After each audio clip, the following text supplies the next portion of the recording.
Order, order. We have a motion on the committee selection. Whip to move. Thank you, move. Question is on the order paper. As many of that opinion say aye. Aye. Of the contrary, no. I think the ayes have it. The ayes have it.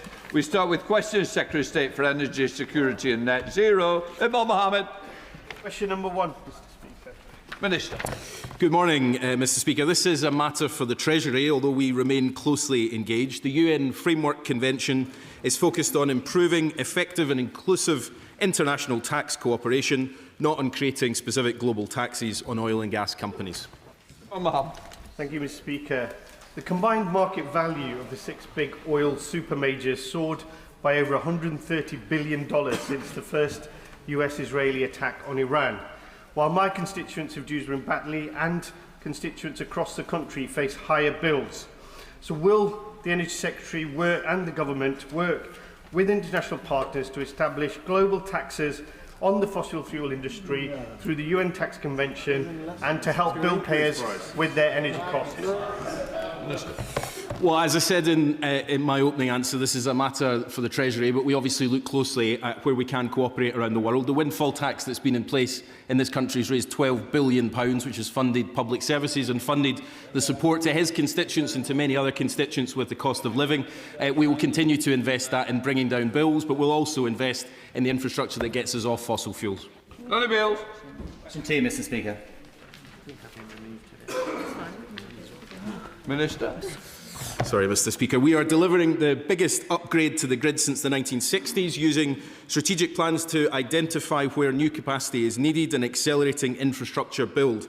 In West London, network operators have used innovative measures to help new developments to connect, despite exceptionally high growth in electricity demand.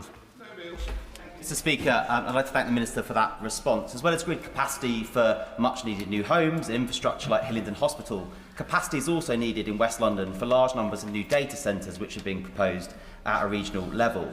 What actions are being taken to strategically coordinate these demands and, crucially, to secure local benefits like jobs and heat capture to lower bills in local homes which are present through a local planning system in Hillingdon and not being secured? Minister. Well, my honourable friend is absolutely right that strategic planning of this infrastructure is crucial. That's why we're engaging in the first ever National Strategic Spatial Energy Plan, and from that will be a centralised plan for the future of the network so we can plan it strategically. We're also looking at how we manage demand projects like data centres across the country so we get the greatest advantage from them. And on local benefit, he's absolutely right to highlight the benefits that can come from heat networks. We'll be carrying out heat network zoning to identify where waste heat can be reused into communities, which is a huge benefit for communities. But we're also, of course, delivering the jobs that go with the build of the network so that we've got manufacturing and infrastructure jobs here in the UK, which we've missed for many, many years. Bob Blackman. Thank you, Mr. Speaker. The problem with West London Alliance, which comprises of 6 boroughs, is that because of the lack of grid capacity, new home development, new projects in terms of providing business opportunities, mean that that is frozen for a number of years into the 2030s. So unless there's urgent action to provide more power to the grid, all these excellent projects will be frozen for far too long. Well, the honourable gentleman's framed it absolutely perfectly. This is the challenge we have. It's not just about being able to get clean power into homes and businesses, but on the demand side, how we can connect these really critical economic growth opportunities as well. Partly that's why we've cleared out the connections queue so that more projects can connect, and we've just launched a consultation on the demand side of that. So how do we reform the demand side of the queue? But fundamentally, we have to build more grid. We haven't built the grid that's needed since the 1960s. We're embarking on the biggest grid upgrade in a generation, and that's how we unlock the potential in communities like his, but right across the country. Sonny Kumar. Question number 3, Mr. Speaker. Serious State. Mr. Speaker, with your permission, I'd like to answer this question 3, 4, 14, 18, 21 and 24 together. Families will be deeply concerned about the impacts they face as a result of the Iran conflict. This government is determined to fight people's corner. As a result of actions in the last budget, the energy bill price cap will fall from next week and is guaranteed till the end of June. We've already provided £50 million of immediate support for vulnerable customers who use heating oil. We'll act to prevent unfair practices like price gouging. Above all, we'll work to end this conflict, which is so essential and urgent for our national interest. Thank you, Mr. Speaker, and I'd like to thank the Secretary of State for his response.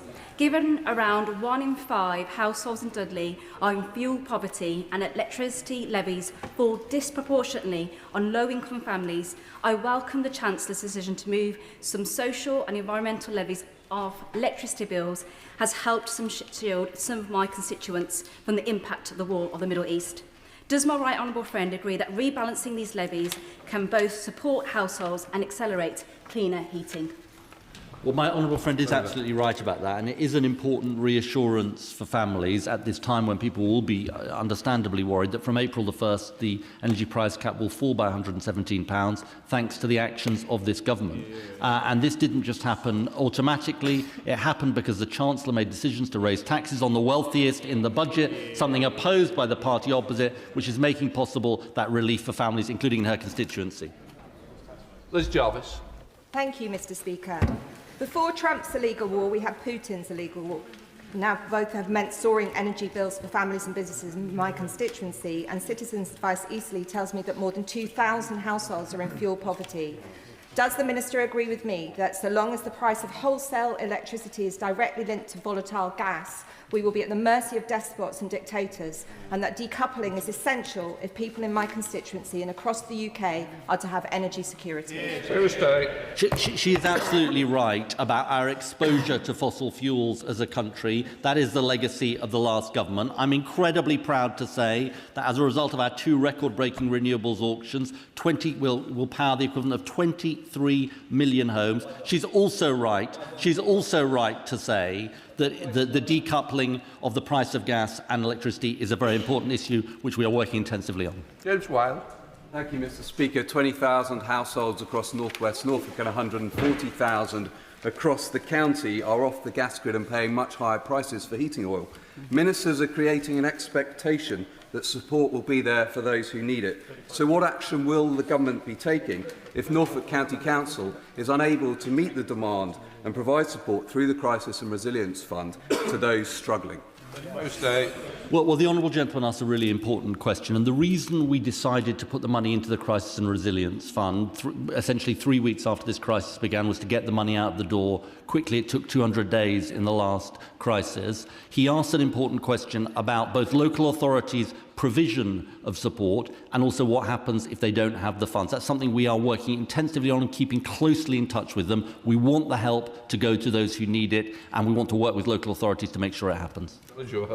Mr. Speaker, the latest wind auction has signed us up to sky-high prices for the next 20 years, but ministers are claiming that their internal analysis proves that this will bring bills down. So can I ask the Secretary of State to publish these calculations in full so we can see exactly how prices will be lowered? We published the levelised cost analysis, which showed that new renewables were much cheaper to build and operate.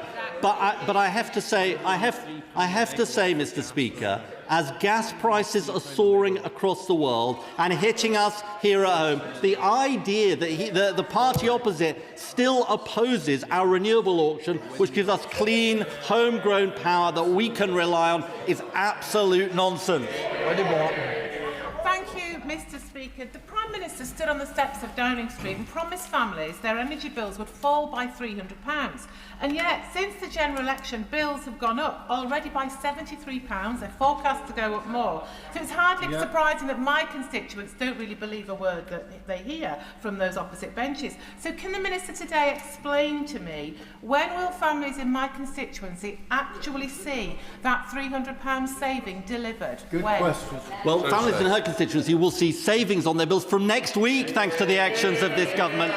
And she's wrong on the facts. She's wrong on the facts, because if you look across 2025, bills were actually lower in real terms than in 2024. And I can tell her that by 2030, which is a manifesto commitment, we remain absolutely committed to cutting bills by up to £300. Peter Fortune.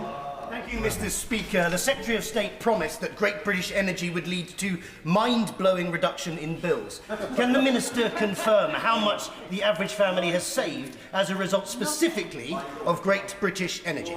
I'll tell him that across the country, and no doubt, I hope it will come to his constituency, there are public services across our country who are seeing reductions in the bills of schools and hospitals and money transferred to the front line. We on this side support those proposals. We support lower bills. And as for his constituents, as I said to the honourable lady, he can look forward to them having lower bills as a result of this government's actions. Next.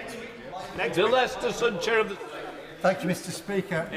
There are people who are saying that the way to bring down bills is to reach agreement with the oil and gas companies to charge less for gas in the North Sea. Isn't the problem with that argument that there is absolutely no way that those privately owned companies, or their shareholders, to be more accurate, will allow them to agree to a lower price than they can get elsewhere in the world?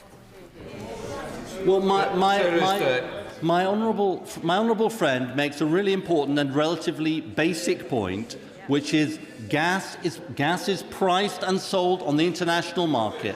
So whether it comes from the North Sea or is imported, is charged at the same price. And Mr. Speaker, sir, don't take my word for it, but it's what the Shadow Energy Secretary said when she was in post, that the more drilling wouldn't necessarily lead to lower energy bills.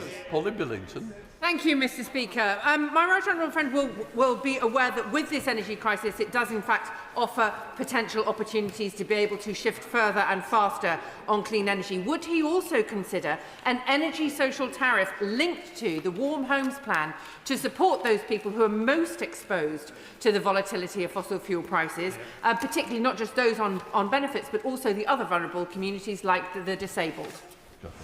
Well, my honourable friend raises a really important point, and no doubt the Chancellor will cover this in her statement shortly, which is it is incredibly important that we protect the most vulnerable, particularly at this time. Now, I'm proud of the actions that we've taken to nearly double the number of people getting the Warm Homes discount, Mr. Speaker, to 6 million people. Very, very important action to get another £150 off people's bills. So in a sense, we have a form of a social tariff, but we keep looking, I can assure my honourable friend on this, we keep looking at how we can expand that and how we can help more families. McKinnell. Group on Warm Homes, which has been newly formed, and that Newcastle is leading the way with its hugely impactful Warm Homes local grant scheme run by Warm Works in conjunction with Newcastle City Council. Does the Secretary of State agree that we need to see more of these locally led grant schemes that are helping people to insulate their homes so that they can protect themselves from any incoming global insecurity that is going to impact their ability to heat their homes?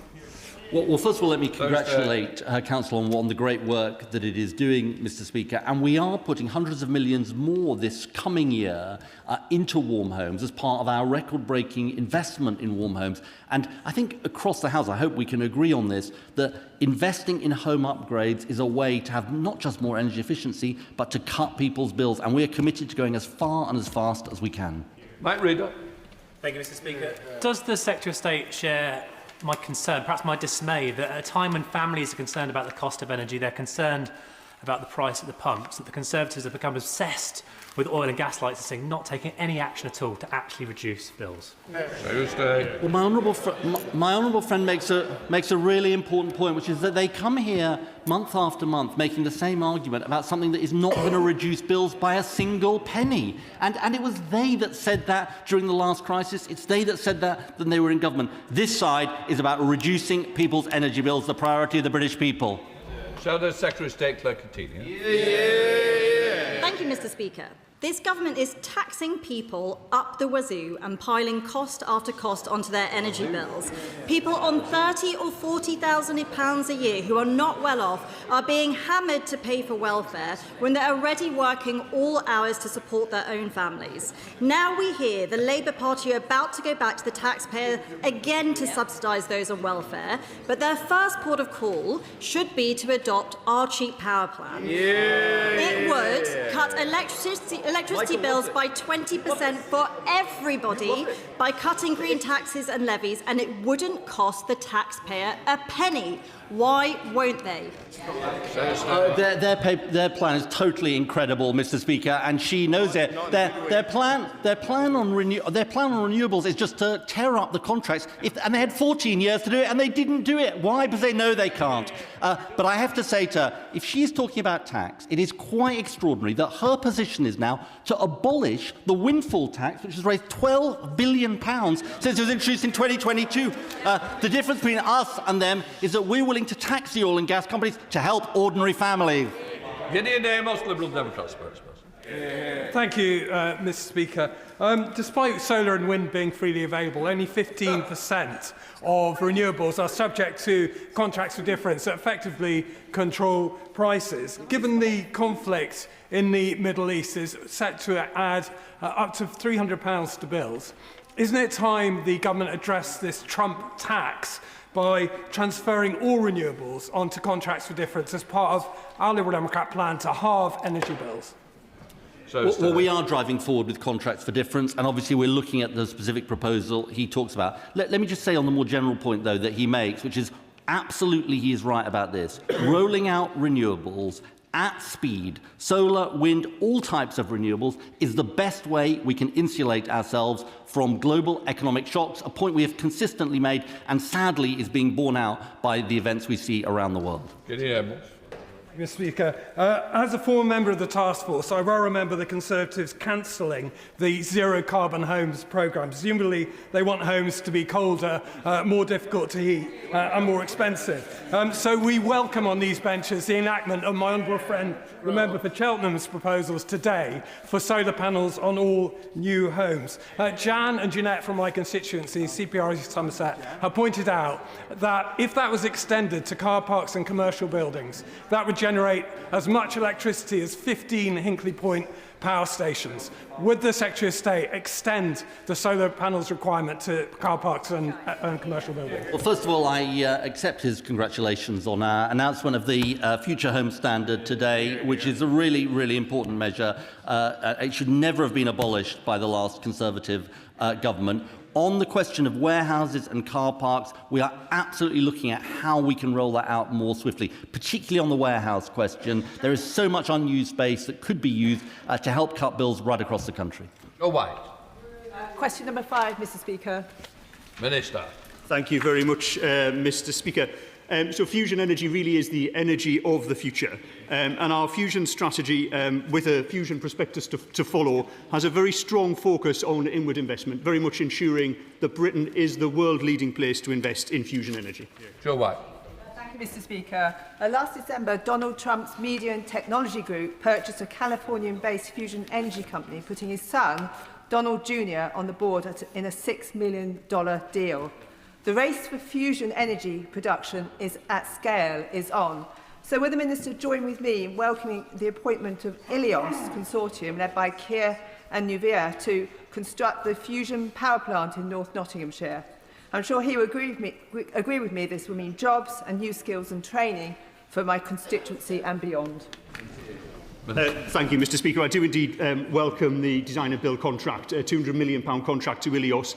As she mentions, Kier and firms like Turner and Townsend, who can be relied on to deliver. We've allocated £1.3 billion over the spending review period for fusion, and this is an area where Britain has firmly been in the lead in research. We need to be in the lead in application too. I know her constituents will benefit, but of course right now it would be difficult for constituents in Scotland to benefit because the SNP can't decide whether fusion energy is nuclear energy or not. I can tell them it is, and they should be supporting nuclear energy across the whole country. Jamie Stone.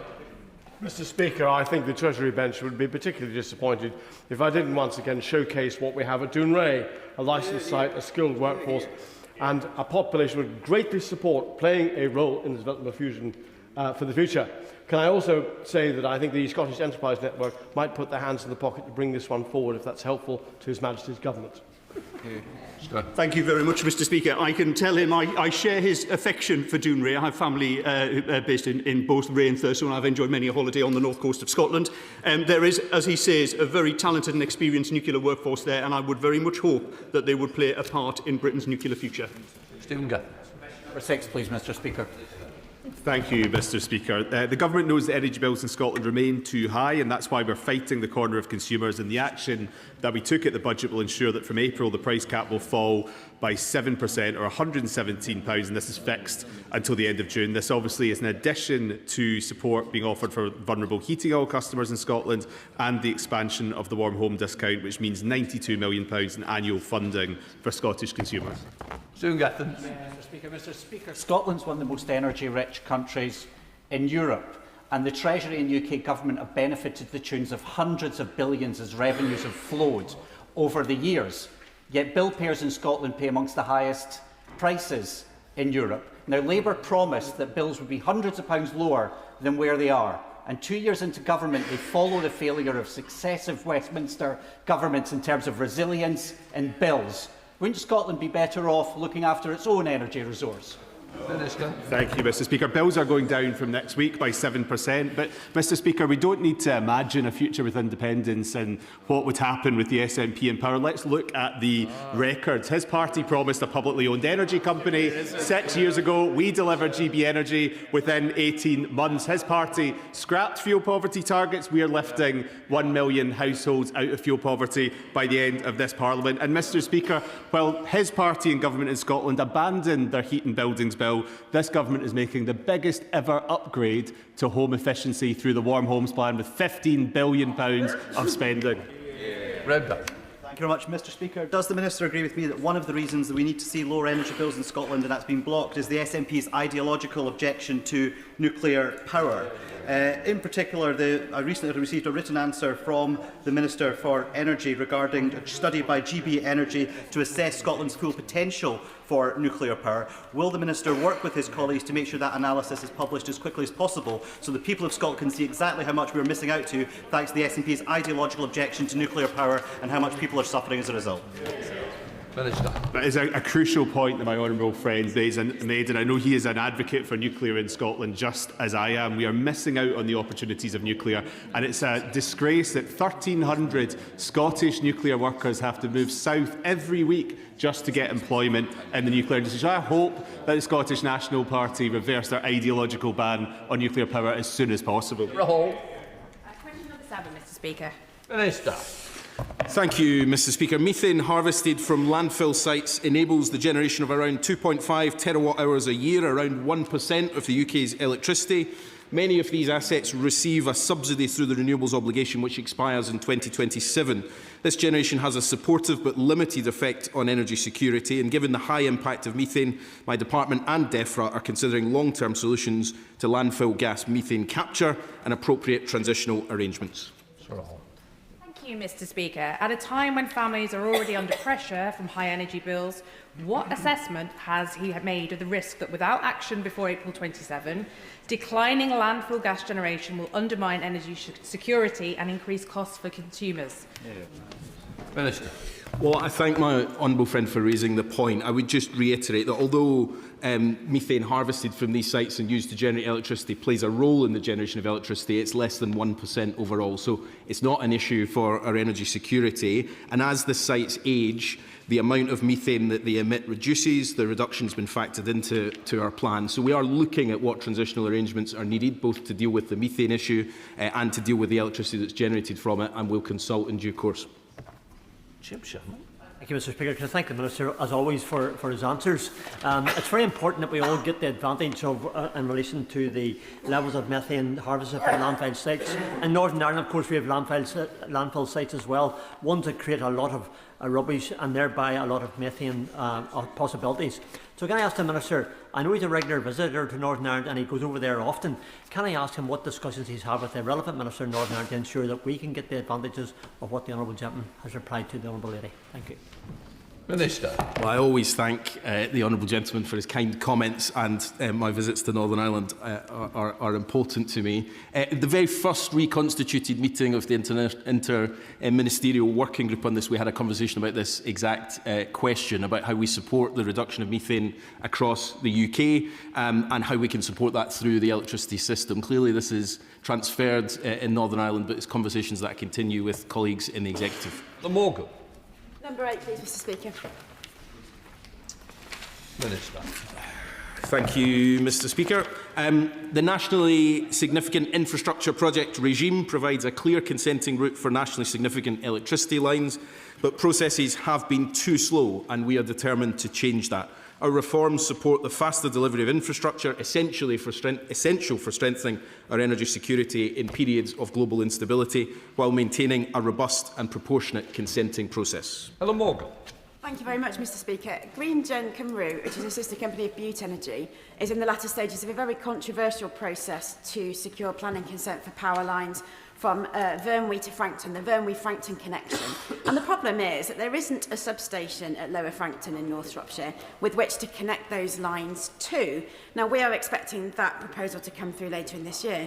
But given Butte Energy's widely reported links to the Labour Party and National Grid's obligation to connect new infrastructure to the grid, how can the Minister reassure my constituents that the whole process isn't predetermined?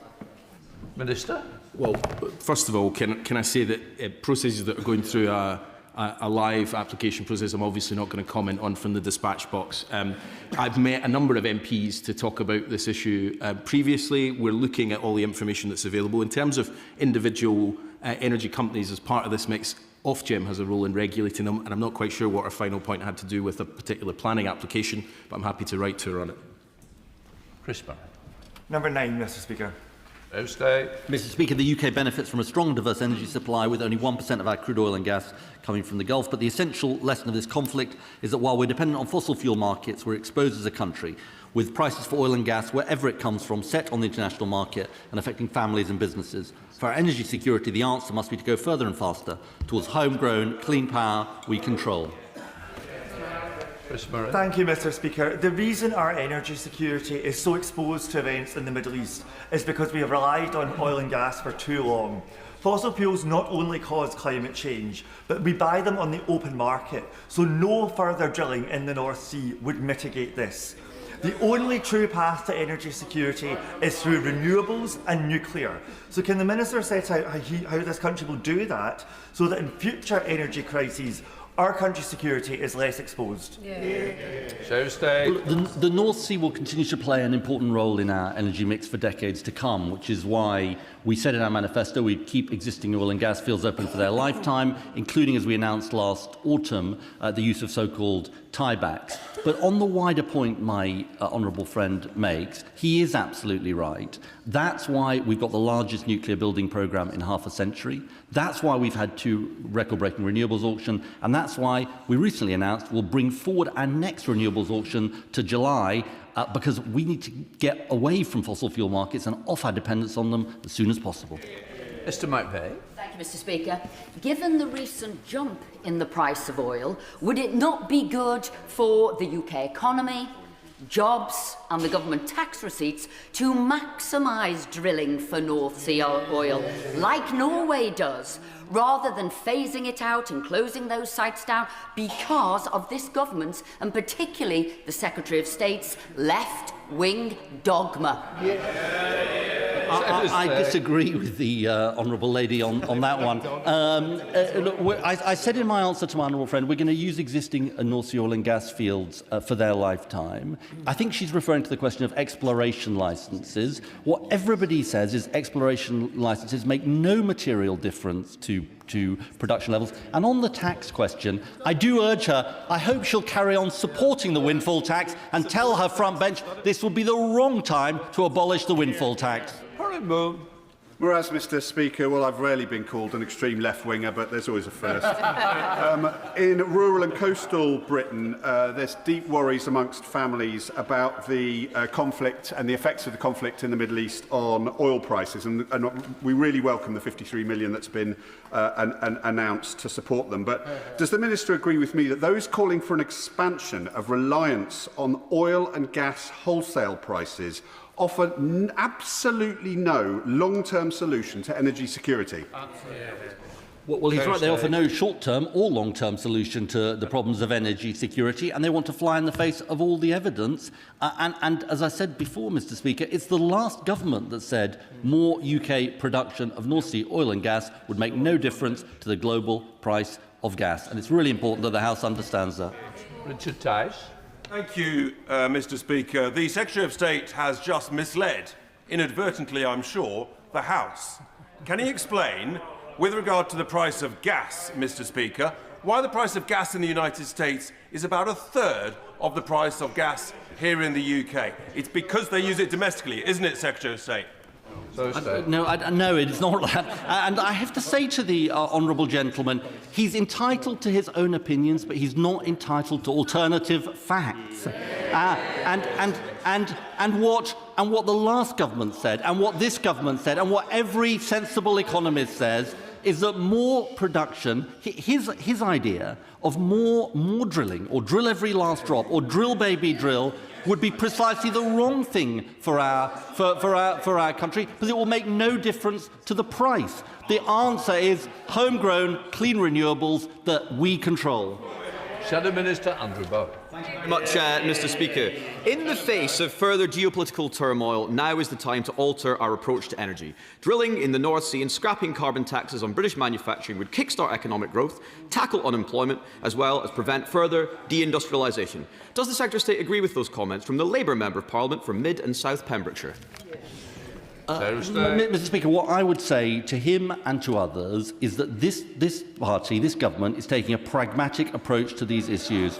We are using existing oil and gas fields for their lifetime, including with tiebacks, welcomed by industry. But what we're not going to do is fly in the face of the evidence. The answer to a fossil fuels crisis is not to double down on fossil fuels. The answer is to double down on clean, homegrown power we control. They used to believe that, Mr. Speaker, before they jumped on another bandwagon. Mr. Speaker, it is extraordinary, mad. Even no other country on earth would deprive itself of the vast natural resource we are lucky enough to have at our disposal underneath the North Sea. The Jackdaw field alone could provide 250 million barrels of oil equivalent in natural gas to the UK, and it could be up and running by Christmas. But because the Secretary of State, it is stuck in limbo. It is utter insanity. His inaction is an act of national economic self-harm. When will he make a decision and act in the national interest?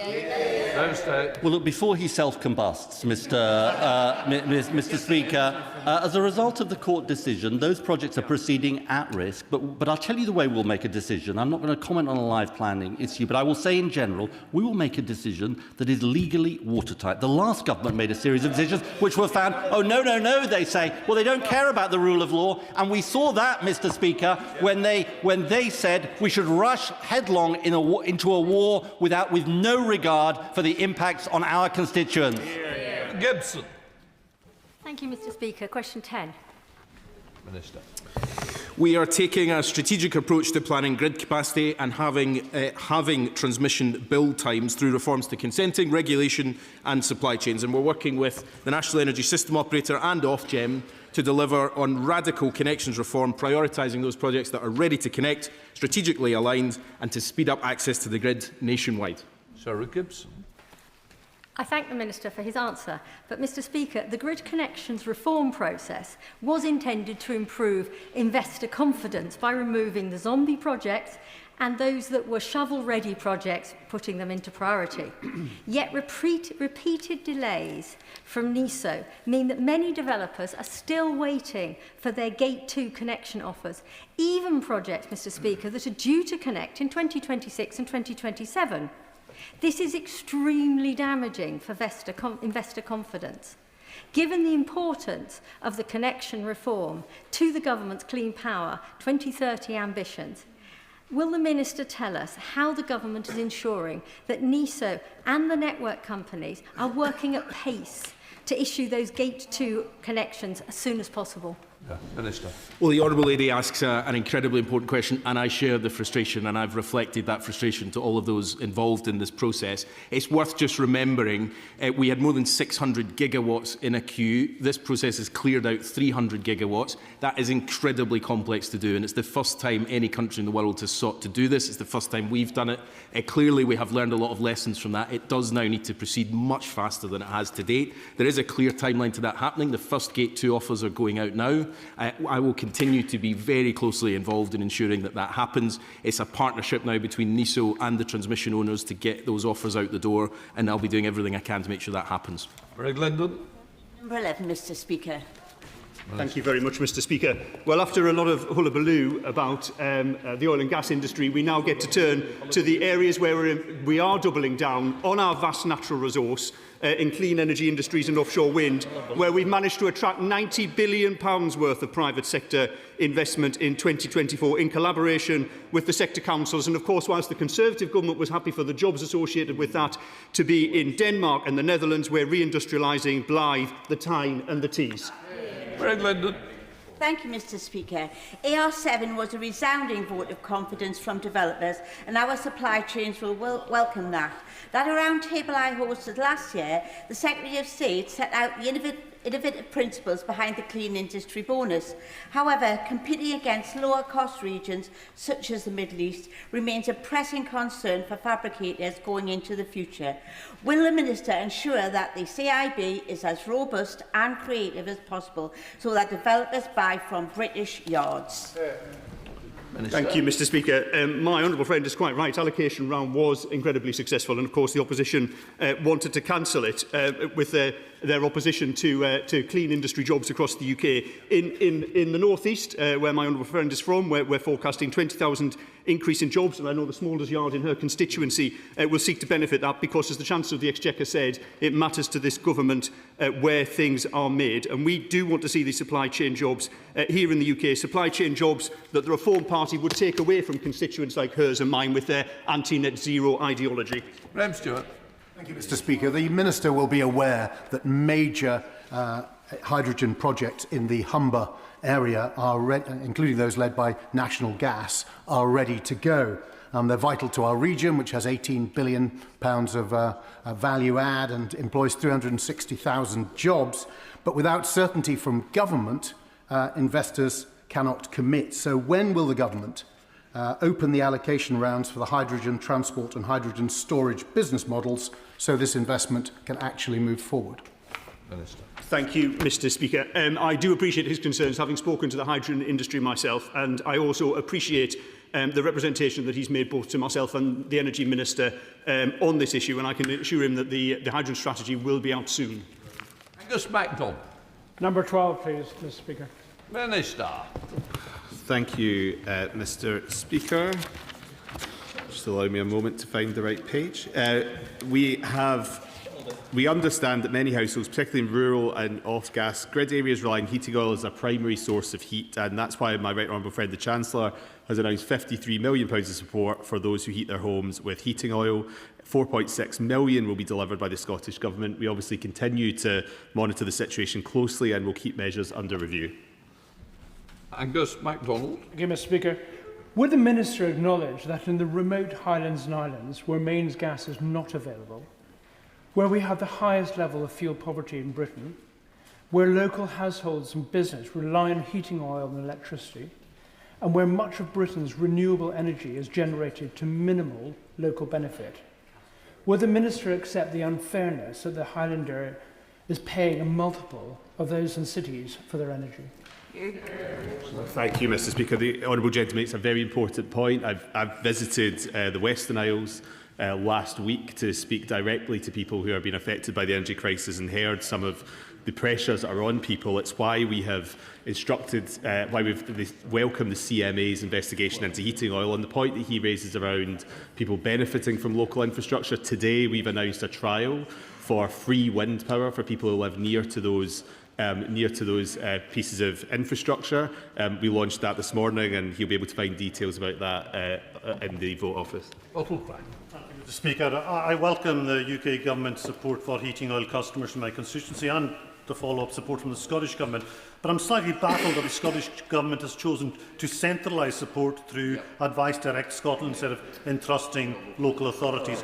Will the Minister urge the Scottish Government to use local expertise, like Tehun Yushigal, who we met last week, like Point and Sandwich Power, who have that local knowledge to find hard-to-reach customers, because we know in rural areas that people are very reluctant to come forward for support. Minister. Thank you, Mr. Speaker. I was pleased to join my honourable friend in Stornoway to meet those organisations last week, and it is absolutely crucial, whether it is through the local government schemes that we're running in England or through the centralised scheme that the Scottish Government is running, that they take advantage of local knowledge to make sure that this reaches the people that it needs to reach.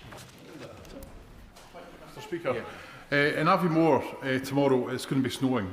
In fact, in quite a lot of North Scotland it's going to be snowing to pretty low level.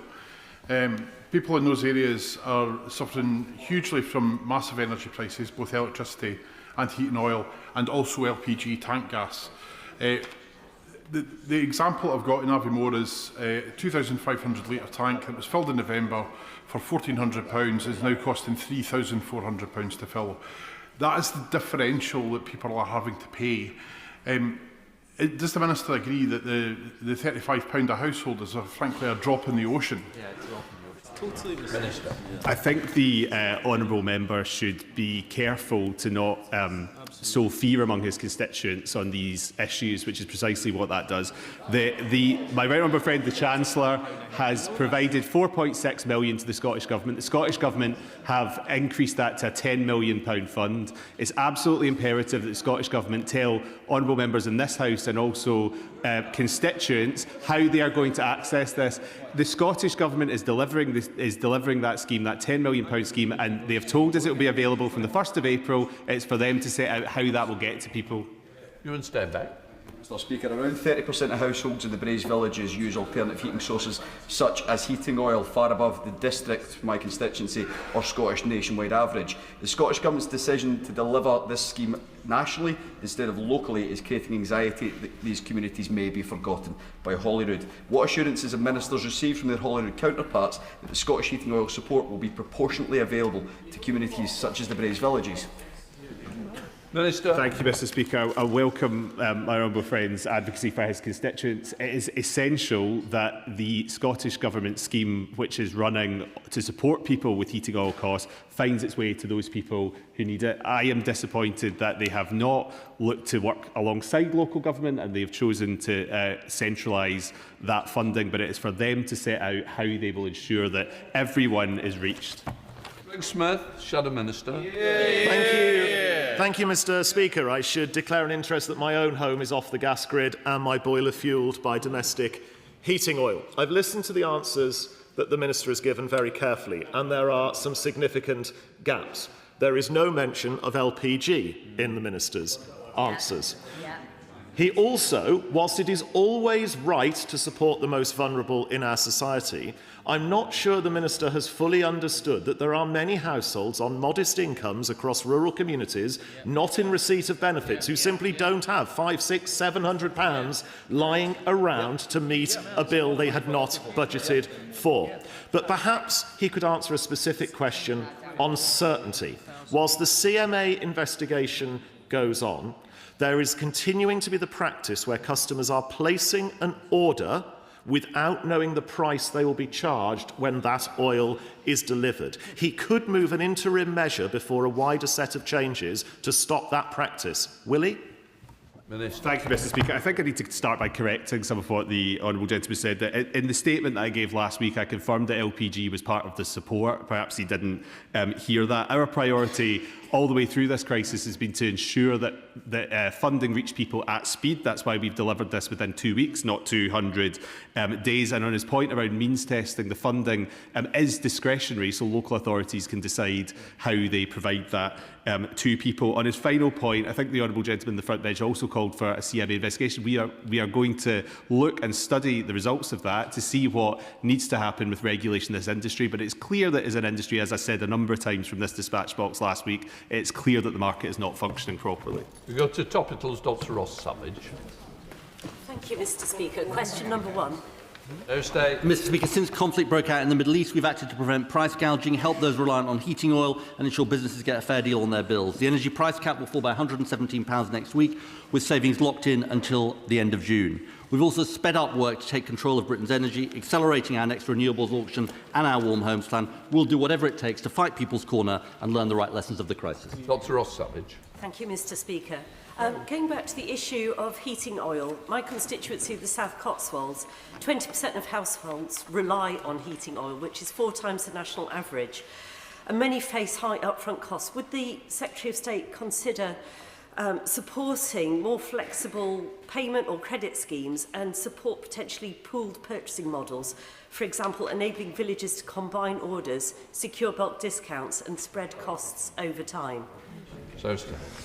I believe this, the Honourable Lady raises a really important issue, and I'm sure many members in the House will empathise with the issue she raised, and indeed with constituents facing difficult times. My Honourable friend the Minister tells me that the CMA is looking at all of those issues, and I do want to say to her and all members in the House that if they have issues on heating or indeed on other practices that are going on, please do bring them to the attention of my Honourable friend, because we want to work as speedily as possible with the CMA to stamp them out. Joyce Fenton-Glynn. Thank you, Mr. Speaker.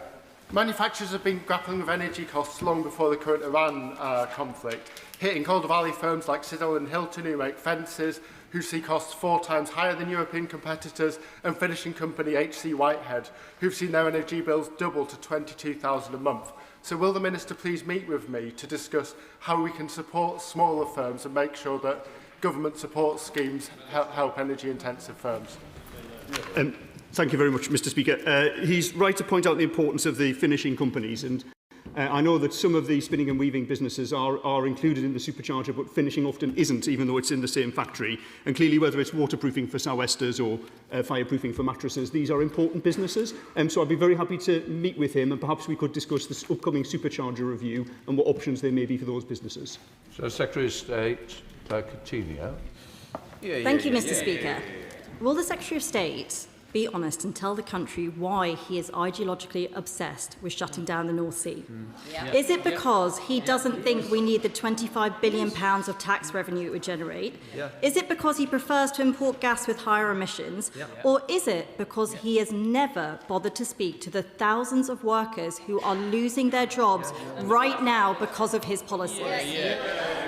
I'm not. As I said earlier, Mr. Speaker, we're using the North Sea for existing oil and gas fields in the North Sea for its lifetime, and we've introduced tiebacks to existing fields. But I do have to say to her, she comes here month after month with proposals that will do nothing to cut energy bills for people. It is this side that is actually taking action to reduce bills, reducing the energy price cap next week, making plug-in solar available to all families, having a warm homes plan to drive down bills, and crucially, a renewable power auction helping to 12 million homes, which she said we should cancel.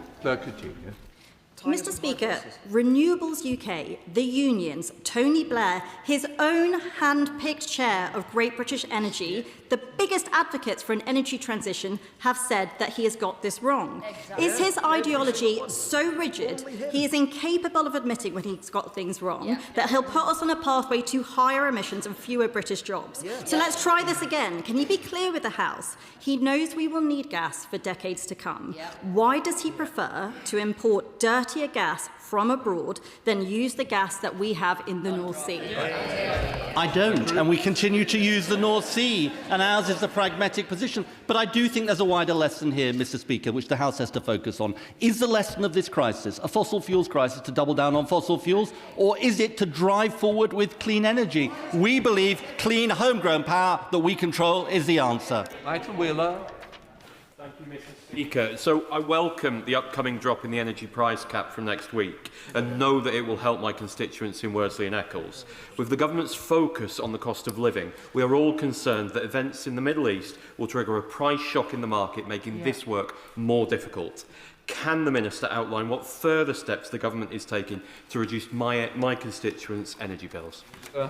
I thank the honourable member for his important question. There's 3 additional measures that we are taking. We are expanding and extending the warm home discount to 2031. We have supported heating oil customers with £53 million worth of support that was announced last week. And our warm homes plan, our £15 billion warm homes plan, is the biggest home upgrade plan in British history. And all of this is wrapped up in our clean energy mission, Clean Power by 2030, which will ultimately give us control of our energy. Stuart Anderson. Thank you, Mr. Speaker. Over half of South Shropshire residents rely on heating oil or other solutions like LPG to heat their homes. The recent government support does very little for a majority of my constituents, and the best price today for heating oil is over double of what it was for 5 weeks ago. There is blatant profiteering. What is the government going to do to seriously address this issue? Mr. Speaker, we moved swiftly to introduce funding for support for people, that £53 million worth of support which is being dispersed through the Crisis and Resilience Fund in England and Wales will provide support for people through this immediate period. We will keep other measures under review, but it is important that if honourable members have examples of unfair practices to do with price, that they report that to the CMA so that they can consider it as part of their review. Callum Anderson.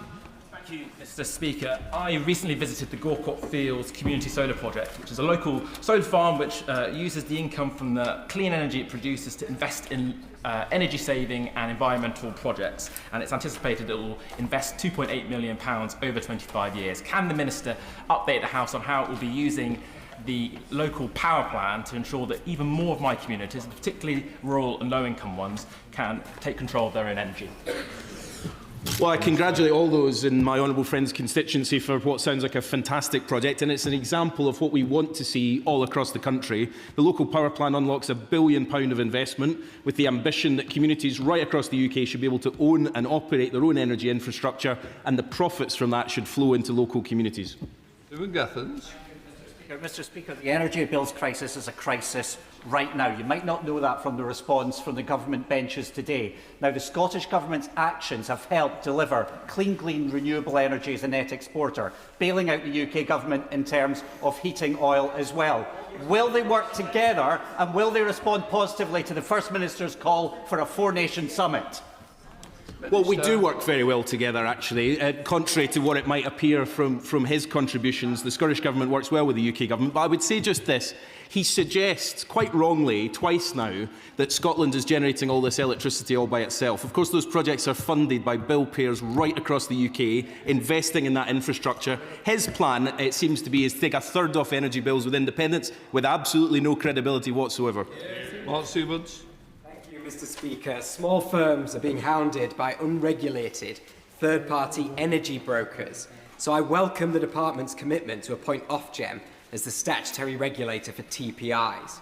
When will the Minister introduce this legislation, and how will the Department work with Ofgem to end cold calling and misrepresentation in the non-domestic market? Thank you, Mr. Speaker. We heard from the responses to our 2024 consultation the concerns around the continued risk to consumers arising, as he says, from some of these TPIs.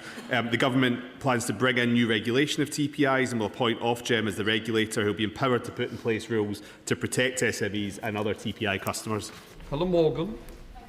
Speaker, in North Shropshire, around 15,000 households, including my own, are reliant on fuels like heating oil or LPG to heat them.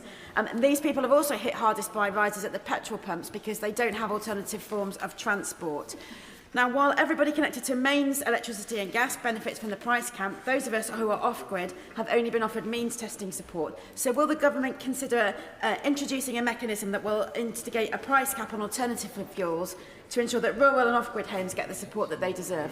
Thank you, Mr. Speaker. The support on offer is not means tested. It is the discretion of local authorities to decide the criteria for those applications. That's the first point. The second point is the CMA is investigating this in detail, and as my honourable friend the Secretary of State said earlier, if there are any examples, please bring them to my attention, please bring them to the CMA's attention so that they can be considered as part of that review. Martin Rhodes. Thank you, Mr. Speaker. Terminally ill people often have to have additional energy needs and energy costs. What steps is the Department taking to support and help those people, the terminally ill, with increased energy costs? Minister. Thank you, Mr. Speaker. I welcome my honourable friend's advocacy for those people, and absolutely no one with a terminal illness should have to face concerns around their energy bills. I'll soon be meeting with the Minister for Health Innovation to discuss how government can better share data in order to target support at vulnerable people and those with health conditions. Cooper. Mr. Speaker, Nith Inshore Lifeboat in my Dumfries and Galloway constituency has lost a sponsor who provided them with free fuel because of soaring costs. So will the Minister, the Secretary of State, go to the Chancellor and point out that VAT and fuel costs here indeed costs on fuel are a matter of life and death in remote and rural Scotland? Well, the Chancellor will have heard his statements because she's actually in the room. But the thing that my right honourable friend is doing is providing support for people, but on a platform of fiscal stability, which that party would do well to understand. Mr. Speaker, the Minister knows that Stafford residents are passionate about solar power and they would like to see the government go further with a commitment to solar panels on all new car parks and industrial buildings like they see in Europe and in France particularly. Would the Minister agree with me that this policy would help reduce energy bills for homeowners as well as protect our rural land, and would he agree to meet with me to discuss my campaign? Minister. Well, I'm always very happy to meet with the Honourable Lady, so I will do that. But she's right to say this. We want to cover as many rooftops in the country as we possibly can with solar panels. And just today, we've announced that plug-in solar will be available in the UK in the summer, allowing renters and others across the world to go into a supermarket, buy some solar panels, plug them in and save money. That's part of what we want to see to bring down bills across the country. Mr. Speaker, the green firms that innovate the most, young firms, have been shown to be particularly credit constrained. Will the Minister meet with me to discuss what measures the government is taking to increase credit supply, raise research and development and increase economic growth? Minister. Thank you very much, Mr. Speaker. Of course, we do now have record public sector investment in this technology development, £86 billion to 2030. As a techno-optimist myself, I agree with the IEA that we can now solve 75% of these problems using technology. And of course, I'd be happy to meet with him to discuss it further. The UK depends on oil and gas. Global conflicts will continue to drive price hikes for my constituents in Bedford and Kempston who face soaring bills when the price cap ends in June. Does the Secretary of State agree that lower bills should come before company profits and levy a windfall tax against fossil fuel companies making billions from this crisis? Well, as a result of the decisions that my right honourable friend the Chancellor made, we are raising significant sums from the windfall tax. We don't agree with the parties opposite that now's the time to abolish the windfall tax. We think it's really important revenue which can help many of our constituents. Thank you, Mr. Speaker. We keep hearing an argument that it will take years, 5 to 10 years, for new oil and gas to flow, and therefore there's no point starting new drilling. But the operators themselves of Jackdaw and Rosebank say both could be producing by the end of the year. It only needs the Secretary of State to approve them. Why is he denying the UK this supply of domestic fuel? Well, first of all, let me say those projects are continuing at the developer's own risk at the moment. They're subject to a process which her party would understand because it ended up in the courts under the previous government. We're dealing with that process. But ultimately, none of those projects would take a penny off bills, and that's the argument we're making here. They've got no plan for bringing down bills. We have. Thank you very much, Mr. Speaker. Medway Maritime Hospital in my constituency is benefiting from £25.9 million investment to introduce heat pumps and other measures. Does he agree with me that we can invest in public sector provision to reduce bills in schools, hospitals and other buildings across the country?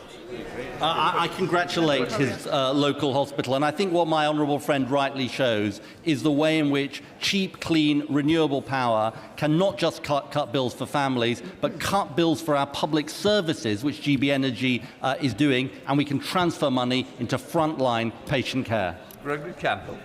Mr. Speaker, the Secretary of State will be aware of the very high dependence in Northern Ireland of home heating oil, and while there has been some help offered in the past 10 days from the government, has consideration been given to beyond the summer period if the crisis in the Middle East continues over the next few months?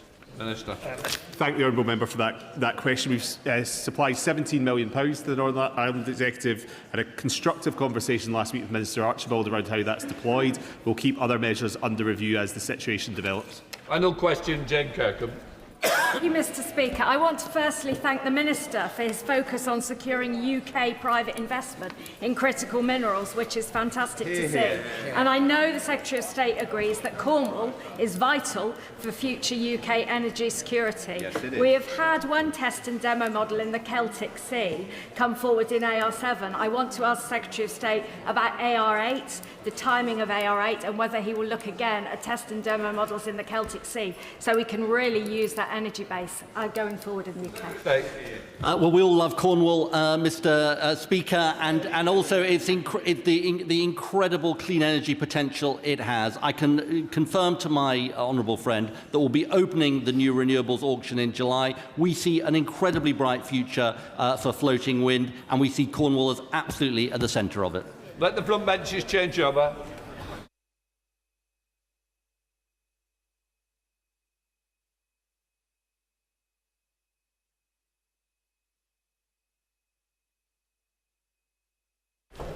Just before I call the Chancellor to make the statement, can I just say to the House, as it's an opposition day, we don't normally do that, but it's so important. But I won't be running it long, so please help each other when we get to the back benches. And now come Chancellor of the Exchequer. Thank you, Mr. Speaker, and thank you for granting me permission to make this statement to the House today about the government's continued response to the war in the Middle East. Let me start by paying tribute to our armed forces, and my thoughts and those of the whole House remain with them and those whose lives have been disrupted by this conflict. Since I last addressed this House, the costs of oil and gas have remained high. And last week, the Bank of England estimated that inflation could be between 3 and 3.5% in the next few quarters. The full economic impact of the war remains uncertain, but it makes our economic plan even more important. To build prosperity that is secure and resilient, and to bear down on the cost of living and protect the public finances. Delivered through our ironclad fiscal rules, and today I will set out further action that I am taking. First, on global collaboration. Last week, the Prime Minister authorised the US to use UK military bases to defend the Strait of Hormuz. It remains the case that the best way to protect families and businesses is rapid de-escalation of this conflict. And to strengthen our collective security, I have announced that we will explore a new defence financing and procurement mechanism with the Netherlands, Finland and other EU and NATO partners. I welcome the IEA decision to authorise a coordinated release of our collective oil reserves to alleviate the immediate pressure on supply. And the UK has now begun the release of our share of 13.5 million barrels of oil. Second, on our energy security. The last government's failure to invest in energy was a failure to protect our country. But through determined action, this government is taking control of our own energy supply. Investing in renewables, lifting the ban on onshore wind and streamlining grid connections. Running the biggest offshore wind auction in European history last year and bringing the next renewable auction forward to this July. And driving forward negotiation on the UK's participation in the EU internal electricity market. We must guarantee our domestic oil and gas industry can also play a role in our energy system for decades to come. And so I can confirm that we are encouraging investment in tiebacks to make the most of our existing production facilities. We're rewriting the story on nuclear too. Construction on Sizewell C, agreeing an extension to Sizewell B, and we're due to sign the contracts on the UK's first small modular reactors in Anglesey, in partnership with Rolls-Royce. I will not tolerate red tape and vested interests holding back our energy security. So our new planning rules will unblock the pipeline of critical infrastructure projects. I can announce today that we will legislate to implement the Finkelton Review in the next parliamentary session. And I recently wrote to industry and regulators to get them to set out their plans to fast-track that implementation in full. To the parties opposite, who like to talk big about energy security, but then vote against the very infrastructure to build it, let me say this: it is time to put our country first.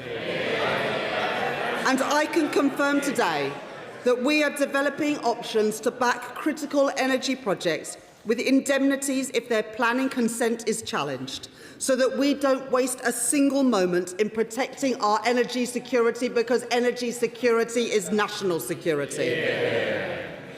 Third, on households and businesses. I know that when prices rise and incomes are squeezed, people look to the government and ask, what are you doing to help?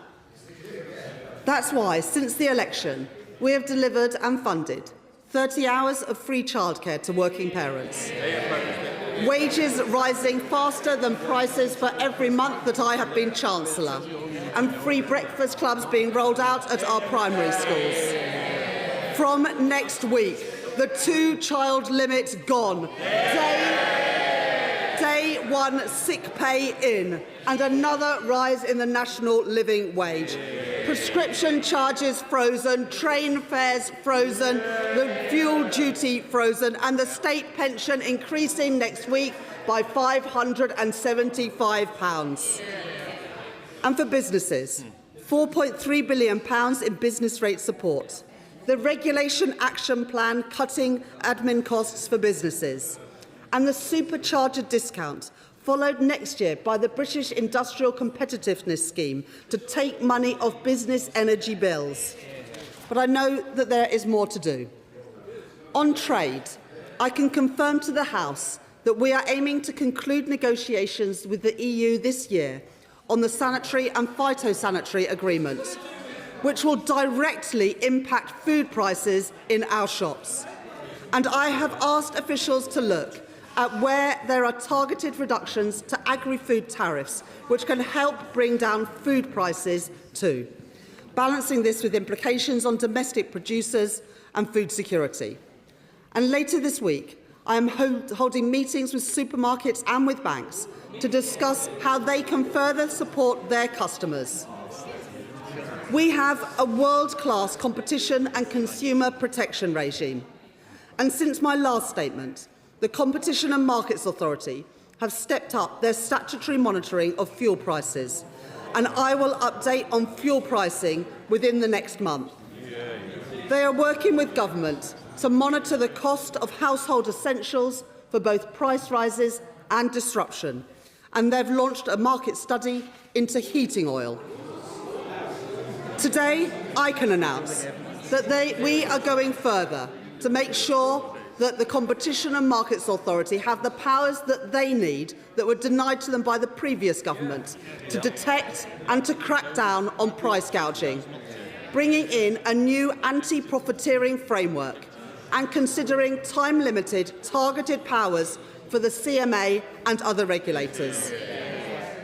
This week, the Business Secretary and I will convene the Regulators' Council to discuss their work to protect consumers.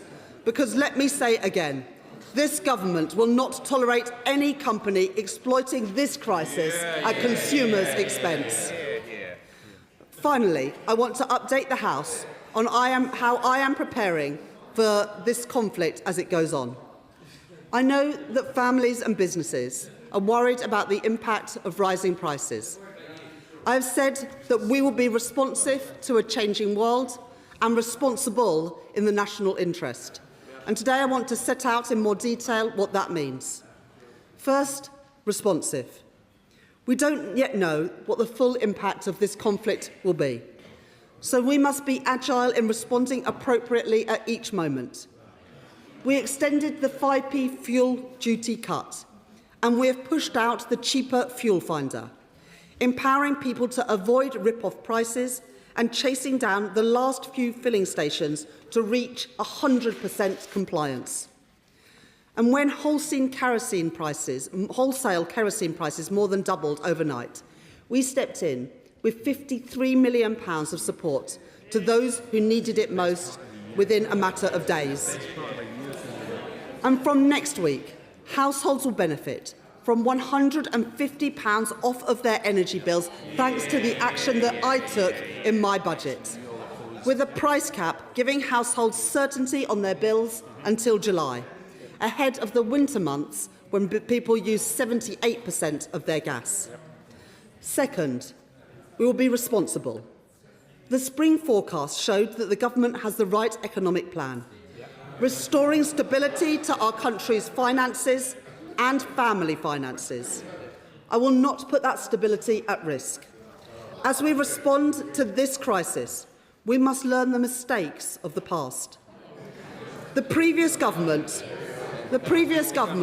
pushed up borrowing, interest rates, inflation and mortgage costs with an unfunded, untargeted package of support under Liz Truss. That gave the support to the most wealthiest of households. Between 2022 and 2024, under the last government, households in the top income decile received an average of £1,350 of direct energy bill support. That left us with high levels of national debt. A cheque written then for a bill that is still being paid today. I can confirm to the House that contingency planning is taking place for every eventuality, so that we can keep costs down for everyone and provide support for those who need it most, acting within our ironclad fiscal rules to keep inflation and interest rates as low as possible. Mr. Speaker, this is not a war that we started, nor is it a war that we joined, unlike the advice of the parties opposite. But it is a war that will have an impact on our country. The challenges may be significant, but I promise to do what is right and fair, being responsive in a changing world and responsible in the national interest. And I commend this statement to the House. Shadow Chancellor Melstride. Thank you, Mr. Speaker, and can I thank the Right Honourable Lady for advance sight of her statement. Mr. Speaker, the Right Honourable Lady comes to this House with an economy in tatters.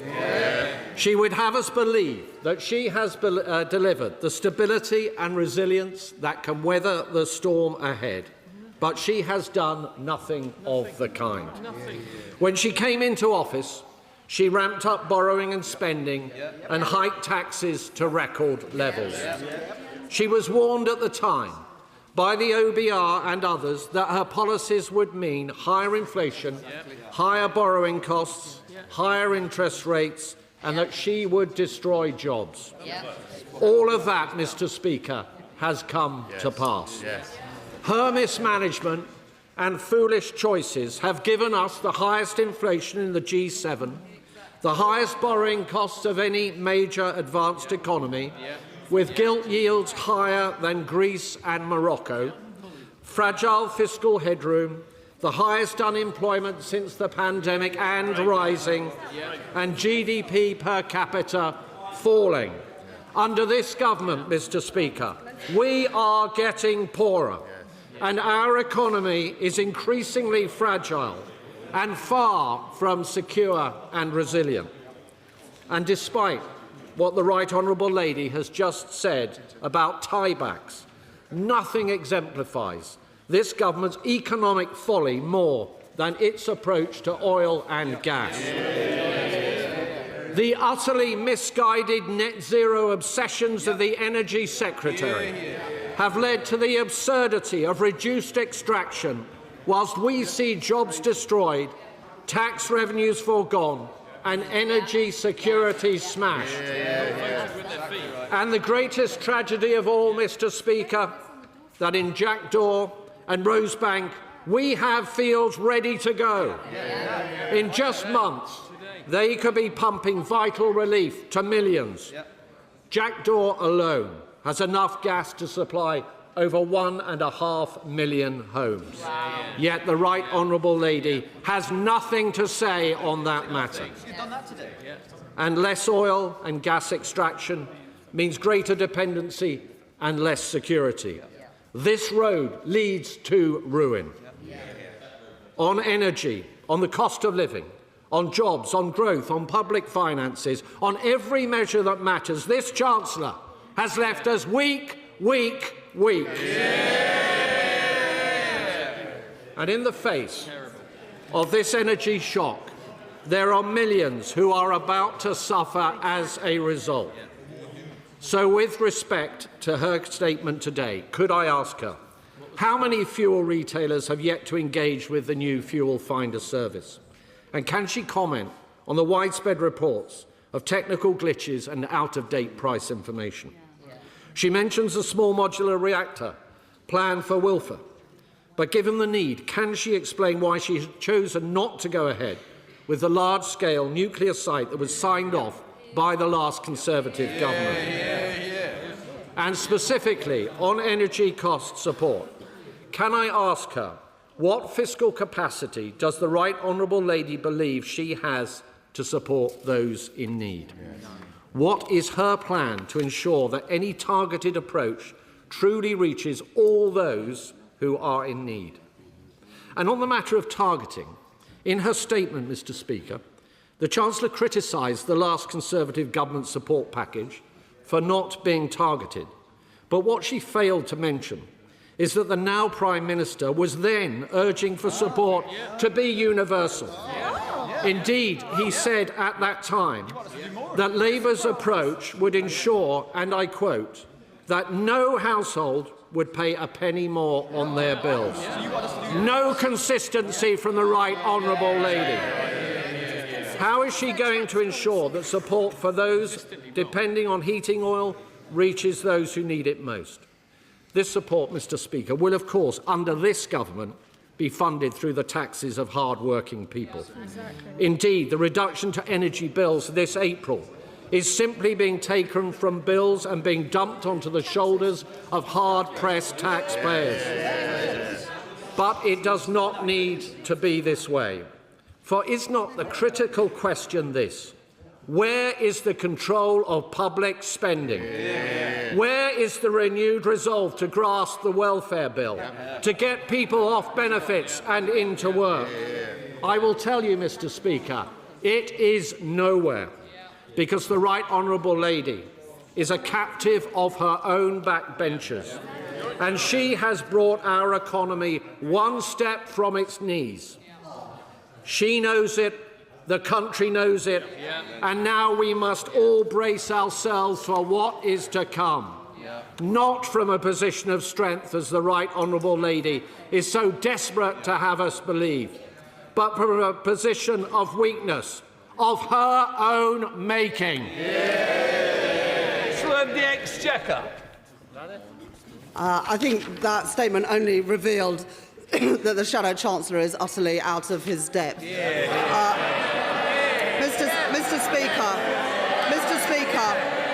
Mr. Speaker, in the last 20 months, we've had 6 cuts in interest rates. We have more than doubled the fiscal headroom compared with the headroom that I inherited from the party opposite. For the first time in 6 years, our deficit is less than 5% of GDP, and wages have increased by more than inflation for every single month that I have been Chancellor of the Exchequer, compared to the record of the previous Conservative government, which is the only parliament on record where people were poorer at the end of it than they were at the beginning. So I prefer my record to their record any day of the week. Now, Mr. Speaker, the Shadow Chancellor says that we should act. Well, we have acted. But what the Shadow Chancellor fails to mention is that his party supported us being involved in this conflict. Whilst we have called for de-escalation, the Leader of the Opposition said that we should be a participant in this conflict. The damage that that would have done to our economy would have been immense, and yet they make no apology for that. The Leader of the Opposition said yesterday about the Prime Minister that if he is creating a support package that is going to be done with taxpayers' money, then she thinks that we should be doing things that aren't going to cost the taxpayers' money. So on the one hand, you've got the Shadow Chancellor saying that we should do more and put in more money, and then you've got the Leader of the Opposition saying we shouldn't do anything. So where do the party opposite now sit on the £53 million support that we gave on heating oil? because that was using taxpayers' money to support those who needed it most. It was the right thing to do, but now the Leader of the Opposition seems to suggest that that was the wrong thing to do. Now, the Shadow Chancellor asked a few specific questions. On the cheaper fuel finder that we have introduced, more than 90% of retailers have now signed up to it, and of that 90%, all of them are updating their prices regularly, and we, along with the Competition and Markets Authority, are chasing down the final few that haven't submitted their prices. On small modular reactors, the party opposite say they supported it. They had 14 years and they put not a single penny of money into it. And the same is true of Sizewell C. You can't, on the one hand, say that you think that we should spend less money and then at the same time say that we should be supporting Sizewell C and small modular reactors, because everything has to be paid for. In terms of fiscal capacity, we have more than doubled the headroom compared to what I inherited from the Conservatives. It was less than £10 billion when I became Chancellor of the Exchequer. It is now nearly £24 billion because of the actions that I have taken. The Shadow Chancellor says that we haven't built contingency, where the exact opposite is the case. Now, the Shadow Chancellor says, what about Rosebank and Jackdaw? Well, it was because of the failure to do the work properly that it was challenged in the courts.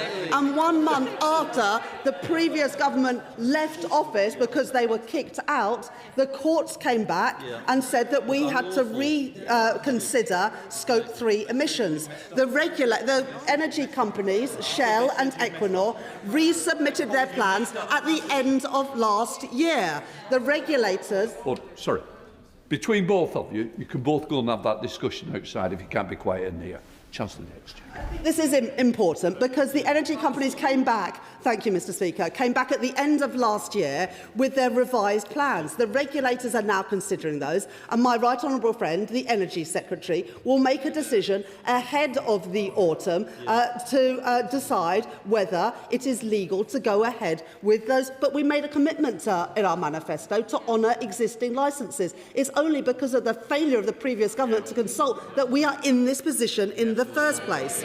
And the honourable gentleman, the right honourable gentleman, says that if we cut the welfare bill, we will be able to help people. Well, I'm afraid they had 14 years, and he was the Welfare Secretary when the bills ballooned. So, frankly, we'll take no lessons from the party opposite. It is only Labour that can be responsive to the immediate challenges, because we have been responsible with the public finances, committed to our long-term energy security and committed to make the right decisions in the national interest. Dave McHillier, Chair of the Finance. Thank you very much, Mr Speaker. Mr Speaker, as the Prime Minister said yesterday, we have no idea how long this conflict will be, and he is not assuming it will be over quickly. So we live in troubled times, and it's quite right that the Chancellor of the Exchequer is making serious contingency plans as we move through spring, summer and into autumn and winter. But one of the challenges of targeting support, as she well knows, is the data that's available. So what is she doing to make sure that the data is available to target support to those who need it most, not just across Whitehall, but in local government and in the energy companies themselves? I thank my honourable friend for that question, and that is a really important point, because the previous government hadn't done the contingency planning, and so when the energy price shock came along, they said we're not going to do anything to support, we're not going to do anything to support, and so they in the end had a choice about doing nothing or providing blanket support. And it was that blanket support that cost £78 billion. What we have been doing is working with the Department for Work and Pensions, with local government and others, to ensure that we will be able to target support at those who need it most. But that is in addition to what we have already done in taking £150 off of everyone's energy bills. We are doing the work. The prices come down in April for the following 3 months, and we are long way off of the winter when 78% of gas is used by households. Daisy Cooper, Liberal Democrat spokesperson. Thank you, Mr Speaker. I thank the Chancellor for advance sight of her statement, and our thoughts are also with our brave armed forces at this time. I agree that the last government's failure to invest in energy was a failure to protect our country. Today we face the stark reality where we cannot guarantee our national security, our energy security or our food security. When Liberal Democrats were in government, we launched the auction for onshore wind and we established the Green Investment Bank, helping drive down costs and quadruple renewable energy. The Conservatives' decision to scrap the Green Investment Bank has left our energy system more exposed and should be worn as a badge of shame. To shore up our energy security and to tackle the energy crisis, we Liberal Democrats have consistently argued for a three-pronged approach. First, to reduce energy demand by incentivising households and businesses to invest in energy efficiency without the tax penalties built into the business rates system or prohibitive upfront costs. Second, to fix the broken energy market that is unfairly inflating prices, especially for small businesses on our high streets. And third, to provide targeted support for the most vulnerable and for those with the highest energy needs. So I urge the Chancellor to consider our proposals. To create an energy security bank to offer low-interest loans for energy-saving improvements for households and small businesses, to reverse the cuts to home insulation programmes and to exempt business investment in energy efficiency from business rates calculations. Whilst action from the Competition and Markets Authority is welcome, it is not enough.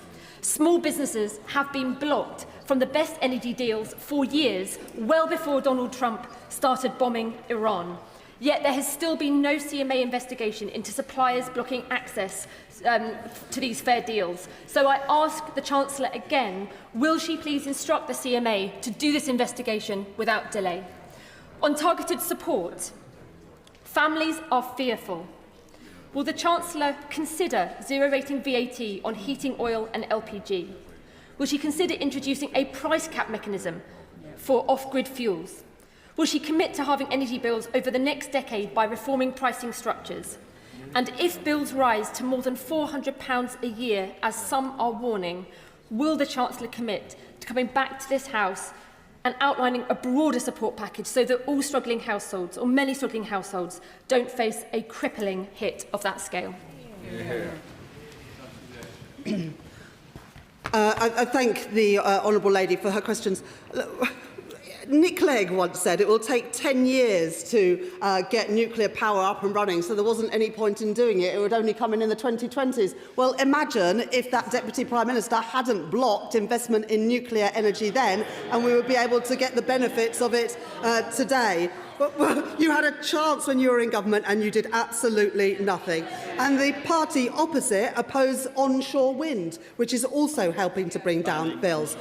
In terms of supporting investment in renewables and energy security, we have created the National Wealth Fund, which is prioritising investment in defence and also in energy security, including in things like critical minerals in Cornwall, carbon capture and storage, and the rollout of chargers for electric vehicles. And we've also put £14 billion into the Warm Homes Plan to help subsidise and support people to make energy improvements in their home to reduce their energy consumption and therefore reduce their bills, alongside the Warm Homes discount, and where we have doubled the number of people who are eligible for it. On businesses, we are, through the business rates consultation, looking at improvement relief to ensure that if people do make improvements, including on energy efficiency, that they won't then be whacked with higher business rates. And on heating oil, the Honourable Lady said we should cut VAT on it. Well, when they were in government, they increased VAT on everything. So it's a bit rich to say that they want to cut it now. But we have asked the Competition and Markets Authority to do a review into heating oil, which I set out today, as well as the £53 million of support that we've put in. But there seems to be a sort of slight contradiction in what the Honourable Lady is saying between whether she wants targeted support or blanket support. And I would argue that the progressive universal approach that we're taking is the right one. £150 off everyone's energy bills, but then targeted support for those who need it most, because we cannot repeat what happened when Liz Truss was Prime Minister, because a cheque was written then and we are now paying the price with higher interest rates, inflation and taxes than we would otherwise have to have. John Trickett. Mr Speaker, and I welcome the Chancellor coming to the House as soon as possible to make a statement. But on profiting in the fuel sector, the last time there was a problem with oil prices was after the war had begun in the East. And the government then, following its laissez-faire market policies, allowed prices to rip to an extraordinary extent.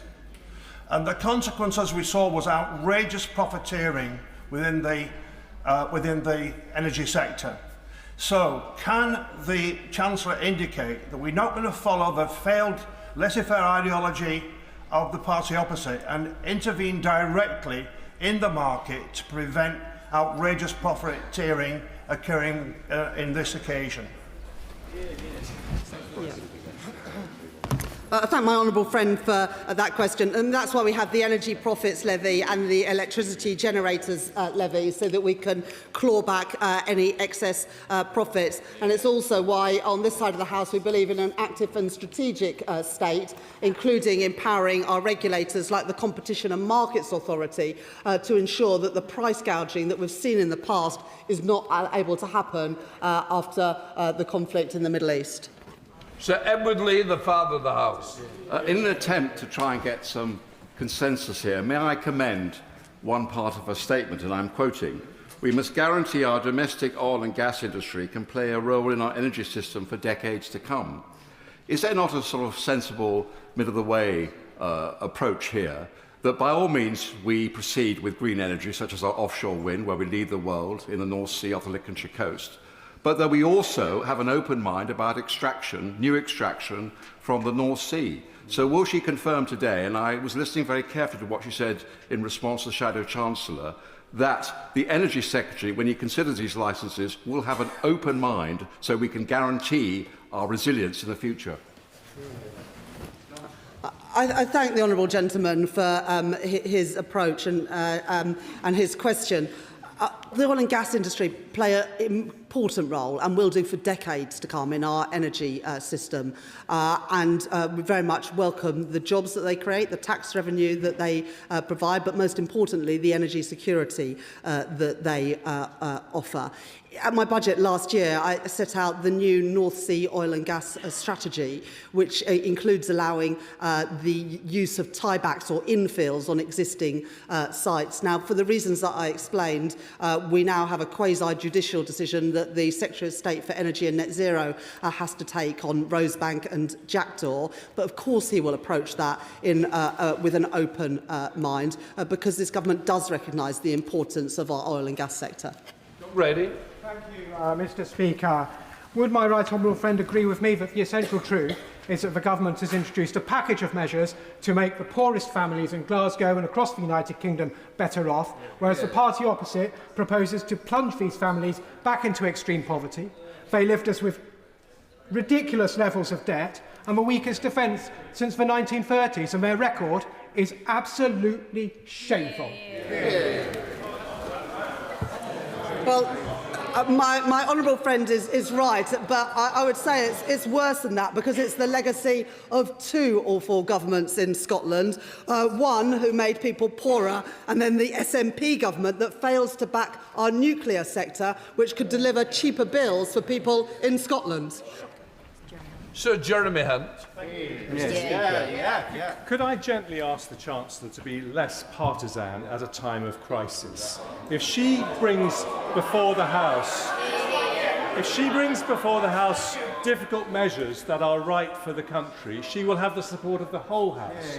But if she is partisan, she won't. And I actually rise to support her basic instinct, which is for targeted rather than universal support. 4 years ago, energy bills were heading to £4,000. We are nothing like that. We don't know what the oil price will be next week, let alone this winter. But most of all, although last time we gave support to households and families with her support by increasing borrowing, we cannot react to every single economic shock by further increasing our national debt. So will she confirm that when she comes to the House in her budget with targeted support, it will be fully funded and not funded by increasing, yet again, our national debt? I thank the Right Honourable Gentleman for that question. When the Right Honourable Gentleman became Chancellor, it was on the back of lots of promises that there would be no support on energy bills. But the Honourable Gentleman and others recognised that that position was not sustainable. But work hadn't been done on how to introduce a targeted system. So the choice was a binary choice between blanket support or no support. And the Right Honourable Gentleman took the right approach then in ensuring that people's energy bills didn't go through the roof. But a target approach would be more appropriate because the top third of families under the previous approach got more than a third of the benefit. That's not right, it's not sensible, and all it does is drive up inflation, interest rates and taxes in the future. So it's not the fault of the former Chancellor that approach was taken, but we are using this period when energy prices are actually falling because of the approach I took in the budget to ensure that we are in a position in the autumn to have a targeted approach. Luke Murphy. Thank you, Mr Speaker, and I'm grateful to the Chancellor for her statement, particularly in setting out the long list of interventions this government has taken on the cost of living, which stands in stark contrast to the party opposite, who left the worst legacy on living standards in a generation. Can the Chancellor confirm that in the weeks and months to come, as she takes decisions encouraging regulators to take action and in contingency planning, that she will have that same thing in mind, protecting our constituents' living standards while also ensuring economic stability? I thank my honourable friend for that question. And, you know, it's why what we did in the budget last year was so important, because in other countries, domestic energy bills are going up now. But because of the measures that I took in my budget last November, energy bills will fall from the 1st of April, despite everything that is happening in the Middle East. But I can tell you what would have the biggest impact on bills is if this conflict escalates, as the party opposite at the beginning wanted it to do. Mr Carmichael. Thank you, Mr Speaker. Shetland is home to one of the largest onshore wind farms in the country, the operators of which are paid millions not to generate electricity because of grid constraints. So the announcement this morning of a trial in relation to discounted energy rates for communities such as ours will be one that will be met with some excitement, possibly. When are we going to hear the details of how that will work and what it will mean in terms of reductions to the bills of my constituents? I thank the honourable gentleman for that question. On the issue of national grid infrastructure, which is why we end up paying for energy that can't be used, we've got to speed up those connections. And that's why today I said about consulting on indemnities for building out infrastructure, even in the case of judicial review, because we've got to act in the national interest and get this infrastructure built. But at the same time, the Secretary of State for Energy and Net Zero will set out more detail on the specific ways in which we can bring down prices for communities, including his. Melinda Ward. Thank you, Mr Speaker. My constituents are appalled by supermarkets and other petrol retailers that are price gouging and profiteering out of global instability and a Middle East war that was backed by both the Tories and Reform. And let's make no mistake that if they were in government, our country would be right in the middle of it. Can the Chancellor set out the action she's taking to clamp down on price gouging? And can I thank her for the £9 million announced yesterday to help my constituents in Cowdenbeath and elsewhere affected by changes at Mossmoran? I thank the honourable lady for my honourable friend for those questions, and thank you for the campaigning work that she's done on Mossmoran to ensure that we can properly support her community, as we are also doing with the Growth Mission Fund. But we have introduced the cheaper fuel finder to ensure that price gouging doesn't happen by giving greater transparency to the prices offered by different fuel retailers. This is something that the previous government could have done in the last 14 years in a way that in France there is already a cheaper fuel finder available on all apps when you're travelling. We are introducing it because we want to ensure that our constituents have the lowest price possible when they fill up their tank. Renewables. Thank you, Mr Speaker. Given the current crisis, Does the Chancellor regret, in her first budget, increasing by £150 billion over this Parliament the unfunded borrowing that the Office for Budget Responsibility said at the time was one of the largest fiscal loosenings of any fiscal event in recent decades? Yeah. The party opposite once believed in fiscal discipline, but that has gradually eroded over time. It is because of the fiscal rules that I introduced that we've been able to invest in Sizewell C and in small modular reactors. That was not possible under the fiscal rules of the last government. But I would also say that borrowing fell in the last year. That didn't happen under the last few years of the previous Conservative government. Rachel Reeves. Thank you, Mr. Speaker. I thank the Chancellor for her statement, and I'm sure she'll agree with me that the biggest concern is the intersection between poverty and food and energy price hikes for our constituents. Will she look, as she prepares ahead, to a warm homes prescription so we can protect people's health by keeping their homes warm, which also saves money, and also ensuring sufficiency in the Crisis and Resilience Fund so local authorities can really invest in those in the greatest need? I thank my honourable friend for that question. And of course, from next month, families with children will benefit from the abolition of the two-child cap within the universal credit system. We've also doubled the number of people who can get the warm homes discount and put £14 billion into upgrading people's homes through the warm homes plan. But of course, as we look at targeted support, we will look at vulnerabilities within that.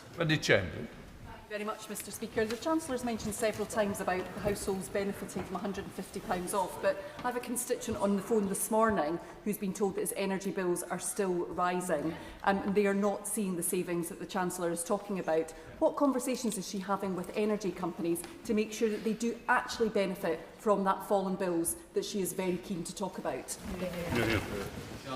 Well, I'd be very happy to see the particular details of that constituent because energy companies are, both through fixed and variable tariffs, passing on the £150 reduction that I brought in the budget by getting rid of the eco levy entirely and moving other levies from bills onto general taxation. So happy to look at the particular circumstances, but on average people should be getting a £117 cut in their energy bills from April the 1st. Jim Dix. Thank you, Mr. Speaker, and can I thank the Chancellor for her statement. We have indeed, as she says, made good progress on stabilising our fiscal and economic situation since the election in 2024, most notably increasing the headroom available in our public finances, but as a result of the last government failing to invest in sustainable energy and nuclear, we are much more exposed to price shocks than we could be. Would she agree with me that it's vital that we do all we can to protect the most vulnerable in our community, such as constituents of mine in Dartford, from the price hikes in energy that will result from this Middle East war? I thank my honourable friend for that question, and for his constituents in Dartford and around the country. There have been 6 cuts in interest rates since the general election, and more than doubling of the headroom means that we have a bit more room for manoeuvre in the face of shocks. But I would also say, because of the actions of this government, gas is setting the price for energy a third less than it was just 4 years ago because of the investment in renewables that this government are making. John Glenn. Thank you, Mr. Speaker. I welcome the targeted nature of the measures announced, but 3 weeks ago it looked like inflation was going to return to the level that the Right Honourable Lady inherited when she took office in July 2024. That no longer is going to happen. But also, we see now the cost of borrowing, and given we're spending well over £100 billion a year on debt interest, what assessment has the Chancellor made of the implications of higher inflation and higher borrowing costs for the public finances?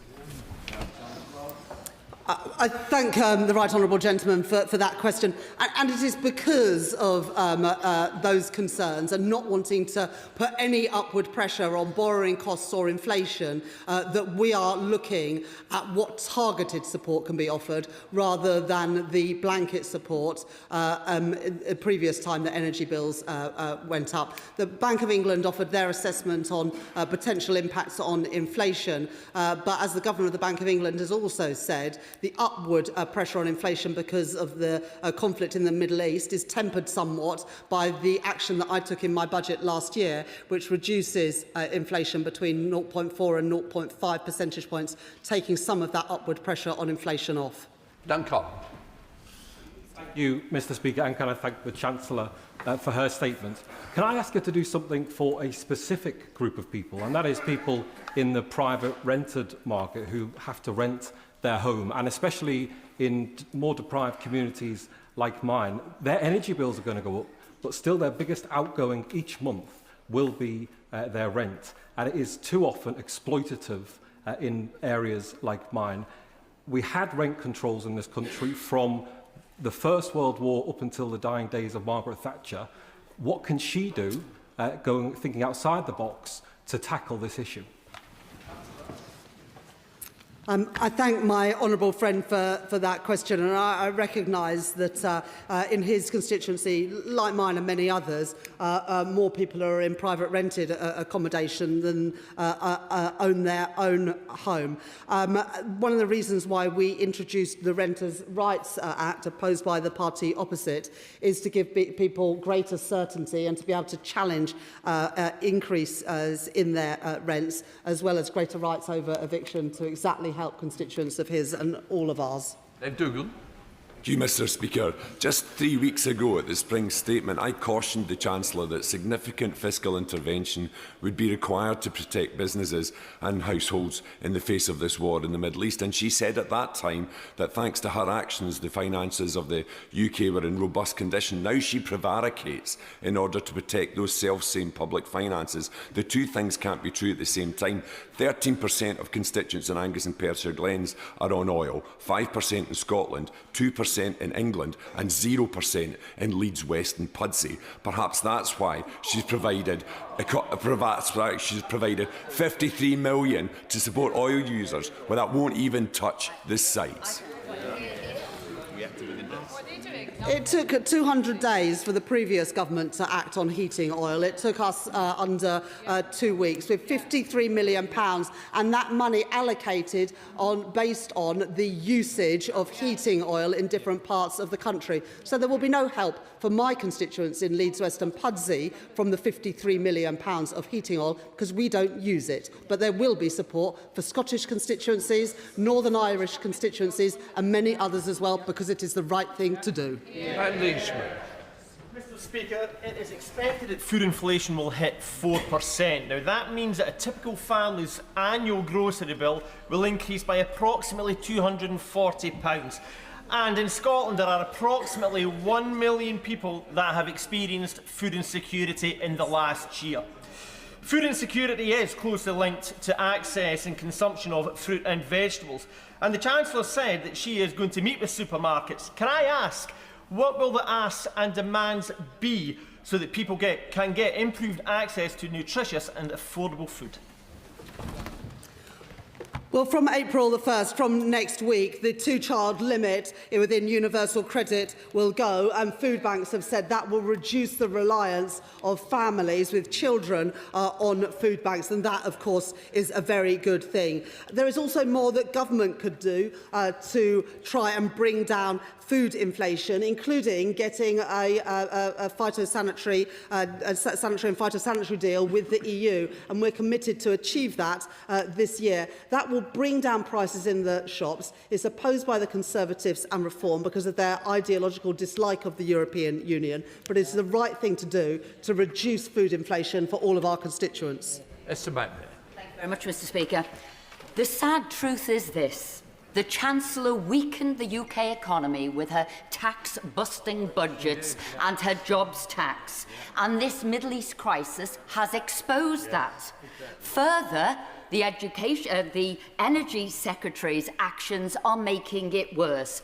And he's just refused to maximise drilling in the North Sea and issue new licences, which would give much needed energy security and affordability in the UK. So will she now see sense and overrule those decisions of his?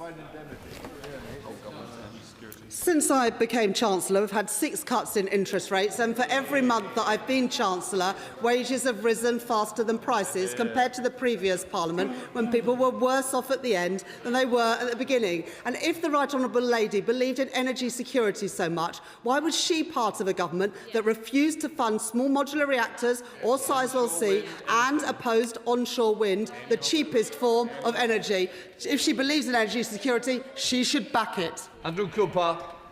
Speaker, my constituents are being exploited by unscrupulous petrol retailers who are not letting a crisis go to waste. A BP in Winsford, unleaded is 10 pence more per litre than the cheapest in the area. At Shell in Middlewich, it's 15 pence more per litre. Does the Competition and Markets Authority have the power it needs to clamp down on this unscrupulous behaviour?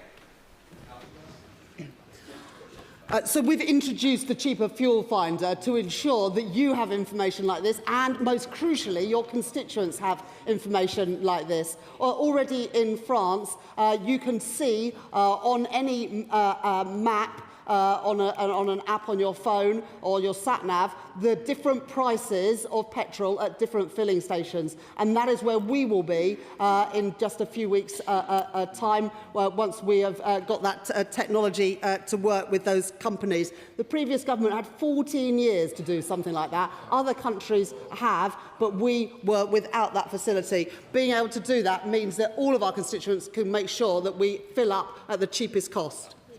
Obviously, you didn't mean me, I know that. Don't worry, Gavin Robinson. Thank you very much, Mr. Speaker. May I thank the Chancellor for recognising the disproportionate reliance on home heating oil in Northern Ireland, but recognise that the £17 million made available for 500,000 homes reliant on oil equates to £34 per household, and there's no data to target that support. The £81 million available from the Renewables obligation for electricity, we were told by the Prime Minister and the Northern Ireland Secretary of State that that could be targeted, and yet Treasury officials are blocking that. I would ask her to look at that again. She's made the commitment not to reinstore the 5 pence of duty on fuel. Could I ask her to look at red diesel? Could I ask her to look at taking a look at the rebate for red diesel to help support construction and transport and haulage and energy regeneration in our country, to stimulate those parts of our economy that have a disproportionate reliance and have lost the support they so gravely needed?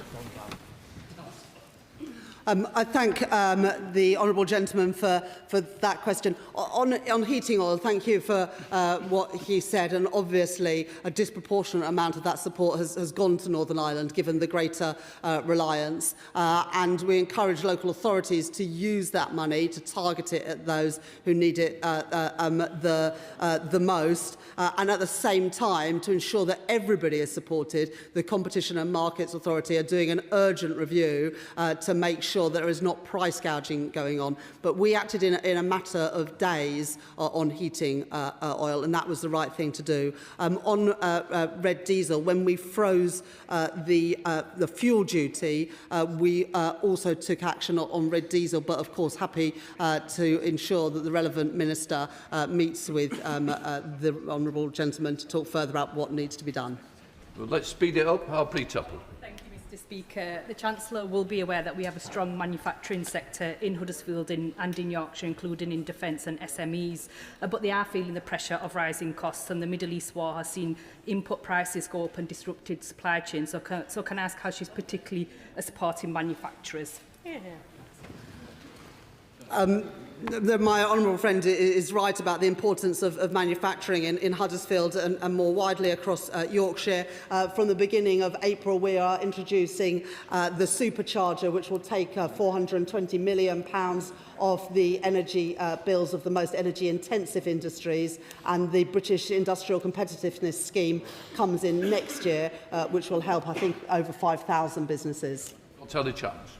Thank you, Mr. Speaker. The fuel price shock that we're seeing highlights caused by Trump's reckless war highlights just how risky it is for the UK to be locked into these global fossil fuel markets.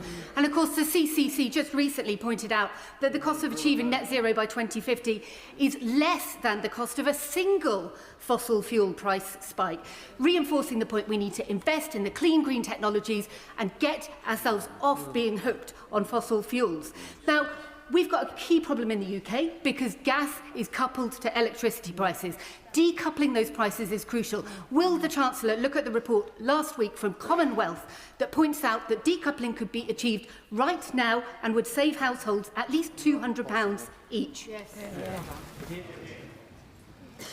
Thank the honourable lady for that question, and I agree that de-escalation is the best way to reduce bills for families and businesses. I would just gently say to the honourable lady, we want investment in renewables, and that's why we introduced the Planning and Infrastructure Act to make it easier to build them. But her party voted against that, which is keeping people's bills higher than they need to.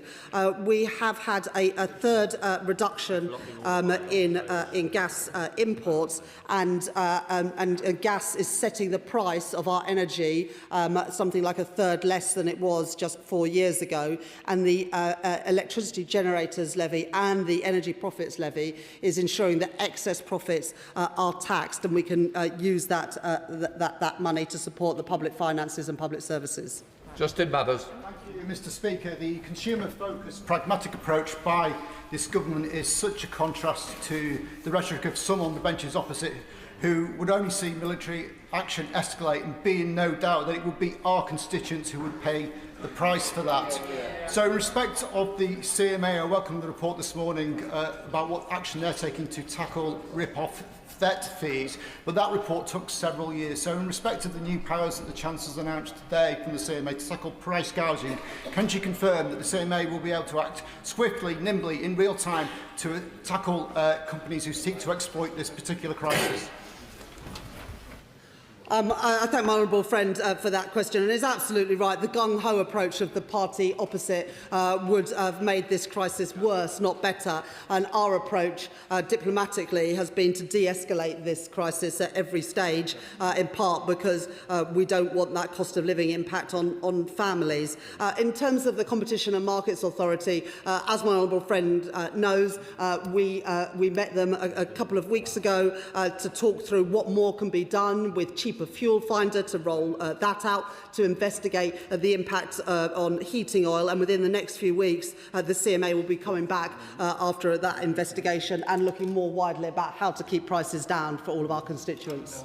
Thank you, Mr Speaker. The £474,000 awarded to Dorset Council last week as part of the Chancellor's announcement is welcome, but I must tell her it really won't touch the sides, and more is going to need to be done to support rural communities.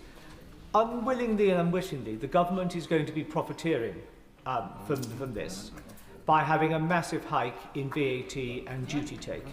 Could I urge the Chancellor, because this would not add to government borrowing, to ring-fence either in whole or great part those excess receipts that she will be receiving, to ring-fence to support rural communities across the country as they face into this cost of living crisis? Good question.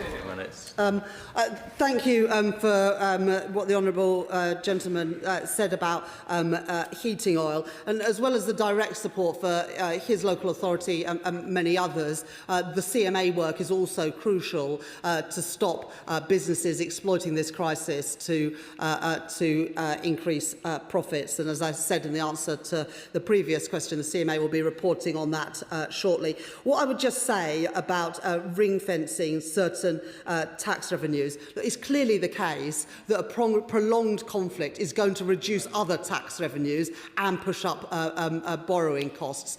So it's not possible to ring-fence a particular tax for a particular use because other tax revenues are going to be coming down. But the whole reason we have the energy profits levy and the electricity generators levy is to have some sort of stabilisation in the system to bring in money to support the government and our constituents when it's most needed. And of course we'll be using it to do that. Lupex. Thank you, Speaker, can I thank my right honourable friend for the serious approach he's taken to this conflict, unlike the hokey-cokey approach we've seen from the party opposite. Peterborough is willing to play its part developing our energy infrastructure, and we've already had £1 billion worth of private investment to upgrade the gas networks based out of Peterborough. But my constituents will know the price hike is not just about what's happening now in the Middle East. It's about a decade where we have not built the energy infrastructure this country needs. Will she reassure me that her plans today will speed up new nuclear, speed up investment in renewables, and get this country building the energy infrastructure we need if we're to tackle this for the long term? Thank my honourable friend for that question. And it's great to see that investment coming into Peterborough, supported by my honourable friend in the gas networks. And that's in stark contrast to the party opposite, who got rid of our gas storage facilities, stalled on nuclear, stalled on renewables, and as a result has left us more vulnerable to an energy price shock. Question, Ben Lake. Speaker, what contingency planning is taking place to support non-domestic energy bills, especially in rural areas such as mine, where a great number of small businesses, community organisations rely on heating oil and LPG? The best thing we can do to support households and businesses, and I'm sure he will agree, is to de-escalate this crisis and bring it to an end as quickly as possible. But as I've set out in my statement today, I will not tolerate businesses price gouging and earning excessive profits because of the conflict of the Middle East. That's why we've got the CMA with new powers to ensure that that doesn't happen, and why we are targeting support at those who most need it. Can I? Point of order, Sir David Davis. Thank you, Madam Deputy Speaker. After the financial crash in 2009, a banker called Tom Hayes was wrongly sent to prison. Last July, the Supreme Court overturned his conviction, and in January they instructed the government to pay him just shy of £300,000. He has still not been paid, not because the government is disputing the sum, but because they can't agree amongst themselves which department should make the payment. So he cannot get an answer as to what's going to happen with him. I cannot get an answer. I don't even know which minister to approach because of the dispute, the wrangle going on inside the government. I've written to Lord Chancellor. His department tells me I'm not going to get an answer at least until the middle of next month. So can you tell me, Madam Deputy Speaker, how I can establish the responsible department so that this House can get a proper answer to how this injustice is going to be resolved? Can I thank the right honourable member for his point of order? In the first instance, he may wish to consult the clerks in the table office for advice as to how he can best elicit a response, but he might also like to raise this with the Leader of the House at Business Questions, who will then be able to ensure that the question is directed to the correct government department. Point of order, Sir John Hayes. Very grateful, Madam Deputy Speaker. And I rise as the chairman of the all-party group on acquired brain injury, concerned about the news that 287 patients from a hospital in Northampton are to be reallocated across the country. NHS England have told local health bosses the hospital isn't fit for purpose, and so they must reallocate these people. Many are brain injured. The member from Northampton South is very concerned about this because many are his constituents. Given that you probably haven't had notice of a statement from the government about this, how can I draw it to the House's attention beyond this? And how can ministers be asked to come here to explain what they're going to do about this woeful situation? Can I thank the right honourable member for his point of order? He is quite right. I certainly have not had any notice of a statement on this, but of course he can raise this at health questions. Again, the advice, he can raise this with the Leader of the House, but he has certainly done an excellent job of highlighting the issue. I believe also in debates which I have listened to, and I'm sure the Treasury bench has heard him this afternoon. Point of order, Bel Rabiro Addy. Thank you, Madam Deputy Speaker. Tomorrow, the 25th of March, is the UN's International Day of Remembrance of the victims of slavery in the transatlantic slave trade. The Ghanaian government's resolution declaring the transatlantic slave trade as a crime against humanity, backed by the African Union, CARICOM and a growing global coalition, will be debated. Given our nation's central role in the trafficking and enslavement of African peoples, a vote against would be a betrayal of every life it consumed. This House has never debated this. How can we be certain that our UN vote reflects the will of this Parliament and, more importantly, the will of this country? Madam Deputy Speaker, how can we ensure decisions of this magnitude taken in our name receive the democratic consideration they deserve before a vote is cast? Can I thank the Honourable Lady for her point of order? As she will know, the Government conducts diplomatic relations in the United Nations under Crown prerogative.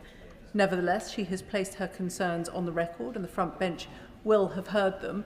Of course, as this House has not debated the issue, she might do well to apply for a backbench business debate, or alternatively to raise it in Westminster Hall, or indeed with the Leader of the House at business questions. Which brings us to the 10-minute rule motion. Kirstine Sullivan. Thank you, Madam Deputy Speaker. I beg to move that leave be given to bring in a bill to require that personal protective equipment procured and provided by public sector and associated bodies must comply with standard BS 30417/2025 or an equivalent specified standard and for connected purposes. I bring this bill to the House today as a proud member of the GMB Union. We all know the importance of personal protective equipment. It is the final defence against unavoidable risks in the workplace. But what's not always appreciated is that employees across the UK are routinely working without fit-to-form PPE, compromising safety and hindering productivity. BS 30417, developed by the British Standards Institution, is guidance that puts fit-to-form PPE as a consideration at every stage of purchasing, supply and use. Madam Deputy Speaker, our workforce is not homogeneous. Employees are not all male, 5'9" and 85 kilos, and even then, PPE is often designed for a taller man. Whether preparing food, handling chemicals, building houses, healing patients or fighting fires, too many are given inadequate PPE. Boots too big, they become trip hazards. Gloves too large, they can't grip properly, or high-vis jackets so cumbersome they restrict movement. While some employers offer inclusive PPE, it's time for us to put our money where our mouth is.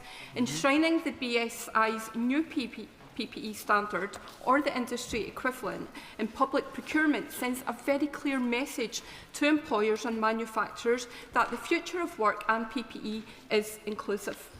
Over the past year and a half, I have met with women across industries, health services, firefighters, police, armed services, engineering. They are exasperated at poor fit PPE and often the ridicule that comes with it. Take something as simple as sizing. The smallest glove size available on the market is still too large for 86% of female hands. That's not just inconvenient and cumbersome, it's unsafe. Many women doing training drills on ladders, handling hoses and ropes, find them impossible as the gloves are simply too big to allow for a secure grip. Running into a burning building is something few of us would ever want to face, but our firefighters do this daily. Amidst an attack, running towards danger is something few of us would do, but our police officers do this daily. Handling soiled linen and cleaning up bodily waste is something most of us avoid where possible, but our carers, nurses and medical professionals do this daily. Madam Deputy Speaker, one Scottish firefighter came to me with her experience of running into burning buildings, but the service didn't have any female-fit fire boots. This is intolerable, a dangerous trip hazard in a perilous situation. In basic frontline protection, we are failing women who are putting their lives on the line. And the horror stories go on. Stab vests, predominantly designed to fit men, they're simply inadequate to fit the body shape of female police officers. Ordinarily, they're too big and too loose. When running, the stab vest slides up and down, hitting against their neck and chin, an encumbrance slowing them down in moments of danger. In one case, a knife slipped under a police officer's garment and she was hospitalised with severe stab wounds. Alternatively, Officers are forced to tie them so tight it impairs their breathing. Madam Deputy Speaker, others spoke of needing to alter their PPE just to make it fit. This completely compromises their safety and makes the worker legally liable for accidents on site due to wearing PPE incorrectly. And that's before we even talk about the lack of well-fitting protective clothing for people with disabilities, religious and cultural requirements, and men who don't fit the average size. Women in war zones have reported their oversized body armour cutting their thighs when sat in vehicles traversing rocky terrain, or helmets falling over their eyes. We should not expect our service personnel to enter combat zones if we cannot deliver the body armour and fitted head protection that can save lives. Madam Deputy Speaker, whilst these examples are not limited to public services, the purchasing power of the state represents a sizable portion of the market. The purchase of PPE for our council, care workers, firefighters, armed services and police. This bill will put people at the forefront of PPE procurement, ensuring true fit-to-form protection from sparks and burns, waste and disease, machinery and chemicals. Madam Deputy Speaker, I would like to give special thanks to the people who put so much work into the new BSI standard and helped me learn all things PPE, a subject that was not my forte but has soon become a passion project. Firstly, the BSI drafting panel, superbly led by Sarah Gibbs and Natalie Wilson, and I'm grateful for the inspiration of Roshi Hussain for challenging PPE straight from graduation into various construction sites. Robbie McGregor for all his help, and the GMB team, Mel and Lindsay, for bringing their campaign for inclusive PPE to employers and to the workplace. I must also place on record my thanks to my parliamentary assistant Angus Walker-Stewart, who very diligently followed me down this rabbit hole. I will also take this opportunity to wish the British Standards Institution a very happy birthday, and it's a big one, 125 years of standardising our rail gauges, plug sockets and now PPE. Madam Deputy Speaker, I want to conclude my proposal of this bill by bringing it back to where I live and where I come from politically. International Workers' Memorial Day falls on the 28th of April every year. In Bathgate, where I live, we gather in Balbardy Park. It is most beautiful in the springtime, with the cherry blossoms welcoming visitors to the park. Now designated a Park of Peace, this old colliery site saw at least 23 fatalities during its operation. International Workers' Memorial Day's motto is Remember the Dead, Fight for the Living, and this new inclusive PPE standard allows us to do just that and help ensure that those who go to work return home once again. With an ambitious plan to upgrade infrastructure and build 1.5 million new homes, this Labour government can lead by example and enshrine BS 30417 or equivalent at the heart of public sector procurement.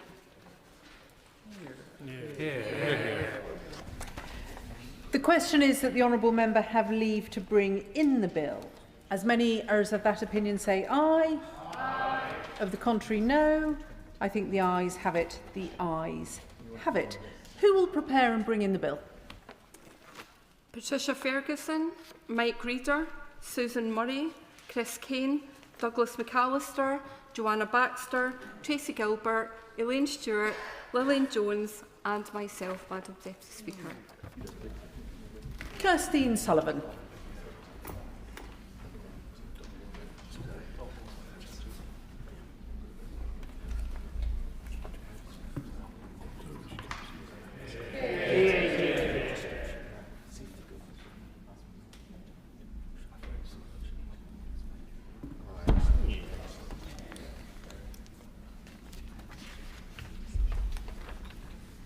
Personal Protective Equipment Inclusive Standards Bill. Second reading what day? Friday, 17th of April. Friday, the 17th of April.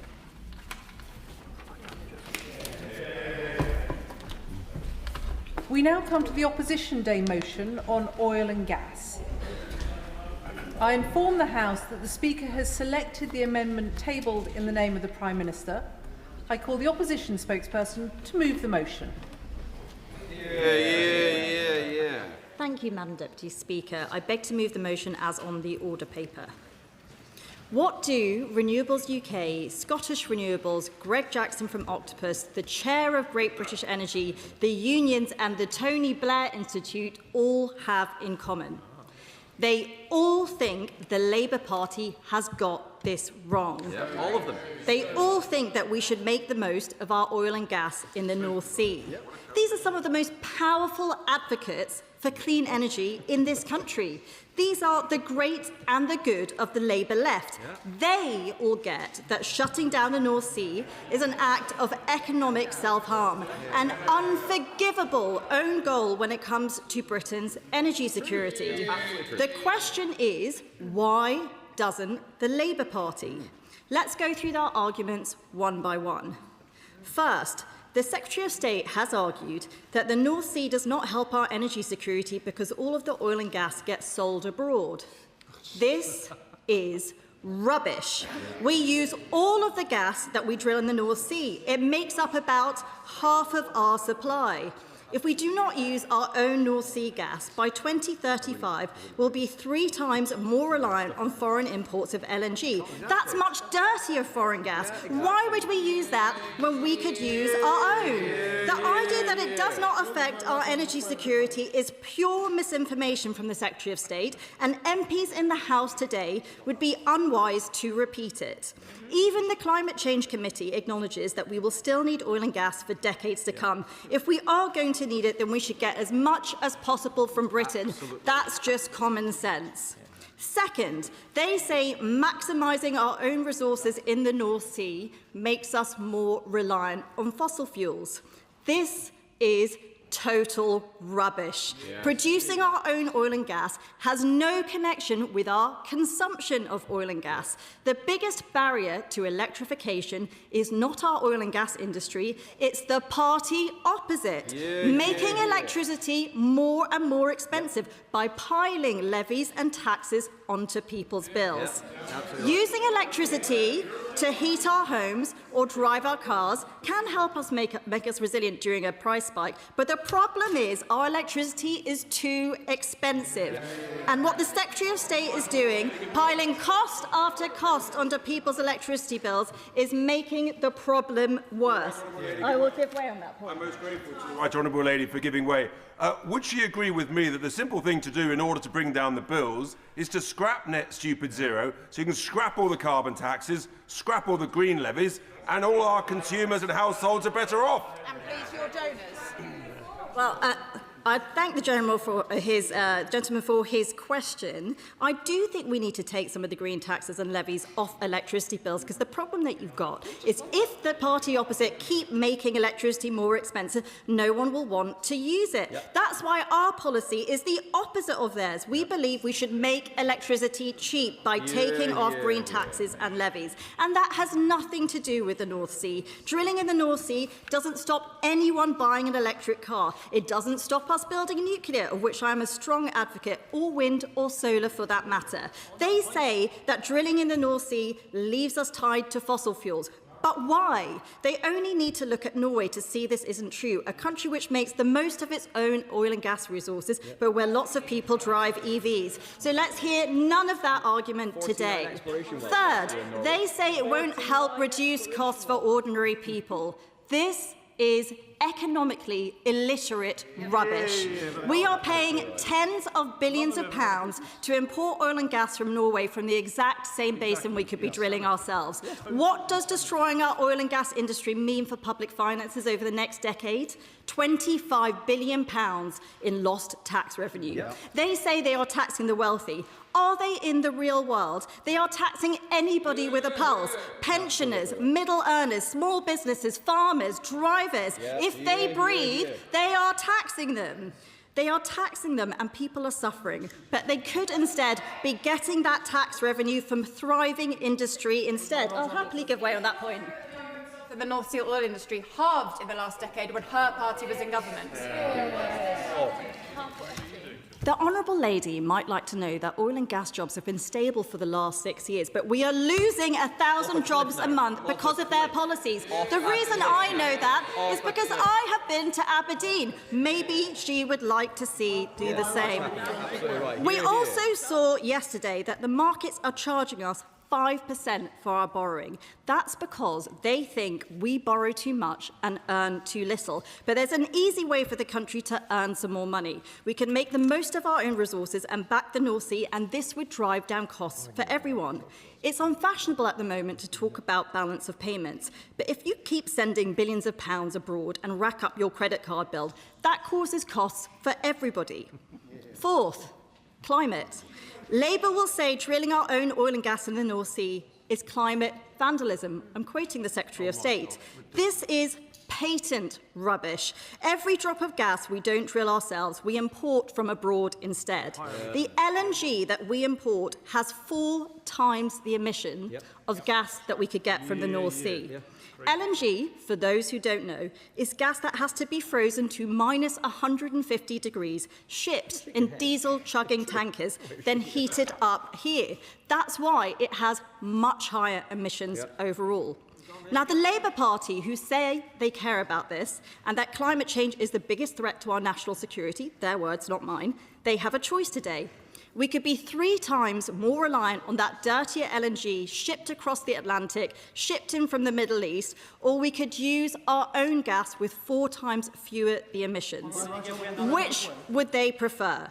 Virtue signalling higher emissions under the Secretary of State, or more jobs and lower emissions under our plans to back the North Sea? I'll happily give way. I'm grateful to my right honourable friend. And does she not, like me, feel not only sorry for all the consumers up and down the country who see billions of taxes that could be paid if we just produce more oil and gas here, could be used to lower the taxes when they fill up their cars and travel to work, but does she also not feel sorry for the 2 members opposite, because they are captured by an ideological Secretary of State? Neither of the 2 ministers on the front bench are idiots, neither of them, and yet they are captured by an ideological Secretary of State who's literally having to make them swear that black is white. I thank my right honourable friend, and these are 2 Scottish MPs. They have been to industry. They know what people in those areas are saying. They know the jobs that are being lost. And the question is, when the answer is so blindingly obvious, when we could use things that we make in this country rather than using dirtier imports from abroad, the question they need to ask themselves is, why can't their Secretary of State see the truth? Fifth, they say new fields will take too long to get up and running. This is dangerous, short-termist rubbish. Jack Daw and Rosebank could be up and running by Christmas. They have been sat on the Secretary of State's desk gathering dust. This hiding behind the process, I was part of the process. It is in the Secretary of State's gift. It is up to him to make the assessment. We are in an energy crisis. He could speed this up if he chose to do so. Jack Daw alone could produce enough gas to heat over 1.5 million homes. As their own Chancellor commends Norway and Canada for drilling more. That's what she said last week. She commended them for drilling more.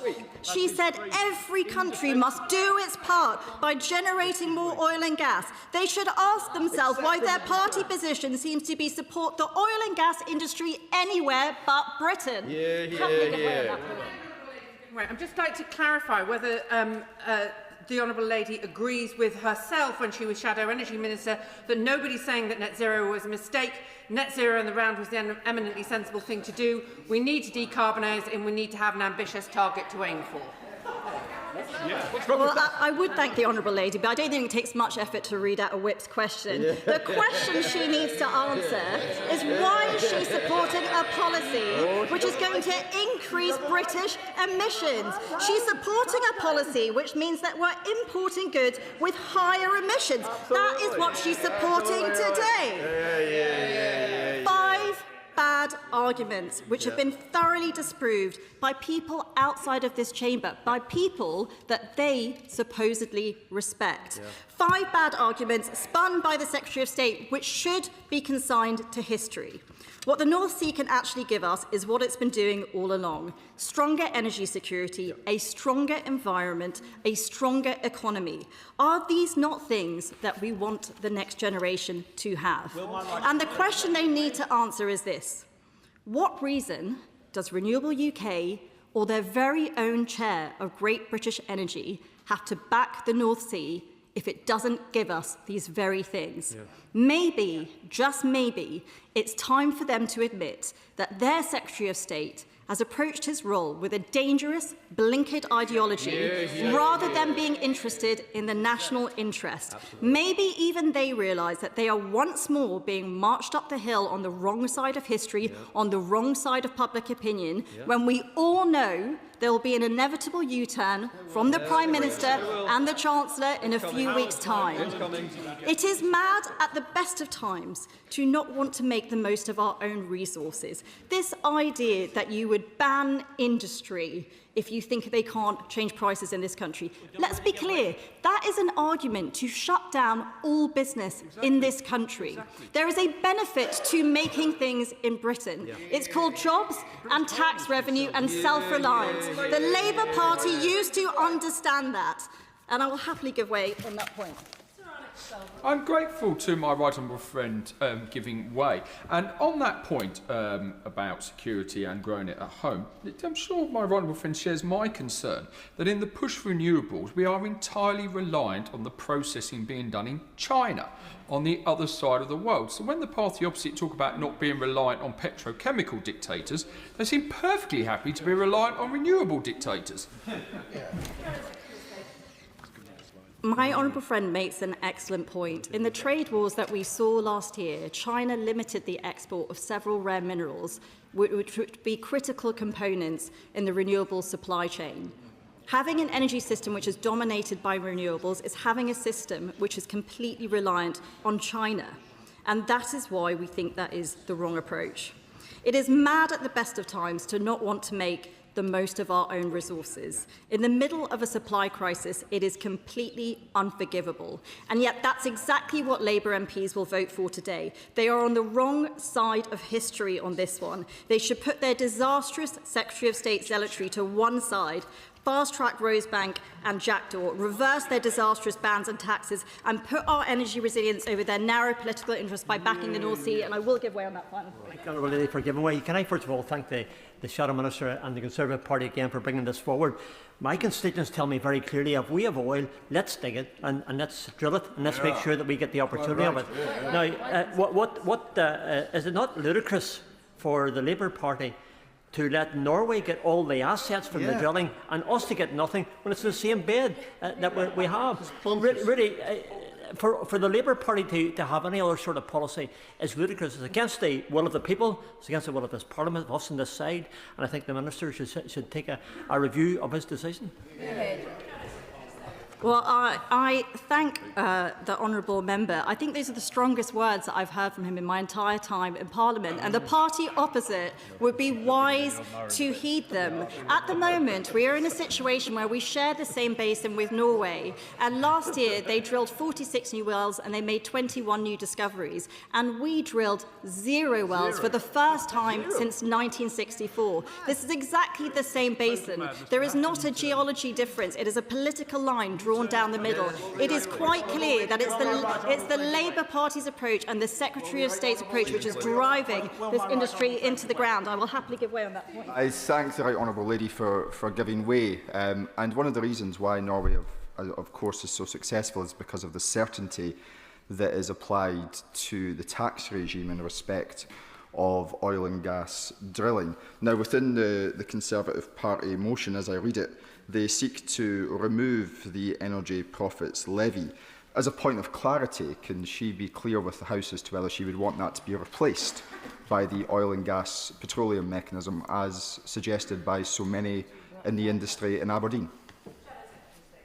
Thank the honourable gentleman. I know his party has a checkered past in backing the North Sea, but what I will say is that I'd be happy to work with anyone to look how we can support the industry. My position is clear. At the moment, we are taxing companies at a marginal rate of 100%. We are banning new licences, the only country in the world to do so. We are making ourselves more reliant on dirtier gas from abroad when we could be using our own resources and taking in £25 billion of tax receipts. And that's why I urge the party opposite, the party who used to be the party of workers, they used to be the party of industry, they used to be the party that understood aspiration in this country, to put themselves on the right side of history and vote for the motion today. The question is, as on the order paper, I call the Minister to move the amendment. Martin McCluskey. Thank you, Madam Deputy Speaker, and I beg to move the amendment standing in my name and the name of the Prime Minister and other honourable members. Madam Deputy Speaker, as I've said before many times in this House, the North Sea oil and gas sector is one of our great industrial success stories. We are proud of the role that the North Sea's workers and communities have played in helping to power our country and the world for decades, and we recognise the role that let me make some progress. And we recognise the role that oil and gas will play in our energy mix for decades to come, as well as the vast skills and experience of our offshore workforce. But as a government, we also have a duty to be honest about the challenges that we face. And the reality is that more domestic oil and gas production won't make us more energy secure and won't take a penny off bills. There is a lot of debate on this issue, so it's important to focus on the facts. And on that point, on the point of facts... For giving way, because earlier today the Secretary of State refused to answer my question about why it is that the price of gas in the United States is between a third and a quarter of the price of gas here in the UK. Perhaps the Minister could help us all and help the British people, because this goes to the heart of it, about the price of gas and the size and cost of our bills. As the honourable member will know and will have heard me say earlier in this speech, the price of gas and oil is set on an international market, and extracting more from the North Sea would not make a penny's difference in terms of price in this country. The North Sea is a super mature basin that accounts for around 0.7% of global oil and gas production. Production has been naturally falling for more than 20 years, which means our North Sea no longer has the reserves available to support domestic energy demand. And crucially, any new licences now would not make any difference to people's energy bills, because regardless of where it comes from, oil and gas is sold in international markets where we are price takers, not price makers, and I'll give way. If we were to accept that argument, notwithstanding the fact that there are global markets and supply and demand leads to much lower prices in some places than elsewhere, but let's accept, for the purposes of this, let's accept that it makes no difference to the international price. It's billions of pounds in foregone taxes, which could be used to reduce prices, to reduce VAT, to reduce all sorts of impositions on the British people, saving not pennies but many pounds from ordinary people's bills. That's true, isn't it, Minister? Madam Deputy Speaker, what the party opposite wants to do is they want to remove a tax that is contributing £12 billion to the Exchequer, that is funding our public services, that is allowing us to invest in our schools, in our hospitals and other public services. And if they oppose that, they need to come forward with their own proposals. Allow me to make some progress. The only route to energy security and lower bills is to get off our dependence on fossil fuel markets, which we have no control over, and onto clean, homegrown power that we do. I'll give way. The Minister for giving way. There seems to be some sort of complete failure to understand how the gas market works. Because the gas market works on piped gas, it works on local markets, and it works on an integrated supply and consumption system. And yet he's addressing it as though it's shipped oil. It's not the same market, and yet he's dealing with it as though it is. Could he please begin to address the fact that this is a very different market? We have been importers since 2004 of gas, and the party opposite will know, because they presided over the period of this decline. They will know that it's been declining for some time.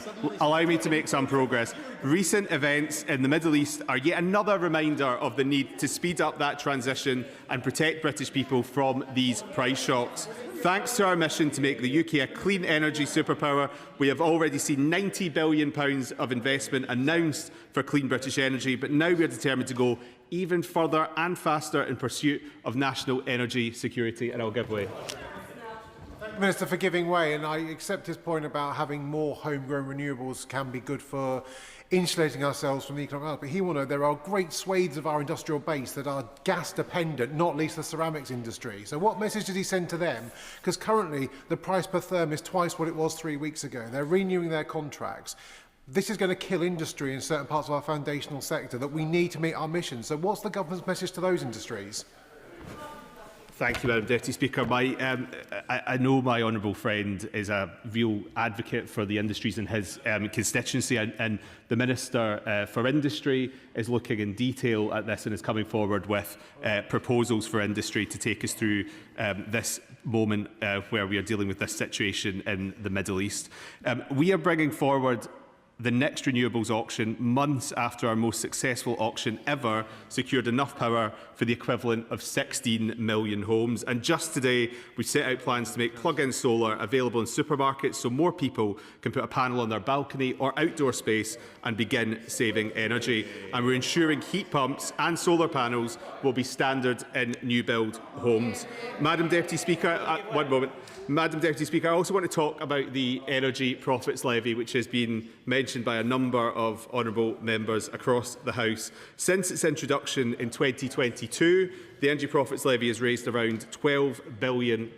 This revenue supports, as I said earlier, vital public services. And as the Chancellor noted at the recent spring forecast, the Energy Profits Levy will be replaced by the new oil and gas price mechanism in 2030, or sooner if average oil and gas prices over 6 months fall below the thresholds of the Energy Security Investment Mechanism. The Chancellor recognises industry's calls for the EPL to be replaced by the mechanism and wants to work with industry to provide certainty on the future fiscal regime whilst taxing windfall profits of energy companies. And I'll give way. For giving way. On the Energy Profits Levy, the OBR's own forecast last year downgraded the income that they're expecting from oil and gas by 40% between March and November, and then another 20% between November and March this year. By 2020-30, we're now only expecting £100 million from a sector that used to bring home billions. That's because of the EPL, and that's because of the ban on licences, and that's the impact that Labour are having on the oil and gas sector. The honourable lady will know that this is a windfall tax on windfall profits. If there are not windfall profits, there will not be a windfall tax. The motion, allow me to make progress. The motion also calls for an end to the ban on oil and gas licensing. The government has been clear that will support the management of existing fields for their lifespan. That's why we've committed to introducing transitional energy certificates that will enable some offshore oil and gas production in areas adjacent to already licensed fields, linked via a tieback, or in areas that are already part of an existing field. But new licences to explore new fields would make no material difference to overall production and would run contrary to the science on tackling the climate crisis. Why does he think the strategy of this government is so different to that of Norway? Nobody is doubting the commitment that Norway has to the environment and to net zero.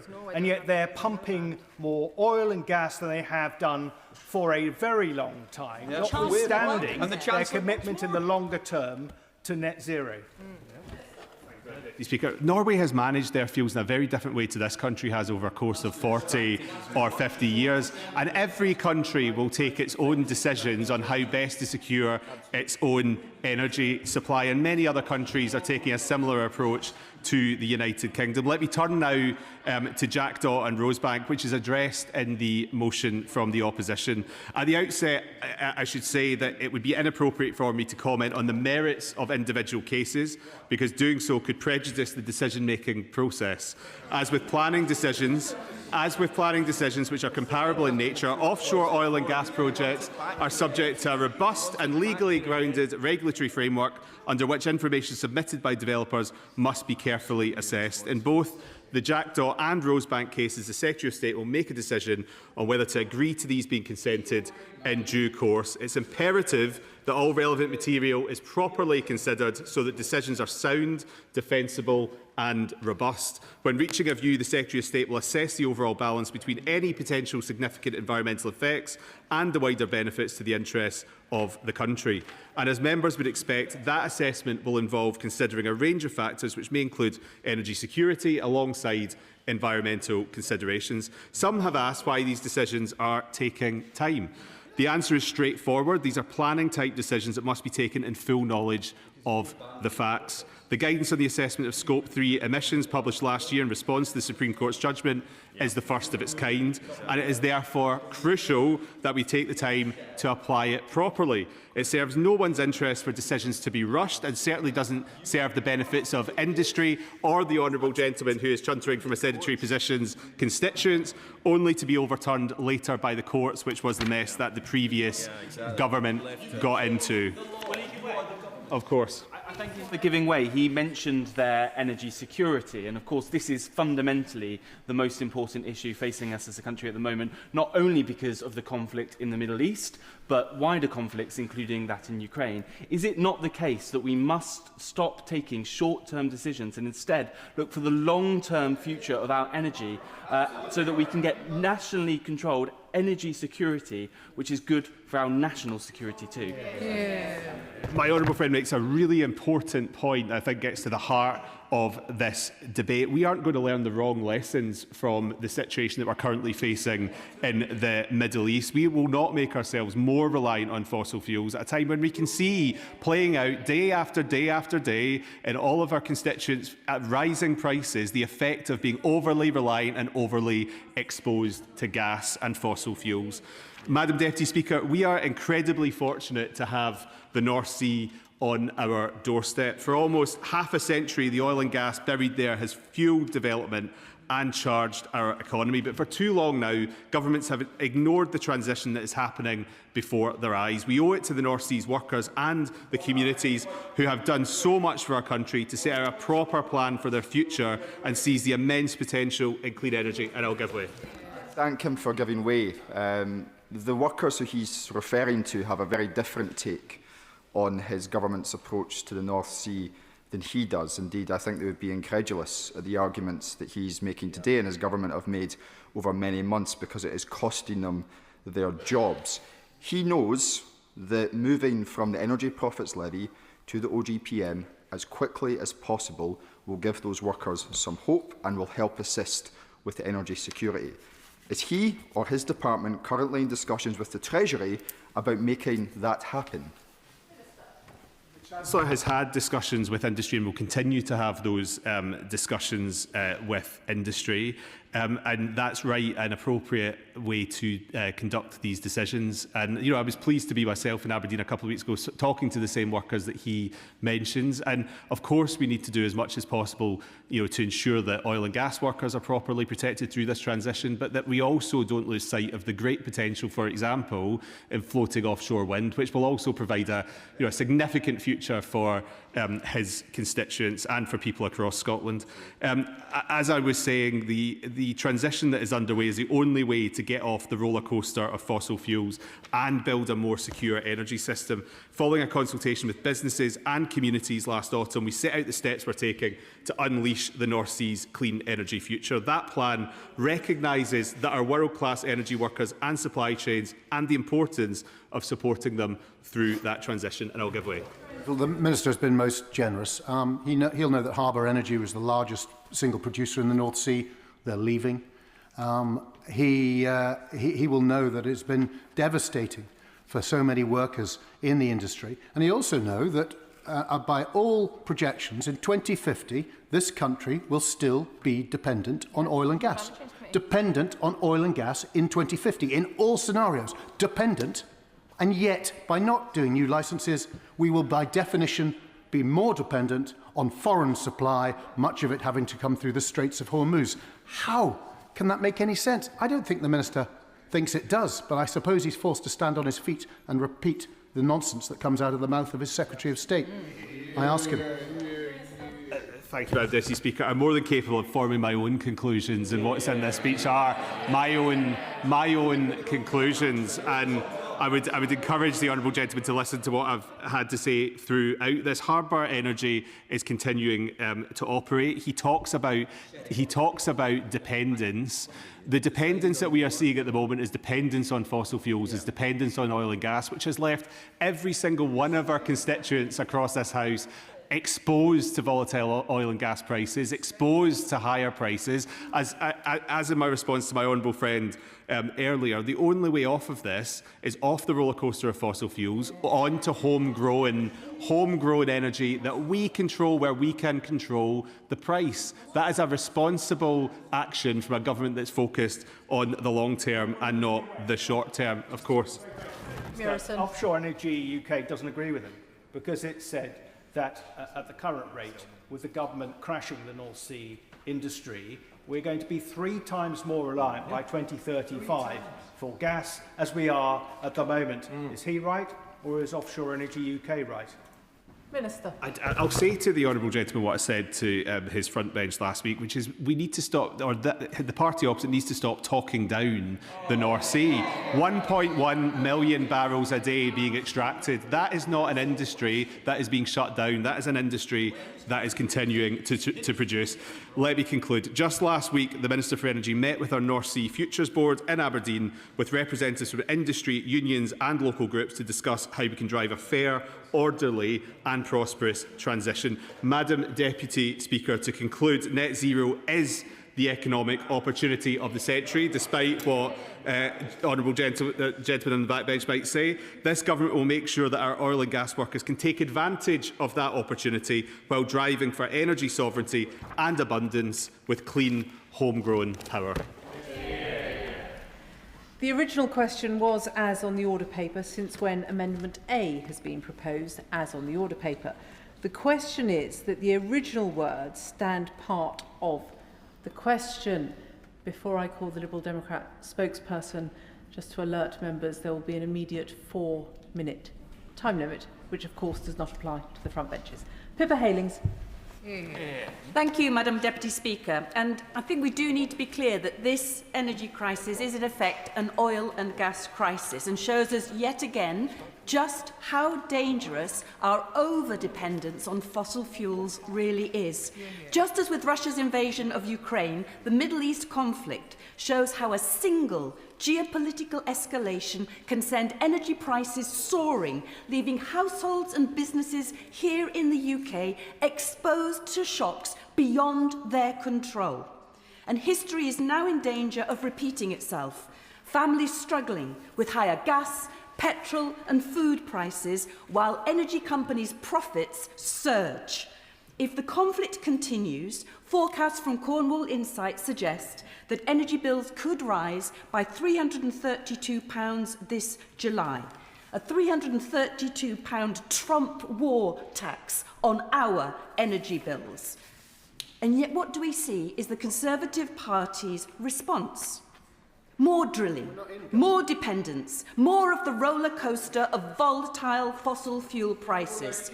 And along with reform, those here today misleading the public on the need to drill, baby, drill, are the same ones that were gung-ho urging the Prime Minister to join Trump in this illegal war that caused this very crisis. And I will give way. I thank the Honourable Lady for giving way. Can she explain why the production of oil and gas makes us more reliant on the consumption of oil and gas? Would she look at the example of somewhere like Norway, which exports oil and gas and gets tax revenue from it, that actually has a high penetration of EV? Could she explain why she's conflating the issue? Pippa Heylings. Very good question. Thank you very much. And I do believe that the Minister answered her question, which is that Norway has a very, very different system and made different decisions about consumption. Consumption based on a higher level and a faster level of adoption of techniques and heat pumps, which dither and delay under the previous Conservative government, which we didn't move forward on to take us off that consumption.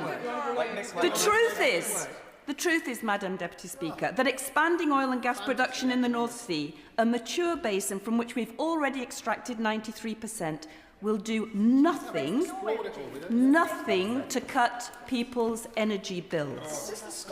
Any oil and gas extracted is sold on international markets to the highest bidder. nor will it influence global prices, given that the UK can only contribute a tiny fraction of the global supply, even if new licences were given. So, it won't cut bills, nor will they increase security of supply. Research by Uplift shows that fields licensed by the previous Conservative government over 14 years have produced just over a month's worth of gas to date. And energy security is national security. As long as we rely on fossil fuels, we rely on foreign dictators and petrostates. Trump's national security report was clear. He will use his gas to project power, turning it on and off at his will. And the Conservatives' reform have shown that when Trump says jump, they ask, how high? That is not energy security, that is energy surrender. Thank you, Honourable Lady, for giving way. Just to confirm, is the Liberal Democrats' position that they do not want new licences in the North Sea? I can confirm that the Liberal Democrat position is not to support new fields for exploration in the North Sea. Rather, we should accelerate our own homegrown clean energy whose prices we control. Otherwise, our constituents will forever be at the mercy of a deteriorating world order. And let me turn to jobs, because this matters deeply. Those working in the North Sea are skilled workers. They've kept our lights on and must be at the heart of any transition. A just transition that recognises that whilst we will need oil and gas for decades to come, the North Sea is a mature basin and oil and gas workers and supply chains need support to transition. And under the Conservatives, despite supporting new North Sea drilling, jobs in the oil and gas industry did fall by 70,000. 70,000 jobs without this outcry, without support. Madam Deputy Speaker, I grew up in Hull, a city that knew the devastation of unmanaged transition. I saw through my father's work as a GP the human cost of industries collapsing without a plan. Dockers, trawlermen, entire communities left behind, lost pride, and we can't repeat those mistakes. Yet, in Hull today, we also see what success can look like. Investment in offshore wind, companies like Siemens creating skilled, well-paid jobs for the future, building wind turbine blades. Jobs and pride. And now I'll turn to climate change, because whilst fossil fuels are driving skyrocketing costs, they also drive the costs of unabated climate change, already hitting our farmers and our communities with crippling flooding and droughts. Approving the Rosebank alone would add nearly 250 million tonnes of emissions, pushing us beyond our climate targets, further out of line with the Paris Agreement, which aims to protect us all. Opening new fields will worsen the climate crisis without cutting bills or improving energy security. It will exacerbate climate breakdown, and climate breakdown is a national security threat, driving instability, displacement and economic shocks. I'm most grateful to the Honourable Lady for giving way. So, in criticising us for trying to extract oil and gas, is she criticising Norway and its successful, excellent programme last year of drilling 49 new wells when we drilled none? So we have been taking out more gas for decades, less gas now for decades, and those were decisions that have been taken by successive governments. We know that now in Norway, we've seen the security of gas supply assessment. Norway's geological situation shows that they have more left there. Our basin is less and dwindling. So expanding North Sea drilling is not pragmatic. It's reckless and incompatible with the UK's climate commitments. However, there is another path, and the Liberal Democrats have been clear. We must break our over-dependence on fossil fuels, decouple gas and electricity prices so households benefit from cheap, clean power. The more we expand renewable clean energy through contracts for difference introduced by the Liberal Democrats, the less gas sets the price and families and businesses have fixed renewable energy prices. We would go further in taking off the policy costs from energy bills so that households feel in their pockets that the wind and the sun are cheaper than gas. We also need to make homes cheaper to heat in the winter, cool in the summer, with a more ambitious Warm Homes Plan, a 10-year emergency home upgrade programme, and also building on the Liberal Democrats' success in getting the government to commit today to putting rooftop solar on all new builds. Rejoining the EU's internal energy market would also reduce wholesale costs, trade energy more efficiently, and also avoid these higher costs. More drilling means more volatility, more insecurity and higher bills. The Liberal Democrats offer a different path, decouple gas and electricity prices and lower the bills that families and businesses deserve. Thank you. Mike Reader. Thank you. Thank you, Madam Deputy Speaker. I found this debate quite fascinating. The nonsense that has come from the opposition benches today, watching a party rip themselves up as they worry about more defections to reform, parroting their lines from the opposition front bench. And look, we know coverage from the media now that they're promoting people to the front bench based on their social media clout. So I'm looking forward to many more one-liners and AI-generated speeches as they all try and get down to the front. But look, we have seen arguments today that sound less like a plan for Britain and much more like they're straight from the reform playbook, talking down our country and creating more uncertainty and worry for families across the UK. So, Madam Deputy Speaker, to be very clear, I fiercely oppose further oil and gas exploration in the North Sea. Expanding new drilling does not address the pressures that families are facing right now. And it does not give our country long-term energy security and energy sovereignty. In fact, it exacerbates the problem. There is a claim that we can just simply turn this drilling on, that there is billions of pounds available right now without any government subsidy, and all of a sudden we'll get more oil. The fact is, it is a fairy tale. It is nonsense. Drilling and expansion is expensive. The best supplies are already tapped out. Profiteering drillers and exploiters are very honest about this. They know there are other places around the world they would much prefer to drill for much bigger profits for their stakeholders. This is not a magical solution that will benefit you British families, even if North Sea fields are opened today, as is proposed by the motion. By 2050, the UK is still expected to be dependent around 94% on imported gas, compared to 97% without it. It makes almost zero impact to our long-term energy security. And looking at those two individual projects that are in the motion today, Jackdaw would reduce import dependence by roughly 2%, with the UK continuing to be heavily reliant on international supplies. And Rosebank would reduce by around 1% for oil, with all that oil destined for exports, not for the pumps, of course. I'm most grateful to the honourable member. Is he aware that there is about a decade's worth, 10 years worth, of wonderful shale gas in the great county of Lincolnshire that can power this great nation? Mike Reader. Well, perhaps a discussion on fracking is a discussion for another day, but perhaps not for today.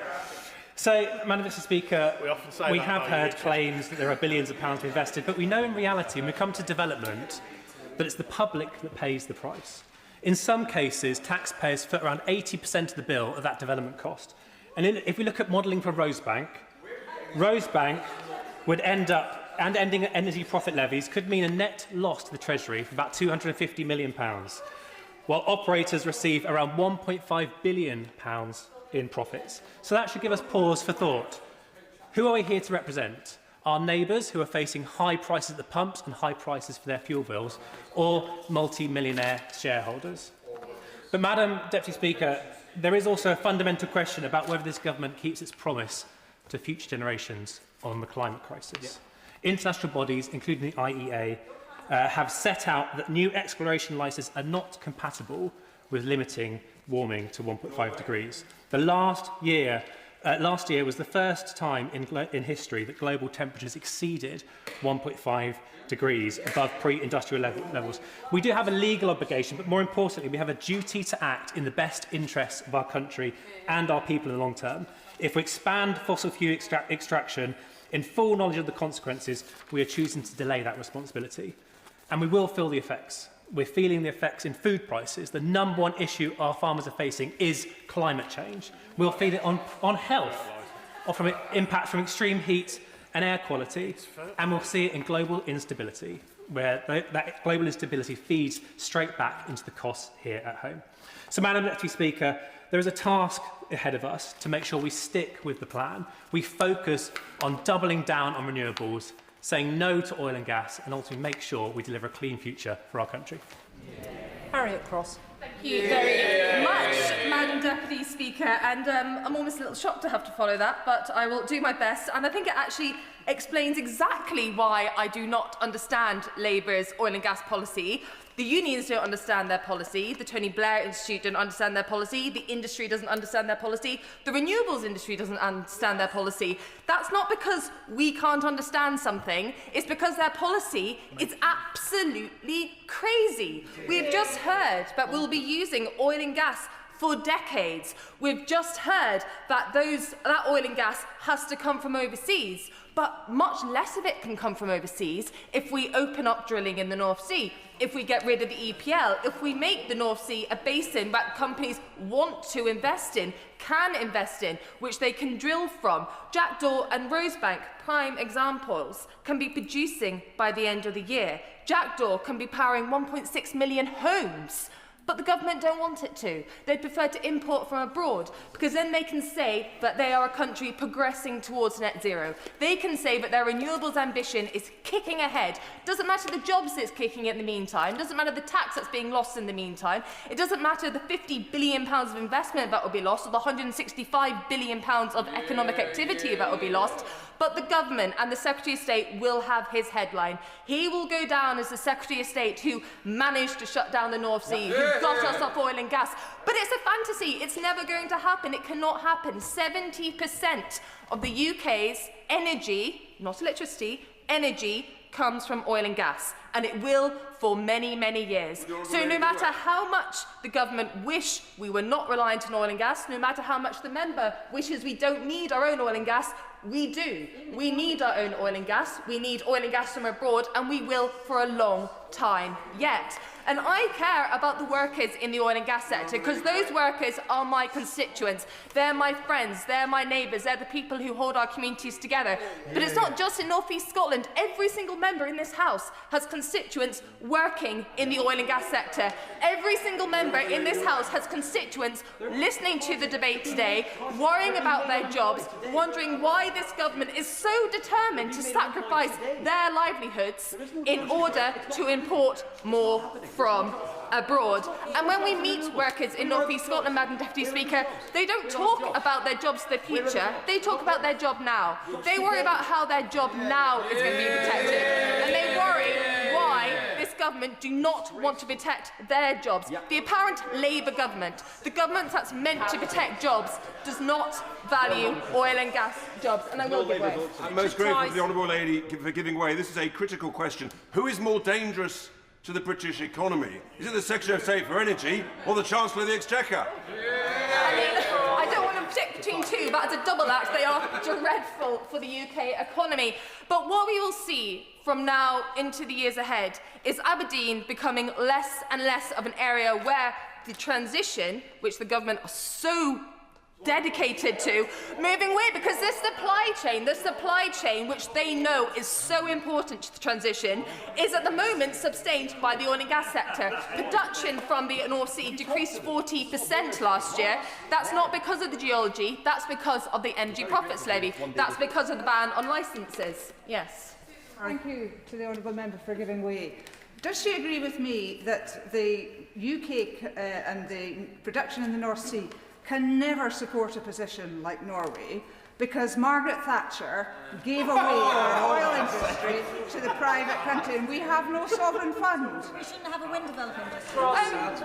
We need more imports than we produce. So why would we not produce to the full extent that we can from the North Sea? And as a Scottish Member of Parliament, I'm sure that she appreciates just how important the industry is to our constituents, and the Scottish Labour Member of Parliament as well. I do wonder if they're sitting there wondering just what this government are doing to their constituents. I would love to hear him justify it.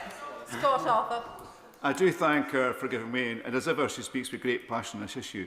But she must recognise, she started off by talking about Jackdaw, that her party made a complete mess of that, and that's why it's completely shrouded in uncertainty just now. She blames the government and suggests that we're to blame, but it was her party, was it not? And is this not a quasi-judicial decision, rather than a decision for the Minister? The government moved their support for Jackdaw and Rosebank, and that's why it is now held up. And if the government wanted Jackdaw and Rosebank, Cambo down the line, Tornado, there are many, many others in the pipeline as well. If they wanted these, they could approve these. Yeah. It's in their gift. They are the government who wanted, apparently, to be in power for that long because they wanted to be able to make these decisions. But the only decisions they're making at the moment for North East Scotland is the decision to close down the North Sea, no matter what they say otherwise, to see redundancies going up, to see investment going abroad, to see tax intake reducing. The skilled workforce of North East Scotland should be something that the whole of the UK treasures. Yeah. It is a vital asset, as is the North Sea. It's a vital asset. Any other country in the world would give anything to have the workers, the skills and the geology that we have off our east coast. But this government are not interested. They would much prefer to hit their renewables targets, their clean power targets, than support one of our most crucial industries. And that, Madam Deputy Speaker, is why I'm delighted the opposition have brought this debate today. Delighted, but we'll be voting to support our oil and gas sector, its workers, our industry. And I really hope that members across the House will support us today. Dame Annalise Dodds. Thank you, Madam Deputy Speaker. I want to start my speech by thanking the North Sea oil workers now and in the past. I recently read the book Black Eden by Richard T. Kelly. Maybe some others have read that book. On just about every single page, I was reminded of people that I know or people who I knew in my childhood in Aberdeenshire. The incredible innovators, the divers who risked their lives every single time that they entered the water, the workers on the rigs with weeks away from their families. They do deserve our thanks. They deserve recognition. And what they do not deserve is histrionics, is slogans rather than a plan, and is to not be taken seriously, because, Madam Deputy Speaker, they have not been taken seriously by the opposition motion today. I believe that the opposition motion misrepresents the industry the North Sea oil workers are in.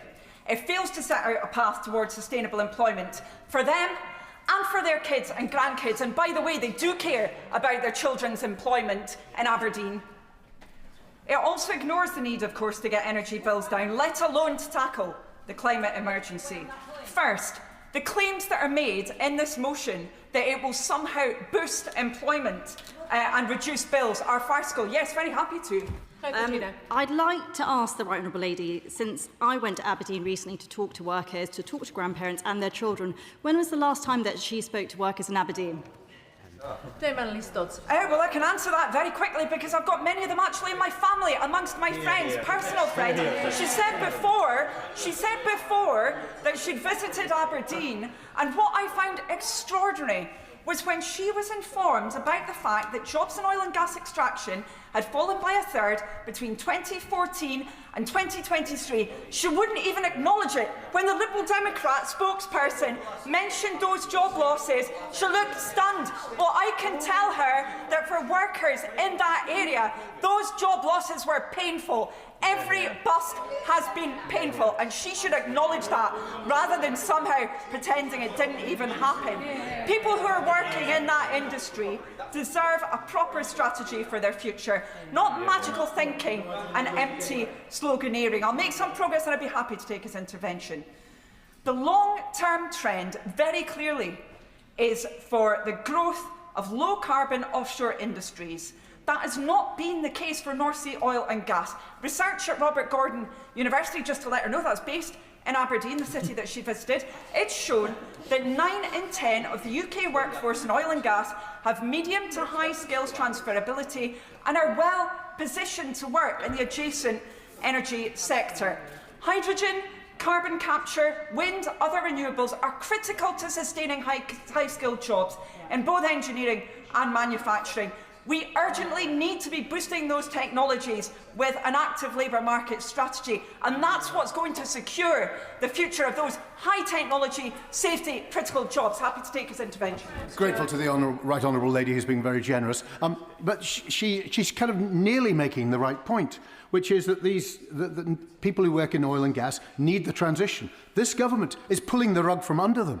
And hydrogen, carbon capture, floating offshore wind, other developing technologies, even tidal, they aren't growing quickly enough and fast enough to give those people jobs. That's the point. You're destroying the very engineering capability we need for the transition and putting up emissions while you're doing it by having imports instead of domestic production. It's mad.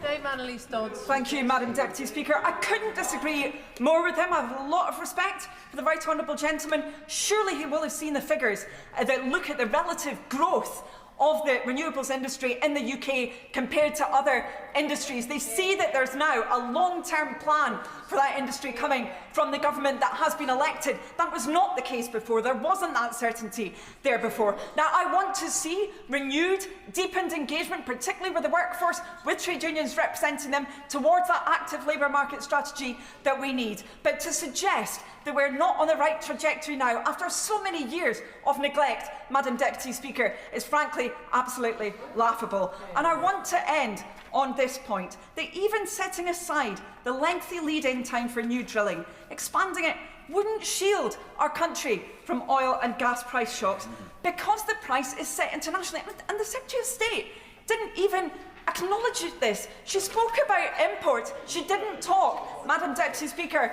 about prices because she knows the reality. We need to stop distant conflicts from impacting household bills in the UK. We need to get bills down, not keep them artificially high. We need cheap green tech and scaled up clean power. We don't need the kind of cheap political posturing represented by the opposition motion.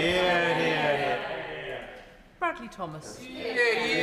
Thank you, Madam Deputy Speaker. Well, this is a socialist dream, isn't it, net zero, because it epitomises centralised control, government interference in daily life, and redistribution as well. And when an idea becomes immune to scrutiny, it is precisely then that more scrutiny is needed. And this definitely applies in the case of Britain's rush to net zero, because in our haste, we risk undermining our economy, our energy security, and ultimately the resilience that we all need to face the future. Caring for the environment is necessary, reducing pollution is noble, innovation in energy is essential, but pursuing an inflexible target at any cost without regard for consequences is madness. So firstly, take the economic reality. The UK is attempting one of the most rapid energy transitions ever undertaken by an advanced economy. Entire industries are being reshaped or phased out, and energy systems built over decades are being dismantled in a matter of years. And who bears the cost? It's not an abstract. It's households that face rising energy bills, businesses struggling with higher operating costs, manufacturers deciding whether to stay in Britain or to relocate to countries with cheaper, more reliable energy. I will give way. Thank my friend for giving way. The GMB Scotland Secretary recently described Labour's policies as industrial calamity. Does he agree with that? Thomas. I think any of us have to only go out across our constituencies and speak to businesses, and they will tell us the reality, the economic calamity of decisions taken by this government and the costs bearing down on them. The reality is that choices made by this government are continuing to hollow out our industrial base, not because we lack skill or ambition, Madam Deputy Speaker, but because energy, which is the lifeblood of industry, has become prohibitively costly. Energy security is not a theoretical concept. It is the difference between stability and vulnerability. It's the ability to heat our homes, power hospitals, keep the economy running, no matter what is happening anywhere else in the world. Yet at this moment, when we should be strengthening our domestic energy supply, we are choosing to restrict it, which brings us perfectly to the North Sea. Because the North Sea is one of the UK's greatest strategic assets. Beneath the waters lie opportunity, reserves of natural gas, that could provide reliable domestic energy for years to come. Yet the government is choosing to turn away from it. And the argument often given is that extracting more gas contradicts our climate commitments and that it locks us into the past. But it overlooks a crucial fact that the UK will continue to be dependent on fossil fuels for decades to come. And that's where the comparison with Norway becomes so instructive, because Norway is often held up as a leader in environmental responsibility, and they've chosen not to turn their back on North Sea resources. They've done the opposite. They've increased gas extraction, recognised both the economic value and the strategic importance of domestic supply. And Norway understands something that we would do well to remember, that energy independence is not at odds with environmental ambition. It underpins it. So the UK risks increasing dependence on imports, even as domestic resources remain available. We can produce gas... I will give way. I'm grateful. I do agree with the honourable member about the need for energy security. And certainly we don't want to have a supply chain that depends on the People's Republic of China, because that could lead in the future to economic coercion. Does he not share my view that the deduction is that we need homegrown manufacturing for renewable energy infrastructure? Well, we are increasingly dependent on China because of decisions, again, taken by this government. You know, this pursuit of a renewables-based future energy infrastructure is increasingly dependent on countries that are adversarial to us and which pose a risk to our long-term energy security. So he's right on that point. Madam Deputy Speaker, it's not just about energy, it's also about jobs. It's about public finances, something that the government knows only too well following their economic choices. The North Sea has long been a vital source of revenue for the Treasury, billions of pounds that supports public services, infrastructure, and analysis by Offshore Energy UK says that there is £165 billion of estimated economic value in the North Sea should the government muster the political will to seize it. I won't give way any further. To accelerate the decline of that sector without a fully viable replacement is not just economically risky, it is fiscally short-sighted. And at the same time, we must consider the livelihoods tied to the industry. This point has been stressed by colleagues across the House. Tens of thousands of skilled workers depend directly or indirectly on oil and gas. They're not abstract numbers. They're engineers, they're technicians, supply chain workers, families, and more importantly, whole communities. And if we move too quickly without a realistic transition plan, we don't simply phase out an industry, we create unemployment. We lose expertise, we weaken entire regions. And that is happening right now. This is not just a theoretical concern, it is raised by those who are closest to the issue. Trade union leaders have been clear. The General Secretary of the GMB has described the government's stance on oil and gas as madness. Unite the Union has warned plainly that policies will put jobs at risk. Even Jürgen Mayer said that extracting more gas and oil from the North Sea would boost jobs and tax revenues. And so these are not voices that the government usually say are opposed to progress. These are voices that represent working people, so why on earth are the government choosing to ignore them?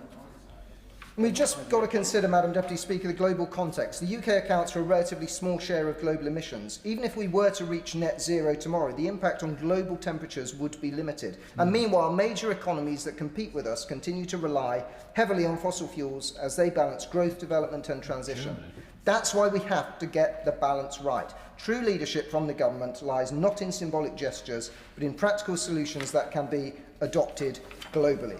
This, Madam Deputy Speaker, is why the pursuit of net zero, as is currently framed, risks becoming an exercise in self-imposed constraint, one that weakens our economy, compromises our energy security, it threatens jobs, it will reduce vital tax revenues, and it will lower living standards for all while delivering limited benefit. Graham Morris. Thank you very much, Madam Deputy Speaker. And I do welcome today's debate.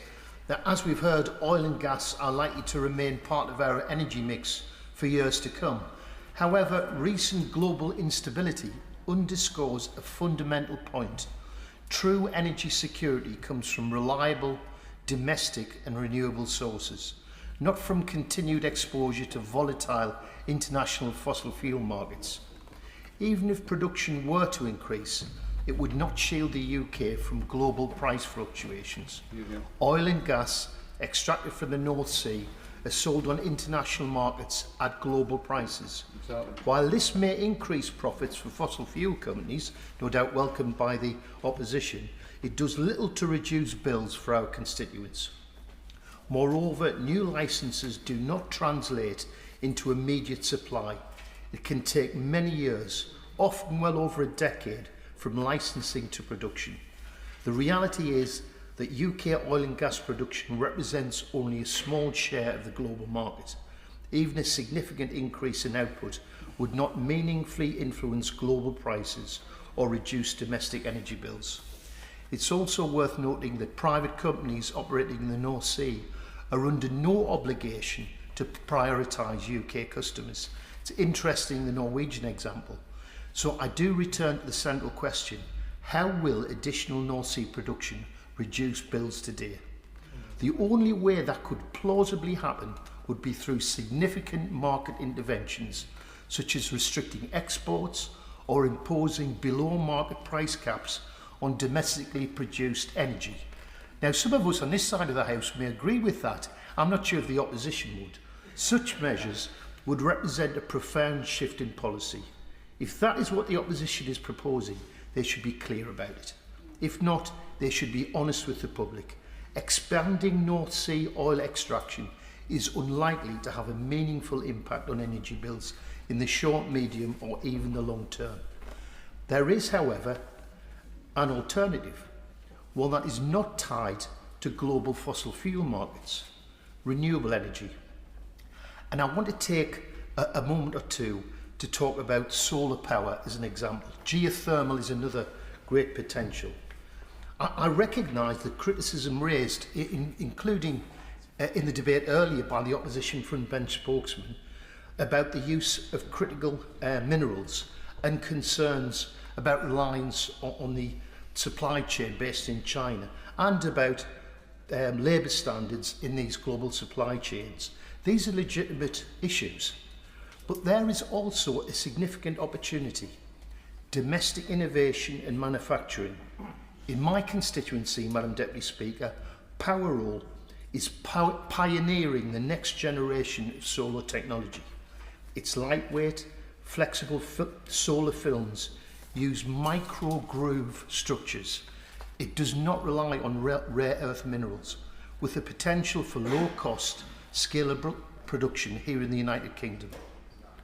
The government has already engaged with this technology, but now it's time to go further, to support commercialisation, scale up production, and invest in the infrastructure needed to bring British-made solar to the market at scale.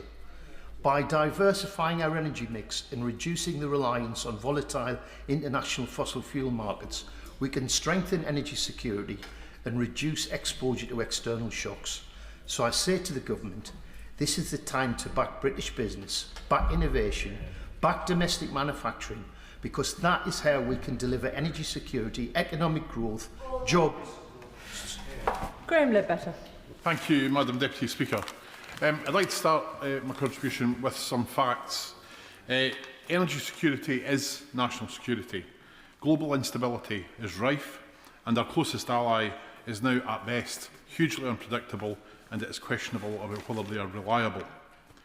When the UK Government should be protecting energy supply, it is instead sacrificing North Sea jobs and communities on the altar of ideology. Job losses continue month on month, and skills loss is rife. Just transition are mere words for the communities that are affected by this. To me, this is a repeat of what Thatcher did to Scotland's mining communities and to the steel industry in Motherwell in the 80s, destroying an industry without proper future planning and transition arrangements.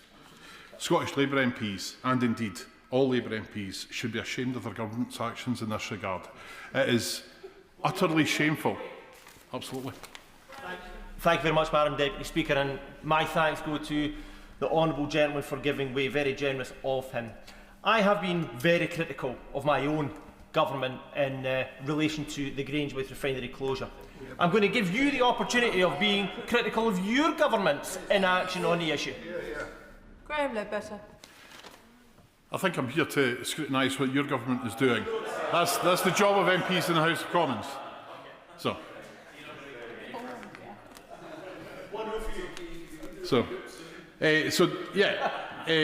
And I would say in this that the Conservative benches are no better in this. The government benches, have an ideology of driving towards net zero and clean power, but with no regard for the North Sea, it appears. And the Conservative side here have an ideology of protecting the oil and gas in the North Sea, but whilst getting rid of the climate change targets. The industry doesn't like either of these positions, not the oil and gas sector and not the renewable sector. Everybody in this room knows that. They need each other to survive. They need the skills to transition from one to the other. If we lose the skills in the oil and gas sector, we will not develop the renewable sector as quickly as we need to. That is the fact of the situation. If those skills, if those jobs are lost, or if they disappear off into other places around the world, like the Caspian or the Gulf of Mexico, then they're not going to be brought back easily. That will give it to the honourable gentleman. Thank the honourable gentleman for giving way. He talks about the North Sea industry and ideology. What were his views when his government was in coalition with the Green Party, who was willfully wanting to destroy those jobs immediately overnight because of ideology? Did he support that government coalition? I supported that coalition at the time because there was plenty of other benefits that we were gaining from it. I wasn't 100%.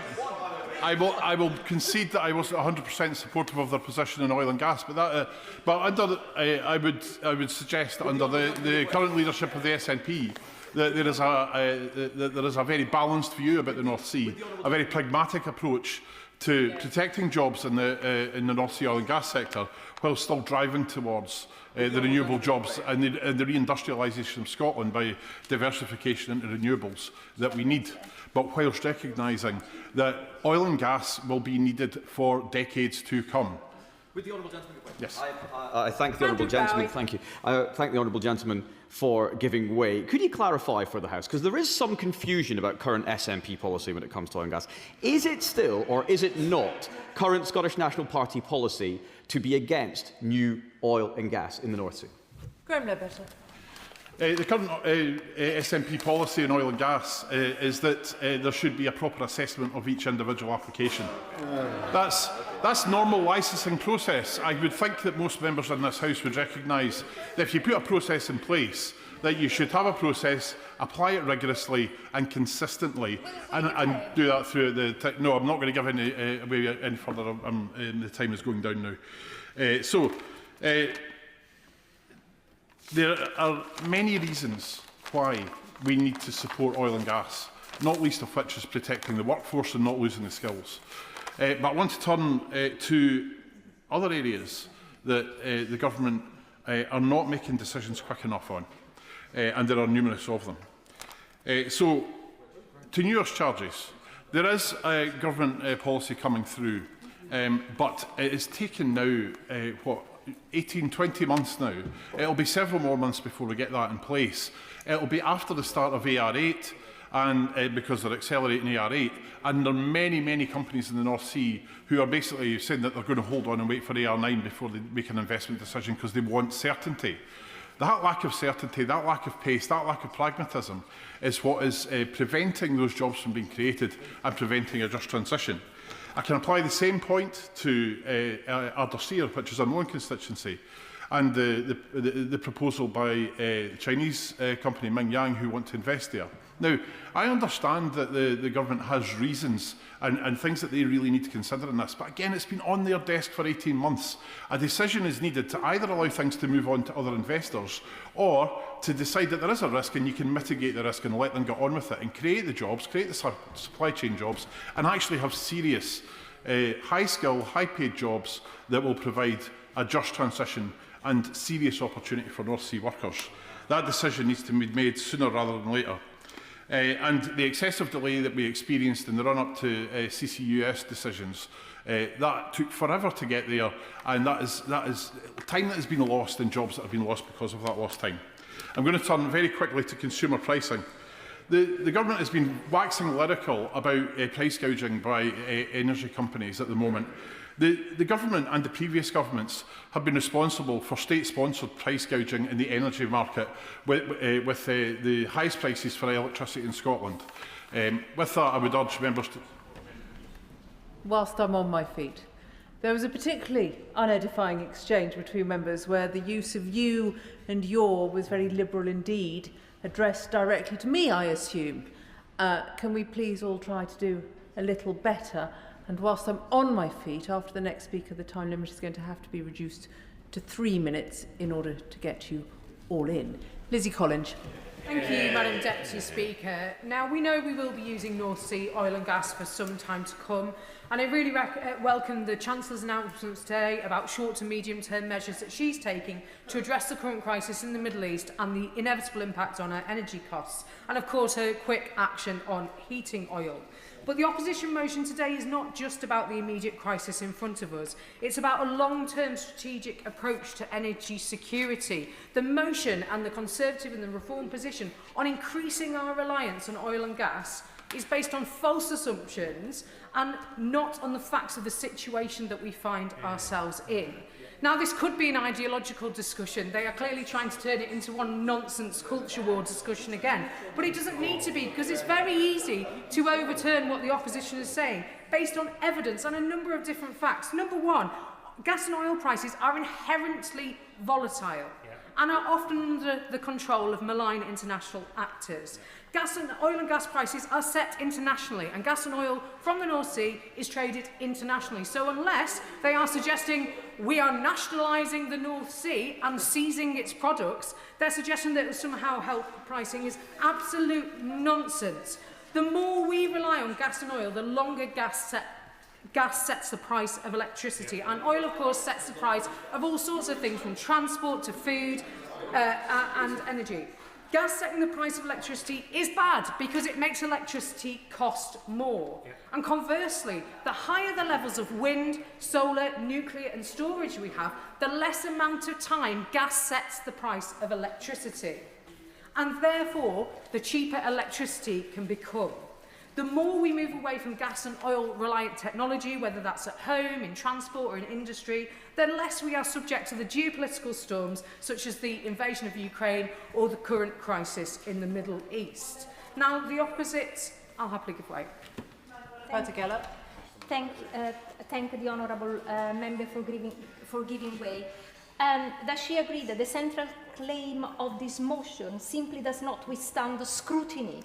Because even if new fields are approved, the oil and gas will still be sold at an international price and will do nothing to shield the British consumers from future shocks, while the economic case is already clear that renewables are cheaper to generate. Well, I thank the Honourable Lady for her intervention, and she is absolutely correct. The central premise of today's motion simply doesn't stand up to any scrutiny. Next, they want to talk about levies to pay about the cost for new clean energy infrastructure, but they conveniently forget that all energy infrastructure needs to be renewed and needs to be replaced. And actually, wind, solar, nuclear is cheaper than new gas and oil infrastructure. And we also need to improve our grid. That has to be paid for somehow. So whichever way you cut it, you need to build that infrastructure and you need to pay for it. And yet the Conservatives and Reform simply just don't have an answer for how they would do it. And also, just to be really clear, to build on the point my honourable friend made, the skills of North Sea gas and oil workers are absolutely vital to building that new infrastructure and operating that new infrastructure. They have fantastic skills that they need to be part of the clean energy transition. Madam Deputy Speaker, last week I met a Ukrainian delegation as part of the Energy Security and Net Zero Select Committee. And they described, in very brutal and frank terms, how Putin had used energy as a weapon of war and the severe impact it has had on the people of Ukraine. And their previous reliance on gas had left them exposed to Putin using this in this way.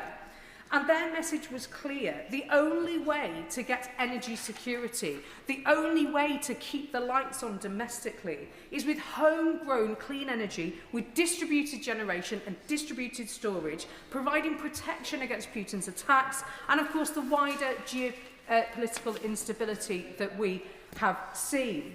Now, the economic case for clean energy has been very clearly made, and the arguments made by the opposition in favour of continuing our reliance on oil and gas are just absolute nonsense. But let's not forget, Madam Deputy Speaker, I would like to finish.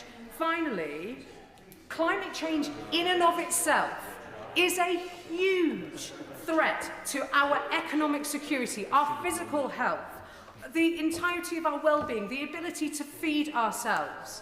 And they say, oh, well, if we transition to clean energy, it won't make much of an impact. Well, actually it will, because we are being global leaders. And every half a degree we prevent in heating will save hundreds of thousands of lives every year.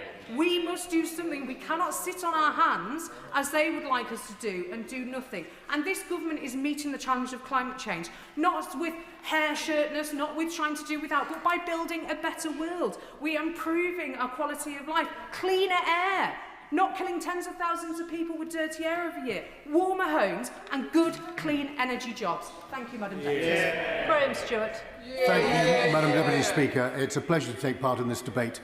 And it's a pleasure to follow the Honourable Lady, who follows in a tradition of backbenchers opposite, standing up and trying to make the case for the utterly insane, the truly crazy, and the utterly groundless. And I feel sorry for the Honourable Lady, more sorry for her than I do even for the ministers on the front bench, because we know that this impossible position cannot be maintained. There is going to be another, I don't know whether Madam Deputy Speaker, I don't know whether they're at U-turn 13, 14, 15, 16, who can count? But what I can guarantee you, Madam Deputy Speaker, it is impossible to maintain this current position. It rests on a number of fallacies. Not the Honourable Lady did it as passionately as any of them, didn't she? Oh, it's outrageous. The Conservatives suggesting that our producing more oil and gas in the North Sea is going to change the global price. Well, I went back to the motion put forward by the Conservatives today, Madam Deputy Speaker, and nowhere does it say that. So the whole case of the, and I inverted commas, crazies opposite, and I include the Honourable Lady for the Liberal Democrats in this. I don't know whether that's parliamentary or not, but this is lunacy made flesh, and I don't know whether that's possible too. I'll give way to my honourable friend. Right. Sir Alex Sheldon. Very honourable to my right honourable friend giving way. And just on that subject of the Liberal Democrat front bench speaking, it was a shame she didn't take my intervention, because she may have been able to answer this question. But she was very keen to talk about what happened under the Conservative government and how we need to move renewables. But does my right honourable friend find it incredulous that not at any moment did she mention that it was Nick Clegg who cancelled all the nuclear power stations, saying he wasn't going to invest in something which shouldn't come along till 2022? My right honourable friend is right, and I was incredulous listening to her at the incredible things that she said, because it was part of this, I'd say, go back, this big, passionate attack. It's not going to change the global oil price. What it is going to do is help employ 200,000 people in this country with all the engineering expertise, the supply chain, the deep supply chain we have in this country, in oil and gas. It is going to provide gas, nearly all of which, practically 100% of the gas produced in the North Sea, comes into the UK grid. Nearly all of it is consumed here. Some goes through interconnectors in either direction, the other way. But the idea that it doesn't directly contribute to our energy security is for the birds. But going back to the price point, because colleagues opposite put so much effort into this thing, how dare they suggest that it's going to change the price? We do know there are localised prices. So it's also not true to say that oil and gas have a global price and that's the price you have to take regardless, because as the honourable member from the Reform Party interjected earlier, it's between a third and a quarter of the price in the United States. If you get supply and demand in the right balance, it does make a difference. If you have to rely on LNG, you have to liquefy it, gasify it, ship it with specialist ships, bring it over to specialist infrastructure in order to bring it into the UK gas grid. That all costs money. And not only does it cost money, but even more ironic, given the attitudes given by the party opposite, it comes with 4 times, according to the North Sea Transition Authority, 4 times the embedded emissions in that gas. So it's environmentally insane as well as economically insane. I give way to my Honourable. I thank my right honourable friend for giving way. Does he acknowledge the comments made by Greg Jackson, the founder of Octopus Energy, who himself said that importing LNG has a greater carbon footprint than extraction from the North Sea? And does he also acknowledge that the parties opposite themselves are not acknowledging that the renewables market is not competitive itself? Well, for the purposes of today, I will leave aside the renewables market, but I noticed that Renewables UK, alongside the Chief Executive of Octopus Energy, all agree that it is crazy, along with the head of the unions responsible, all agree that this is crazy. There's going to be a U-turn, and the poor minister on the front bench, we're going to have the comic sight. We're going to have the comic sight of that very likeable and very competent minister on the front bench coming to this House explaining why the exact opposite of what he's arguing today is now the truth. That is going to happen, and it has to happen, because if we don't do it, we lose jobs, we lose revenue, tax revenue, and we lose energy security, which I notice are the three qualities which are in the Conservative motion today, because they are the vital things which we're missing by not drilling for oil and gas in the North Sea, while we nonetheless import it. So we're importing more, Madam Deputy Speaker, with higher emissions than if we did it here. And the net result of not producing here, we don't consume or burn a single drop of oil and gas less as a result. The party opposite's position is untenable. Gareth Snell. Thank you very much. I'm not sure that might be a bit preemptive in what I need to say on the matter. Can I just start, Madam Deputy Speaker, with the things that we all agree on? I think across the House we'd all acknowledge that the international energy prices that we face in this country are too high, that there is a roller coaster effect, as the Minister is on record of saying, when it comes to the price of gas. Only today it is at 149 pence per therm. It was 120 pence per therm in February 2025, and it was 38 pence per therm in February 2021. I think we have to acknowledge the fact that oil and particularly gas prices around the world are going up, and the impact can be felt not just in the jobs that the Honourable Lady from Gorton and Buchan rightly points out, but also the jobs of those industries that are gas dependent. And the thing that I find slightly difficult to sit here and stomach is we talk about energy in the round as if there is only one type of energy and everything will eventually run off one type of energy. But energy is a diverse group of ways of powering things. It can be electrical, it can be nuclear. In most of our foundational industries, it is gas. And we acknowledge that gas is going to be here for a very long time. We are going to have to use gas to power the kilns that make the bricks to build the houses that we want to make. We are going to need to have gas to power the furnaces to make the metal and the steel in the foundries that we want to make for our own defence development, but also our own manufacturing. If we want to make paper in this country, you need gas. If you want to make glass in this country, you need gas. If you want to make cement in this country, you need gas. If you want to make lime in this country, you need gas. There are so many parts of our economic powerhouse that is the United Kingdom that are dependent on gas, and whilst we should absolutely, and I agree with my colleagues on this side of the House, we should move at pace to transition to electricity where it is possible.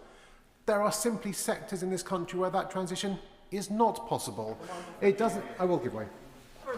I thank him for giving way, and he's making an outstanding case. Does he agree as well that gas is an important feedstock in a number of critical industries, such as for the production of ammonia, which is essential in the agricultural sector?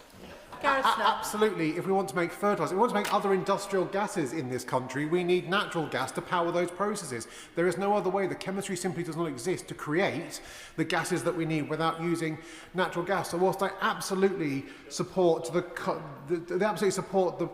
argument that if we can move towards net zero and transition towards electricity, that's fine. But we also have to recognise that great swathes of what we are trying to do simply won't do that. And if they can do that, they don't have the capital to make the R&D investments necessary. You cannot fire a kiln with hydrogen yet in this country.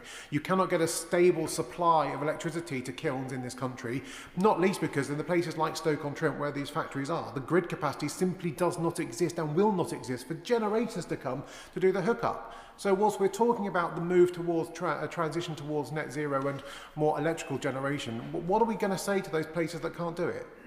What is the message to the workers in Stoke-on-Trent today and in Denbigh in Derbyshire today who are looking at a sector that simply cannot transition away from gas when we say it's going to be all done through renewable energies. I want there to be more renewable energies. I want the technology to exist, but it's not there yet. And every time we forget that, we talk about jobs and we talk about livelihoods in places that need them most being written off. Very briefly. The honourable gentleman, would he agree with me that we need to see the hydrogen storage and transport model issued by the government as quickly as possible as well? Gareth now. Hydrogen has to be part of the future mix. There are some very interesting tests being done in Germany where hydrogen is being mixed in with gas to power some of the kilns that we need and some of the high energy intensive processes. Technology is very expensive though, and most of the companies in the UK outside a handful can't afford that. So yes, we do need that investment strategy. Very, very briefly. Collins. Thank you. I thank the honourable gentleman for giving way, and he's making some really good points there. And does he not agree? Because there are certain industries that do need that gas, that we need to shepherd that limited resource carefully, and actually the transition in other areas of energy will support keeping that gas and oil where we cannot replace it. Gareth now. Shepherding that is, but one of the things the government has got to get to grips with is how much we pay for the imports of the gas, and that is where we are dependent upon on international markets.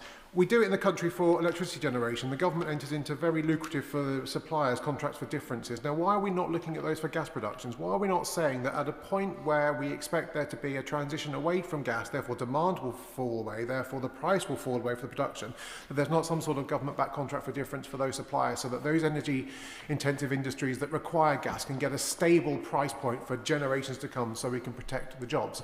And I'm sure when the Minister responds, he will pull to the tab in his file where he'll talk about the British Industrial Competitive Scheme and he'll talk about the supercharger. I just want to reiterate, because it seems that no one in government is listening, those do not apply to gas-intensive industries. Those are for electro-intensive industries. The Chancellor said it today, the ministers have said it before from the dispatch box. If we're going to look at how we support energy-intensive industry in this country, it can't just be through those schemes. Carla Denyer. Thank you, Madam Deputy Speaker. There is simply no case for opening new oil and gas wells in the North Sea. There is no case for approving Rosebank and Jackdaw, and there is no case for removing the windfall tax on oil and gas companies. And it is inaccurate, irresponsible and immoral for the Shadow Secretary of State to suggest otherwise in her motion today. Expanding North Sea drilling will do nothing to support UK energy security nor jobs, as the Lib Dem spokesperson and the Right Honourable Member for Oxford East laid out very clearly in their speeches earlier today and answered the challenges from the shadow front bench. So I will move on, given the limit on time. Given that these measures will not secure our energy supply, protect jobs or bring down bills, what will drilling more oil and gas from the North Sea do? Well, it will undo so much of the progress we've made in cutting greenhouse gas emissions. We are proud, indeed the Shadow Front Bench was proud, I've thought, to end polluting coal power in the UK. However, allowing Rosebank would be the equivalent to running 56 coal-fired power stations for a year, undoing all that good work. And it will make some people a lot of money, including those on the Reform and Conservative benches who take dirty money from fossil fuel donors. No, I will not. Thank you. I will carry on.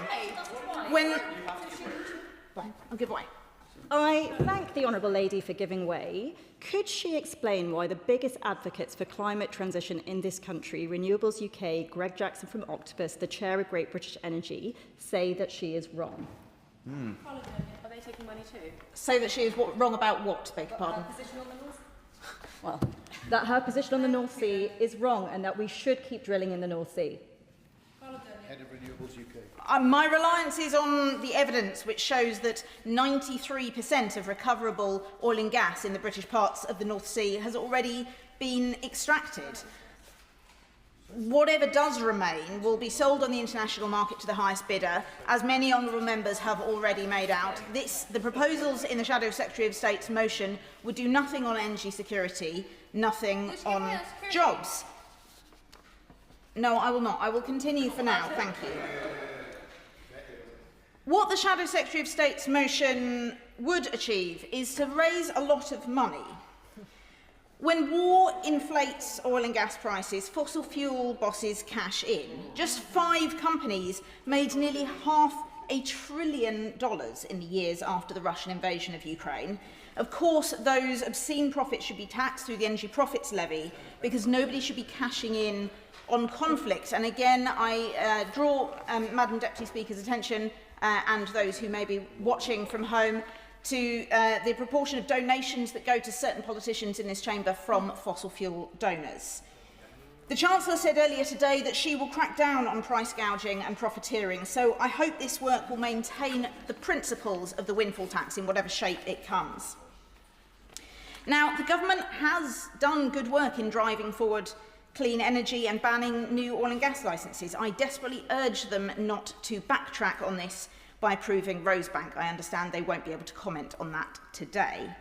And I am deeply concerned that despite officially banning new oil and gas licences, the government is creating a whopping loophole by introducing the transitional energy certificates, aka tiebacks. This is allowing new drilling at a new site on a technicality, because you're drilling a new well, but because you're not installing a new rig over the top of it, you're attaching it with a very long hose, effectively, it's technically not new. Opening up new oil and gas wells now is indefensible when we know that every drop of oil and gas burn puts our future further at risk. So I cannot support the government amendment that welcomes these tiebacks. And I ask the ministers to assure me that at the very least, Scope 3 emissions will be considered when deciding whether to grant these transitional energy certificates. Committing to renewable energy means change, and change can be unsettling, but if done right, the government can make sure it pays off for everyone. I've been campaigning for an energy jobs guarantee to support workers who are currently employed in the oil and gas sector to move into jobs in the green sectors, and this could be done by ending the £2.7 billion a year in subsidies that the Chancellor hands to the fossil fuel industry in tax breaks, and using that valuable public money to back workers rather than propping up an industry in terminal decline. Our dependence on oil and gas is making us poorer, that much is clear, and it's making oil companies richer. There is no future in fossil fuels, and so I hope the ministers will give no ground to the reckless statements put forward here today. Thank you. Sir Strathern. Speaker, I think some of the broad themes of the topics under discussion today are really important ones. How do we drive down bills at a time when all of our constituents will be worried about the cost of living? How do we provide energy security for our country at a time when volatile oil and gas around the world is driving up real concerns, not just for our communities, but also for some of the big businesses and our industrial bases that we've relied on for generations? And crucially too, how do we make sure that when we go back to our constituencies, and we look not just the current generations, but future ones in the eye, we make sure we've done everything we can to finally take the existential threat of climate change seriously, and we've done far too little over the last decade to ensure that we're on the right track when it comes to living up to our environmental commitments. It's against that backdrop that I think the fact that we've focused on such a distracting topic today is really disappointing. There are big questions about how we drive forward the energy transition in the best and most just way possible. But I'm afraid to say focusing on immaterial, frankly, discussions about very small, fractional differences in the amount of oil and gas we end up extracting from the North Sea is really quite a wrong-headed and at best a distracting way to lead this debate. It's a distraction that I can understand why it's of attraction to the opposition, of course. Honourable member think that this is a minuscule, distracting issue for the tens of thousands of workers who've lost their jobs because of the policies of this government on this very subject? Not at all. Not at all. And I think that's why the last government's shameful failure to invest in the transition, to do much, in fact, to create a better offer for the 50% of North Oil and Sea gas workers who lost their jobs over the last decade is so shocking. It's why we've got to do better. It's why investing in reshoring of manufacturing around green energy supply chains is so important. It's about thinking creatively about how we can have a more activist state in shaping the job opportunities of the future. And yes, it's about ensuring support packages are in place at the right times. But if we're talking about a just transition for North Sea oil and gas, I don't think his government's record is anything we should be looking to learn from. I can see, though, I'm going to make some progress. I can see why distractions, though, are so attractive to the party opposite, because fronting up to reality would mean living up to the failure to deliver more on renewables, which we know reduced prices by about a third last year. It would mean failing up, of course. giving way.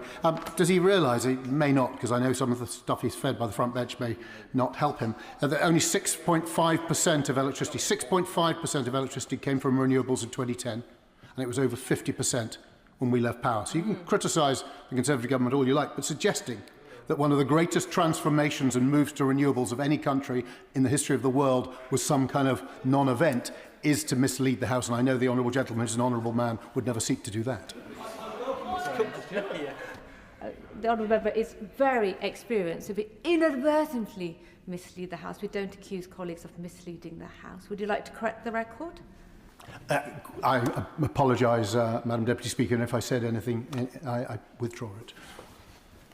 I thank him for that intervention, his confirmation that his party used to believe in the future once. But when it comes to clean energy, I think the fact that we've been able to make so much further progress so quickly shows that there clearly were things that last party could have done that didn't. Whether it's a failure to crack forward on new nuclear at speed and remove those regulatory barriers, whether it's a failure to consider levy reforms that we've already introduced to deliver tangible reductions in people's bills this April, or whether it's a failure to think about creative ways we can drive down energy demand for households across the UK through a proper warm home plan rather than exploitative rip-offs delivered by merchants under their eco schemes. I think we've got far better answers that we can be prouder of.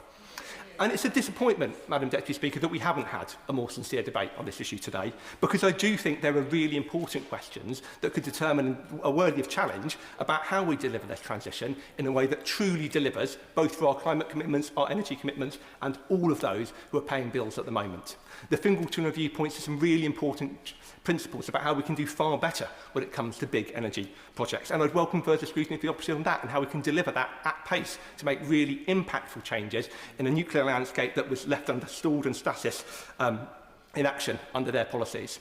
As we look to drive forward the green transition, it's right that we remove the role of gas in setting power over time. And there's regulatory reforms we could be making now to try and improve that. There's some really interesting analysis from Stonehaven about how bringing gas power plants into the regulated asset base could do a far better job at stabilising prices and would be better for consumers and, crucially, businesses and industrial users as a result. And there's more work to be done too to continue the Secretary of State's leadership on auction innovation. In the last auction, innovations that we brought forward after years of lack of reform of auction meant that we were able to lean in at a time of opportune moment to expand the amount of power we were able to purchase when prices were lower than market expectations. Now, I know that the Shadow Secretary of State thinks that that insurance policy wasn't a valid one, which I think is a particularly challenging position to take at a time when we're seeing the very cost of inaction shooting up under oil and gas. But I would welcome further challenge from her about how we could innovate further. I know that their last government's record didn't do a very good job at bringing out the best value when it came to auction design, but this is exactly the type of area where cross-party challenge should be welcome to ensure we can continue to do better. Instead, we're focusing on distractions that will do nothing for our constituents and sadly don't prompt the very important questions like those offered by my right honourable friend, the member for Stoke-on-Trent, about how we can better ensure that where we do need to continue to rely on gas power into the future, we can direct that towards the energies that the sectors that this country has long relied upon. It's a sad truth, Madam Deputy Speaker, that this debate has not lived up to the importance of the topic that we now discuss today. The party opposite used to believe in the future. It's sad that they don't, and it's sad that they're chasing the stakeholder. Robbie Moore. Thank you, Madam Deputy Speaker. Time and time again, we hear this Labour government's rhetoric about being pro-growth, pro-jobs, pro-economy. Yet, despite these claims, they've continued to do the very opposite, as been reiterated by members on this side of the House, which is why I absolutely support the motion before us in the name of the official opposition. Now, Madam Deputy Speaker, it would be amiss of me to come to this debate on oil and gas and not speak about the impact the war in the Middle East is having on our business community, our manufacturers, our engineers, who are all experiencing the rise in energy costs which are soaring, including our farmers and those within our rural communities. The price of red diesel is going up exponentially, and there is a huge amount of nervousness right now around supply and even further costs increasing. Just to put this in context, the cost of red diesel last month in February was 67 pence a litre and has risen this month to about 135 pence a litre, impacting many of our farming community. And I spoke to many of those farmers just yesterday who made the point to me that we simply cannot talk about food security security without talking about energy security. The two rely on each other and go hand in hand and need to be treated together, not as separate entities. Give way. I will give way. I thank the honourable member for giving way. Yesterday, my son and I on Sunday, my son and I watched as the fertiliser of the season started to be spread on the fields. And it just reminded me of the importance of the orders that are being placed now in the farming industry, the uncertainty that is being created from fertiliser to diesel, etc., and the impact that that could have on the profitability of those businesses going forward. Absolutely right, Madam Deputy Speaker. And my honourable friend makes an excellent point, because it is an additional cash flow pressure on many of those that are producing food, which is why it's absolutely crucial that we have an energy strategy alongside a food security strategy under this government. Now, I want to pick up on the point around the green transition that has been made by members opposite, and specifically referencing a live example which is happening in my constituency, the Calderdale wind farm, which is going to be, Madam Deputy Speaker, the largest wind farm development in England. And what was initially proposed was 65 wind turbines to be built on Walshaw Moor on my neighbouring my constituency. I will give way. Congratulate him on having the largest wind farm in Europe in his constituency. Well, Madam Deputy Speaker, this is something that hasn't been built yet and will come before the Secretary of State, because the Energy Secretary removed the onshore wind farm moratorium that we put in place as the Conservative government. And Madam Deputy Speaker, this is a development which I'm staunchly opposed to. And why? Because this is going to be built on precious peatland. Precious peatland that, if in a good year, takes a millimetre of growth a year. And yet, despite this, we see a wind farm development application coming before us with deep foundations going into protected peatland, a road infrastructure that is going to be built, wiring infrastructure that is going to be built, and flooding being impacted in neighbouring constituencies, something which I'm staunchly against, and which is why I can't for the life of me understand why this Labour government is determined to roll out these renewable energy schemes alongside the Green Party being supported when it is having a hugely detrimental impact on our environment. And Madam Deputy Speaker, this will not only have a hugely negative impact on our environment, our biodiversity, our precious peatland, but the historic landscape in which this wind farm is proposed to be built. To put this in context, Madam Deputy Speaker, I don't know if you've watched Wuthering Heights yet, but this is going to be built on the Bronte country where Wuthering Heights has been proposed to be built. So I say to the Labour government, when they churn out this narrative of the green transition, it is communities, environments like those neighbouring my constituency that are going to be negatively impacted. I will give way. I understand that the wind farm he's talking about there would generate about $250,000 houses worth of energy every year. Given that his party is currently saying a failure to approve an oil site that would deliver power for 1.5 million homes in the entirety of its lifespan is an existential risk for its country's energy security, can he not see the slight inconsistency in the argument he's advancing? The narrative that continues to come out from the benches opposite, the government benches, is that we must have a rollout of more renewable energy without necessarily looking at the negative consequences actually on the environment, and that a development, even of the size that is being proposed on the outskirts of my constituency, will not be carbon neutral given the amount of energy that is needed to build the wind turbines and the negative impact on the carbon sequestration of the peatland that is going to be built, which is why, Madam Deputy Speaker, I'm firmly opposed to it and 100% back the motion that is before this House today. Good afternoon, Madam Deputy Speaker. I would like to bring attention to my membership of Unite the Union. Now, I agree with my right honourable friend from Oxford East. The framing of this debate is somewhat misleading because the Conservatives and Reform have no real desire to lower people's bills, nor are they interested in saving jobs and the prosperity of working class communities. Because when we look at history, let's look at the coal mines. Honourable and right honourable members from across the chamber would have been on the side of Thatcher, McGregor, Ridley, Walker and Heseltine. The debate is really about the Tories and Reform revelling in the free market. The only extraction that they really care about is that of corporate profit and shareholder dividend. Now, I'm ideologically opposed to the Conservatives and Reform, but the thing that really pains me is when I'm at odds with my own party. I've been clear that there should be no ban without a plan. There really must be a plan, because the danger is that oil and gas workers are to become the modern-day coal miners. There are thousands of workers nervous at what the future holds, and they are right to be. They've seen billionaire Jim Ratcliffe's Ineos and the Chinese state company Petrol close the Grangemouth oil refinery, ending 100 years of Scottish industrial history. The Conservative government didn't want to know about the issue. The SNP government refused to engage with Ratcliffe, the Chinese and the trade unions that represent the workers. Even though they knew about the planned closure for 3 years, the SNP abandoned the workers in the Grangemouth community. Now, there has been £434.5 million committed for Grangemouth's industrial future from this Labour government, and I've had to fight tooth and nail for it. And the excellent news is that there has been 500 jobs saved in the chemical industry. Project Willow is starting to deliver new jobs through the Mialgie and Celtic Renewables announcements. But I say to the Minister, the government must match its ambitions with much more action. That means providing thousands of good, well-paid jobs. It means getting the new industries we need into Grangemouth and other industrial towns like it. There is still more than £190 million available in the National Wealth Fund for my constituency. Get using it.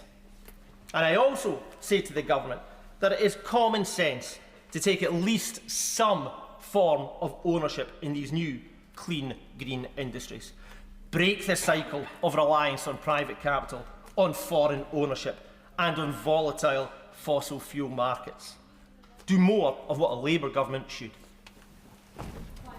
Contribution, Gregory Stafford. Thank you very much, Madam Deputy Speaker. It's always a pleasure to follow the honourable gentleman. It's like greatest hits of the 1970s. Madam Deputy Speaker, at a time when war in Ukraine continues and instability spreads across the Middle East, energy is not simply an economic question, it is a matter of national security. And yet Britain, under this Labour government, is making itself more, not less dependent. The irony is, even Labour backbenchers know this. They're in the papers every day now, telling us that offshoring emissions while importing energy from abroad does nothing for climate change and weakens our resilience. Because the reality is stark. Britain is not reducing demand for oil and gas. We are simply choosing to import it. In 2024 alone, we imported over $11 billion worth of crude from Norway. At the same time, liquefied natural gas shipped from abroad can carry up to 4 times the emissions of gas produced here at home. So this is not environmental leadership, it's carbon outsourcing with a higher bill attached. And that bill is being paid by British families and businesses who face some of the highest energy costs in Europe. Now, Labour's central argument this afternoon simply does not stand up. They claim that producing more gas in the North Sea will reduce prices because there is a so-called world price. But this misses the fundamental point that our own homegrown gas and oil produces thousands, hundreds of thousands of jobs, and if we don't use it, well, we will miss out on billions in tax revenues that could be used to reduce energy prices for the consumer. Yes, I will. Well, he'll be aware that he's also proposing a big tax cut in the EPL for oil and gas companies today. But he'll also have seen research from Oxford University that suggests that even if every new licence was to be taxed and invested straight into energy subsidies, it could reduce bills by as little as £16 a year for households. Is that really the Tories' ambition at the moment? The figures are £25 billion, so that's a significant, significant injection to the Treasury, however you put it. Because the truth is this. Increase domestic supply and you ease pressure on prices, reduce reliance on expensive imported LNG, and you can cut costs. And that's not ideology, it's basic economics. And the idea that it takes too long to act doesn't survive scrutiny either. Much of the North Sea's infrastructure already exists. Pipelines and platforms have spare capacity. New fields can be tied into existing systems, accelerating production and reducing cost.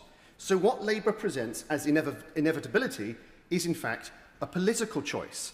And in the non-statement the Chancellor made earlier today, she talked about cutting red tape. Perhaps she should think about cutting red ed first of all. Because this is a choice that has consequences. The ban on new licences risks leaving 2.9 billion barrels of oil and gas in the ground. and puts at risk 200,000 jobs. I will in a second. These are not abstract numbers. They are skilled, well-paid jobs that have powered communities for generations. This is not transition, it's industrial retreat. The renewable economy is growing 3 times faster than the rest of the economy, and if we were to retract on our commitments to renewable energy and to net zero, that the confidence of investors would reduce, and that would be really bad for our UK economy and the brilliant jobs that are being created in this industry, and that's exactly what the Conservatives are proposing today. I think, if I'm generous, I think the honourable member hasn't been listening to either my speech or read the motion in front of us. I have not mentioned anywhere that we will be cutting back on renewable energy. And if the Labour's position is misguided, Madam Deputy Speaker, the Liberal Democrats' position is outright reckless. They would pile further taxes on the North Sea through an expanded energy profits levy, despite clear evidence that such measures deter investment and ultimately reduce tax revenues. Some analysis suggests scrapping it could deliver an additional £25 billion to the Treasury over the next decade. At the same time, the Liberal Democrats would smother the sector in layers of ESG reporting and regulation, slowing down investment, increasing costs and driving production overseas. And for what? To meet accelerated net zero targets divorced from the reality of how Britain actually uses its energy. Because here is the fundamental point, Madam Deputy Speaker. Electricity accounts for only around a fifth of our total energy use. The rest still comes from oil and gas for heating, transport and industry. We are not about to replace that overnight, nor are there credible plans to do so from this government. So the choice is not between oil and gas or renewables. We need both. Yep. The real choice is whether we produce that energy here, under our own environmental standards, supporting British jobs and British revenues, or whether we import it from abroad at a higher cost and with higher carbon. The British public understand this. Around 3/4 say we should produce our own oil and gas rather than rely on imports. And they are right. Our plan recognises that. It backs domestic production, cuts unnecessary net zero taxes and delivers cheaper energy while maintaining our environmental commitments. So I say to ministers, stop outsourcing our energy, stop exporting our jobs and stop pretending that dependence is a virtue. Shadow Minister Andrew Barron. Thank you very much, Madam Deputy Speaker. Can I start by paying tribute and agreeing with the words of fellow Aberdonian and the Right Honourable Member for East Oxford, and paying tribute to all of those energy workers who over decades have worked in incredibly dangerous conditions, and some of whom have given their lives to ensure that the lights stayed on and industry continued to function in this country, many of them from my constituency of West Aberdeenshire and Kincardine, and indeed to pay tribute to the outstanding contribution for the member for Stoke-on-Trent, who brought to the House's attention the dependence of so many industries in this country to gas and the deindustrialisation that we are seeing across so many aspects of our industry right now. Well, Madam Deputy Speaker, there we go, and now we know. With war raging in the Middle East and in Europe, Labour is a party being held captive by extremists who refuse to act in our national interest, are content to see jobs lost in their thousands, and won't take advantage of our greatest asset lying untapped and unexplored under our own waters. I'd be delighted to give way. Thank him for giving way. He talks of a national interest. Does he agree that it was disgraceful that Gazprom was allowed to acquire an interest in the North Sea in the years after 2011 without a word of protest from his party when they're in government?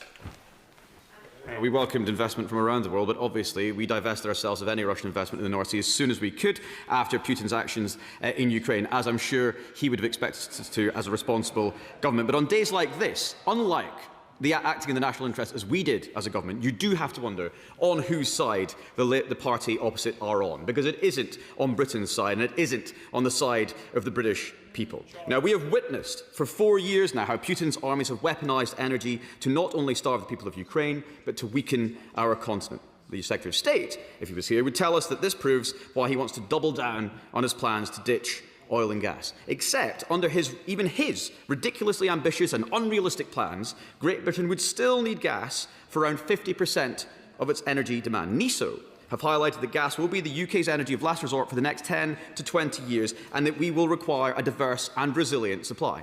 But they, Labour MPs, the enablers of this absurdity, would rather see us reliant on others for this gas, on Qatar or Norway, rather than our own British industry at a higher cost and with higher emissions, 15 times the emissions of our own supply, and we'd be more exposed to price spikes. Let us be absolutely clear. 100% of all British North Sea gas goes directly into the British gas grid. You do wonder if members opposite understand it, so let me explain. By choosing to use less from British waters, the more we have to import, the more insecure as a country we become. And, Madam Deputy Speaker, the human tragedy at the centre of this blatant disregard for our national interest is playing out on rigs, in offices and in homes across the north east of Scotland right now. Because, Mr Speaker, the Labour Party, enabled by the Liberal Democrats, and whilst we are talking about the Liberal Democrats, we heard from their spokeswoman today that they do not support any new oil and gas licences. I do think she might want to explain that to their candidate in Shetland in the upcoming Scottish parliamentary election, who warned of the impact if the Clare oil field was not expanded, or their candidates in the north east of Scotland who said, we are going to need oil and gas for the foreseeable future, and it is better to support production here than to rely on imports of LNG from abroad, which are more polluting. So which is it? What is the Liberal Democrat plan? Why is the Liberal Democrats always say one thing in this place and another thing everywhere else? Once again, you cannot trust a word the Liberal Democrats say, but they are enabling the Labour Party, and they are choosing, Madam Deputy Speaker, to see 1,000 jobs lost in our North Sea every single month, of course. For giving way, I'm a fan of his work, but I do have to ask this question. The Conservatives and Reform would have joined the American-led war of choice without any sort of questioning of the reasons.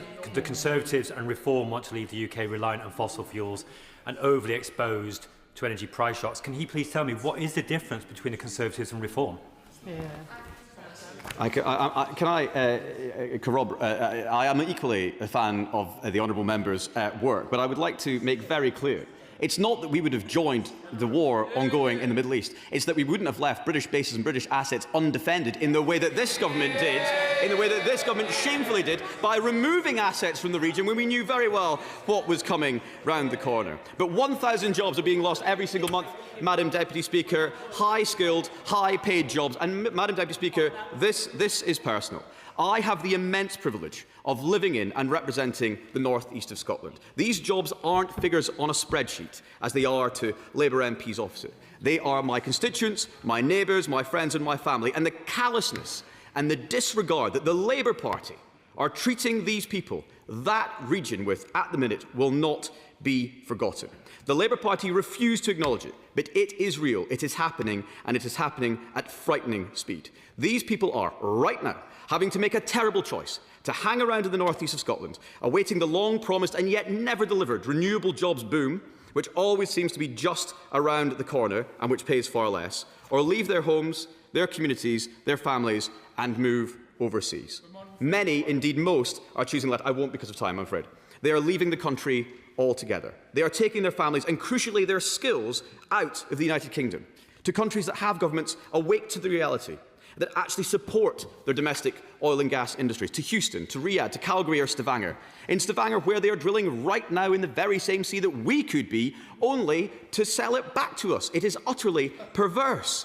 Workers in Aberdeen are going to any country with an oil and gas industry in which the eco-extremism that the Secretary of State is so enthralled by is not found in government, which, by the way, is every other country in the world where there is a domestic oil and gas industry. It used to be said that in every country in the world where there is oil and gas, you would find an Aberdonian accent. Well, Madam Deputy Speaker, it turns out that soon the only place you won't find an Aberdonian oil worker is, in fact, Aberdeen. There has been a steady beat of job losses ever since Labour entered government. Every single month. BP, Hunting, Harbour Energy, Chevron, Wellsafe, Petrofac, Ithaca. The party opposite talks about what we did in government. During the 2014-15 energy price shock, when jobs were sadly lost in the north east of Scotland, what did we do? We commissioned Ian Wood to produce a review into the future of the North Sea. We implemented a policy of maximum economic recovery from the North Sea. We reduced taxes on our domestic oil and gas industry, and we stabilised the workforce for the last 6 years. We made the North Sea the most investable basin in the world during our time in government. What are the Labour government doing? They are doing the exact opposite. They are saying seeing job losses, Madam Deputy Speaker. They are seeing investment turn away, and they're surrendering this country to the whims of dictators overseas. I could go on when it comes to the job losses. When they aren't cutting their jobs, companies are consolidating their operations. All of these companies have had operations in this country for many, many years. So I welcome the recent intervention from the member for Mid and South Pembrokeshire in calling for an end to this government's war on the North Sea. We can add his name, Madam Deputy Speaker, to the ever-growing list of people and organisations calling for this government to change course. The GMB, Unite, Tony Blair, Octopus's Greg Jackson, Great British Energy Zone, and Ed Miliband and Secretary of State's appointed Jurgen Meyer, Renewable UK. Why are all these people wrong, but only, and I mean only, the Secretary of State is right? I won't because of time. Notably, I will not because of time. Notably, however, this list doesn't include one Scottish Labour MP. Indeed, some Scottish Labour MPs are actively campaigning to stop any production at all, with 2 of their number signing a letter asking the Secretary of State to block the Rosebank oil field. Now, why don't we just for a moment entertain the idea that Clean Power 2030 isn't utterly ridiculous and utterly undeliverable? Who does the Minister think will deliver this? The people with the skills that are needed for floating offshore wind are leaving in their thousands. The assets to deploy these new technologies are moving overseas. Who does the Minister think is going to invest in this transition? The Port of Aberdeen has only recently invested in a new harbour to accommodate the long-promised boom in floating offshore wind. But there are no new turbines going out to sea today, the quayside has no blades waiting, and the port is laying off staff, because 60% of that port's revenue still comes from oil and gas, with only 1% from renewables. We could change course. I do hope members opposite that represent Scottish constituents paid close attention, and I hope they thought about whose side they are on, because Labour MPs have an opportunity today. Join us in the voting lobby and demonstrate clearly whose side they are on. Are they on the side of British workers, our industry, our security, our economic success, or on the side of an increasingly isolated Secretary of State? The government could take a decision today, vote to end the ban on new licences and unlock 2.9 billion barrels of opportunity that lie below the sea, vote to scrap the Energy Profits Levy, vote to approve Rosebank and Jackdaw fields immediately. But it's very clear they won't, because it's absolutely clear that, as ever, there is only one party that has a plan to get Britain drilling again, to make Britain secure, to cut bills, to deliver a stronger economy and a stronger country. That is, and always will be, the Conservative and Unionist Party. Minister Michael Shanks. Thank you, Madam Deputy Speaker.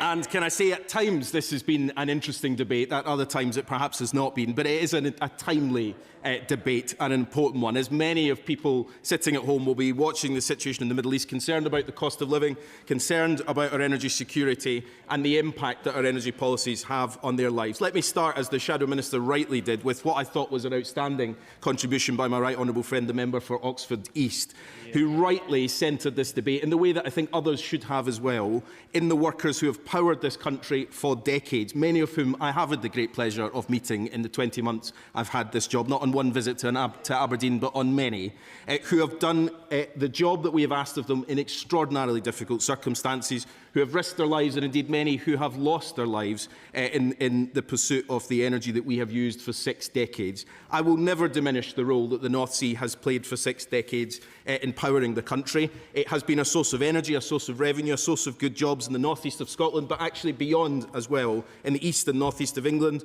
and right across the country.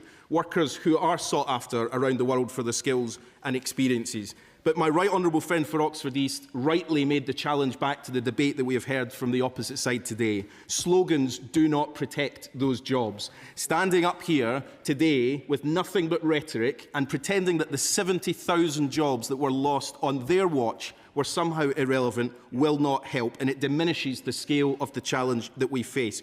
Slogans will not build the jobs for the future. The Shadow Minister stands here and talks about a lack of turbines in Aberdeen Harbour, and yet his own party would rip up the auction that delivers the contracts that would create the jobs there. And he has the absolute brass neck to say that that is a problem with our government policy. It is his policy that has caused this problem. He talks about numbers on a spreadsheet as if we don't care about the workers that are caught up in this. That is why we are building the transition and investing in the future, when they ignored it.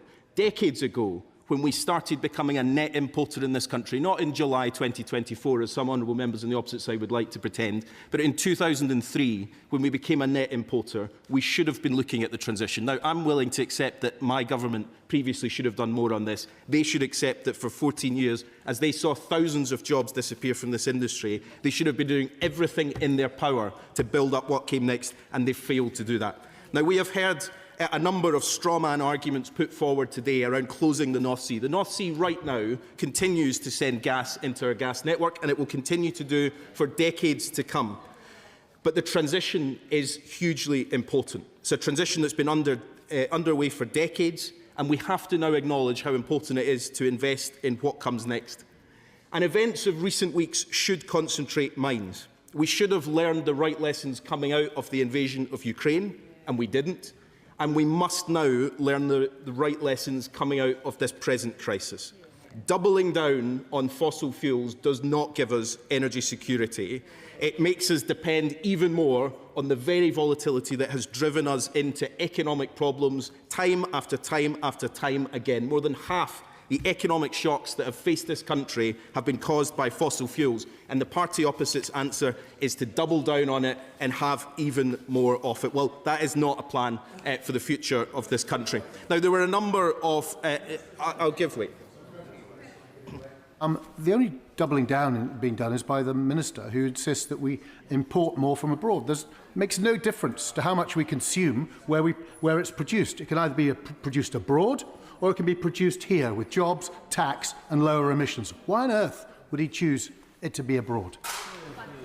I'm grateful to the honourable gentleman. I was going to come to his contribution later. He's also very likeable, he kindly said of me, and I appreciated that. He talked about lunacy made flesh, and I think actually in his own contributions he's remarked that his own party's policy has been lunacy in the past on cancelling auctions for renewables. The truth is we need both. We need oil and gas for many, many years to come, but we also need to build what comes next. And his front bench, I'm afraid, are entirely lost on that point. He referenced the US point earlier in terms of the UK being a price taker, not a price maker. The difference is the US is responsible for a quarter of the world's gas. We are not. By all standards, we have a minuscule amount of gas in the international markets, not an amount that we shouldn't be hugely grateful for having in the seas around our country, but a minuscule amount compared to the global gas take, and therefore we will always be a price taker, not a price maker.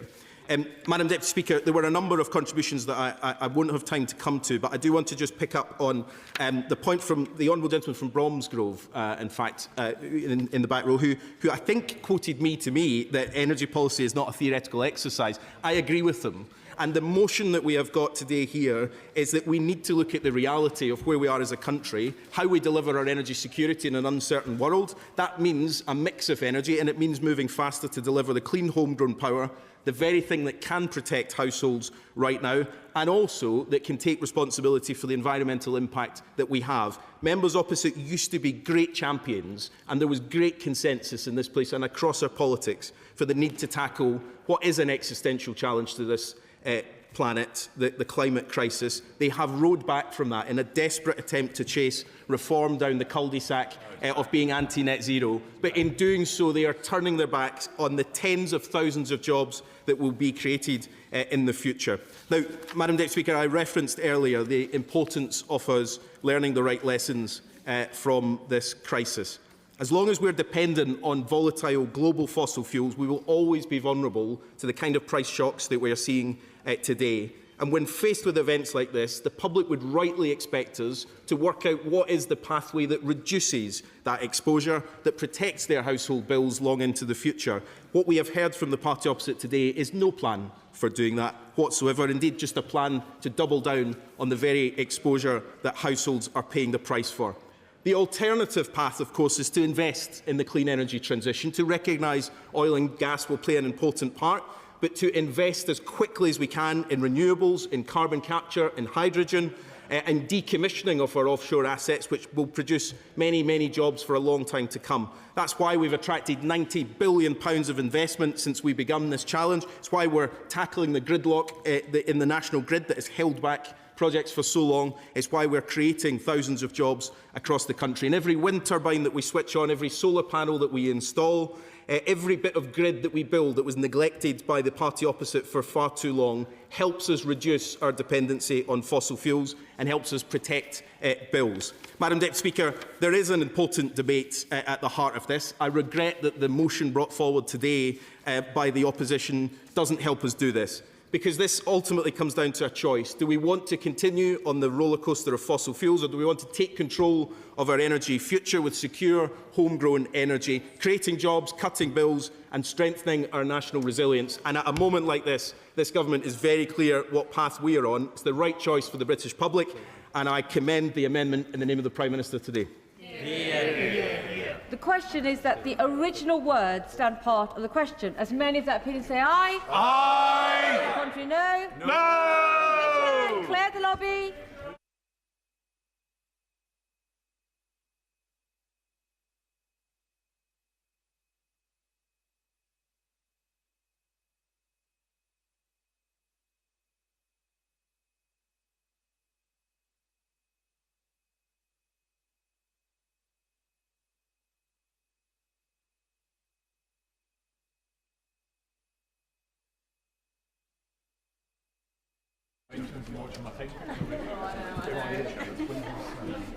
Colleagues should be observing that I'm on my feet and they should be seated. Marvellous. The question is as on the order paper. As many of that opinion say aye. Aye. Contrary, no. No. Tell us for the ayes are Rebecca Hall and Gregory Stafford, and tell us for the noes are Stephen Morgan and Teo Awatami.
Order, order.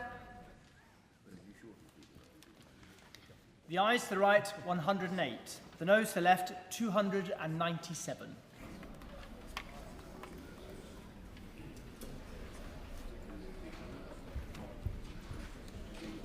The ayes to the right, 108. The noes to the left, 297. So the noes have it. The noes have it. Unlock.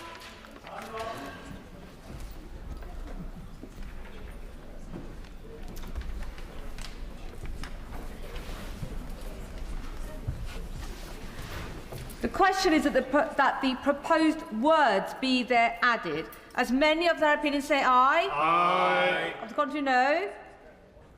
The ayes have it. The ayes have it. I declare the question is, as amended, to be agreed to. The front benches now wish to shuffle over.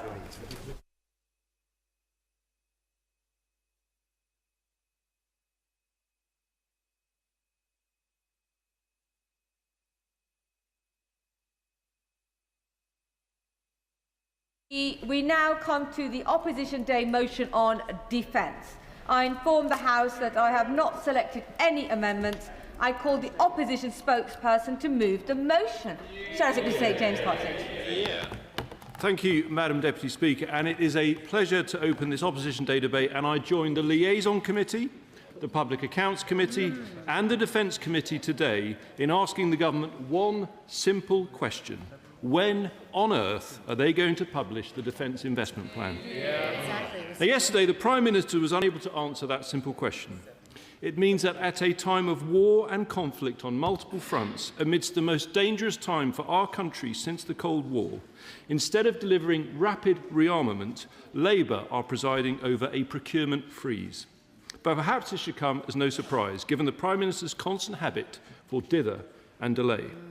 Since the 28th of February, when the US and Israel started their campaign against Iran, our position has been that had we been in government and the US had asked to use our bases, we would have granted that permission. In contrast, the Prime Minister has not only dithered and delayed over sending the Royal Navy to the Middle East, he has constantly U-turned over whether to allow the US to use our bases. Weak leadership when we need to stand strong in this dangerous world. And now we are seeing the consequences of the Prime Minister's weakness on the home front. As war rages around us, not even able to confirm if the Defence Investment Plan will be delivered this week. So I urge the Minister to tell us that in the opening of his speech. When will it be published? But before he does so, let's remind ourselves what Labour ministers said previously. On coming to office, the Defence Secretary made a choice. He chose not to implement the munitions plan that I had produced, which detailed comprehensively how we could rapidly replenish the vast amount of shells and missiles that we had given to Ukraine. Instead, he decided to launch a strategic defence review that would boil the ocean. In multiple written questions, we asked what Labour would do on specific capability, and the answer was always the same: wait for the SDR. So we waited and waited. It was promised for the spring of 2025 and delivered in the summer. But the SDR didn't have any of the specific procurement choices that our entire defence industry is waiting on. After all the hype about the SDR, those decisions were punted into yet another review, the Defence Investment Plan. Just give me 1 second. The Secretary of State promised from that dispatch box in June last year, and I quote, "The work on the Defence Investment Plan will be completed and published in the autumn." But summer turned to autumn, autumn to winter, and still no dip. Maybe the Honourable Lady knows when we're going to get it. Madam Deputy Speaker, I thank the Honourable Gentleman for giving way. And I have to say, it is a little bit of puts par from the Honourable Gentleman. There was a defence review in his government of one of many. That had more pictures than it had pages. But I may agree with him. I think we should be serious-minded on this matter, that we need to be prepared for defence. But it was under his government that we saw projects delayed, aircraft carriers without aircraft, and the ongoing saga of Ajax, which still is to be resolved. So he needs to take his responsibility too, as we all, across the House, want to make sure that we're ready to defend our nation. That's not happening, is it? Well, there was no question in that intervention, Madam Deputy Speaker. But I'm glad that the Honourable Lady agrees that the government need to get on and deliver the defence investment. And to be fair, we've seen MPs across the House saying that, including the chair of the Defence Committee. We all know, in the national interest, we need to see the DIP published. Because after all, the Defence Investment Plan being delayed has consequences. The most serious consequences are for our military personnel, whom we all want to have the best equipment to do their job. In taking the decision to pause urgent procurement and instead boil the ocean, the Defence Secretary walked into a Treasury trap. Procurement has been on hold ever since, and the MOD forced to focus on in-year savings, £2.6 billion this year alone. It is this penny pinching which explains why, until HMS Dragon finally arrived on scene, we had no warships in the Middle East for the first time in decades.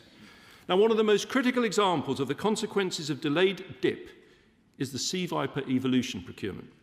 With a US destroyer intercepting at least one of the missiles Iran fired at our sovereign territory on Diego Garcia, this underlines how important it is for our own Type 45s to be able to defend against the most advanced threats. For the UK, this requires the Sea Viper Evolution upgrade for our Type 45 destroyers. Now, in my own SDR submission as Shadow Defence Secretary, through numerous speeches in the House and many written questions, I have repeatedly urged the government to accelerate Sea Viper Evolution, a priority for our munitions plan. And I'm sure members of the public watching this debate, worried about Iran's attack on Diego Garcia, would expect such a capability to have been ordered as rapidly as possible. But in a written answer this January, while I was once again chasing this critical upgrade, I received the inevitable response that continued progress on Sea Viper Evolution remains, and I quote, subject to the Defence Investment Plan. Where is it? That is the problem in a nutshell, the impact of Labour's procurement freeze in real time. Now, the reality is that Sea Viper Evolution isn't due to reach full operating capability until late 2032. Did the honourable gentleman want to give way? Not give way. Thank the honourable member for giving way.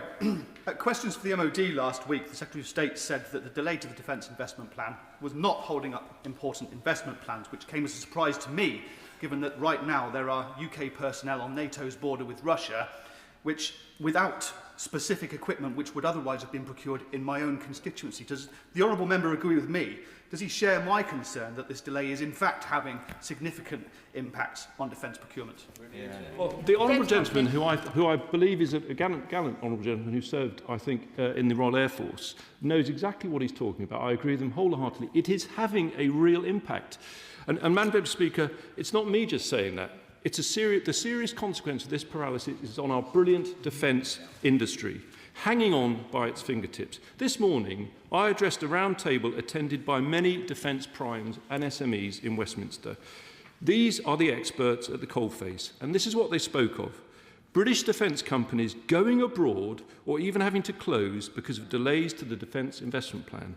A defence industry under strain when it should be firing on all cylinders. But when it comes to consequences, Madam Deputy Speaker, on a personal basis, that which I find most disheartening of all is the impact on our ability to learn lessons from the war in Ukraine. Now, I am incredibly proud of how in government we stood by Ukraine even before Putin invaded. And by April... OK, I'll give way to the honourable gentleman. I thank the right honourable gentleman for giving way. And I only came into this place in 2017, and I have to say that I was deeply disappointed by what happened in 2014 and our failure to stand by Ukraine on the invasion of Crimea. I think Michael Fallon was one of the few who said we should actually take action. What was his view, and what would he have done? Well, he will be aware that we have actually been training Ukrainian soldiers since 2014. I think over 60,000 under Operation Flint. But I think there's a very strong consensus in this House on support for Ukraine. Obviously, there were limitations on what we could do. We have done everything possible, and we're the first country in Europe to stand by Ukraine. We sent weapons before the invasion started. We didn't wait for Putin to invade so that we could comply perfectly with international law. Boris Johnson and Ben Wallace had the guts to ignore the Foreign Office and send those weapons, despite that, premeditated. And if Kyiv had fallen and they hadn't intercepted that column of tanks heading to Kyiv, we'd have been in an extremely serious situation. But I'm making the point in terms of procurement. And by April 2024, Madam Deputy Speaker, this is important, by April 2024, we were providing Ukraine with drone and counter-drone capabilities that were proving decisive on a real battlefield against the peer military threat in Europe. But they were not being produced through the old system, full of delays and overspend, but by British SMEs, produced cheaply, swiftly, and with constant feedback from the front line. We were therefore incredibly well placed to deliver the vision of the MOD's defence drone strategy, which I published in February 2024 and is meant to be current government policy, whereby we would be a leading nation in uncrewed warfare. Most importantly, that we would achieve that by providing in parallel for our armed forces the drone technology that we were giving to Ukraine. So by now, our army should have been training across the board in drone warfare. The Navy should already have been fielding the beginnings of an autonomous drone fleet, learning the lessons from Ukraine's extraordinary victory in the Black Sea. And the RAF should be maximising investment in loyal wingmen, drones that would fly alongside and enhance the lethality of our current Typhoons. But for one big problem. Well, I'll come to after the Honourable Lady. Thank you, Madam Deputy Speaker, and I thank the Honourable Gentleman for giving way. Does he not agree that the problem with their drone strategy was they didn't invest in the satellite, making us reliant on foreign satellites in order for a full capability to happen, and didn't invest in actually some of the radar, invest in the analysis of the radar which we have that covers all of Europe and North Africa and made us fully reliant on the US. And talk about reliance on the US, Madam Deputy Speaker. I'll just remind the Honourable Lady, it was the United States that intercepted the ballistic missile heading for our base, our sovereign territory on Diego Garcia. But I say to the point I am making, and it's incredibly important for the House to reflect on this, because it has not been talked about enough, partly for sensitivity reasons. We did tremendous things in Ukraine. As I say, she talks about the impact of space. We supplied drones made by British companies which had an extraordinary impact. I'm not going to say any more than that, but that is a statement of fact. My strategy, fairly simple, was that we should, in parallel, do the same for the British Armed Forces. But we got to the summer of 2024 and we ran into a problem. It is the big problem as to why we have no defence investment plan. Money. Because as was the case when we were in government, the Treasury under this Prime Minister has agreed a funding line for Ukraine. Absolutely correct. We strongly agree. But there has been no agreement to fund parallel procurement for our own armed forces. This was a golden opportunity to transform our military, lost because the Secretary of State failed to stand up to the Treasury and demand the cash from the Chancellor. So often have I met British SMEs producing amazing battle-tested kit for Ukraine with nothing ordered by our own armed forces.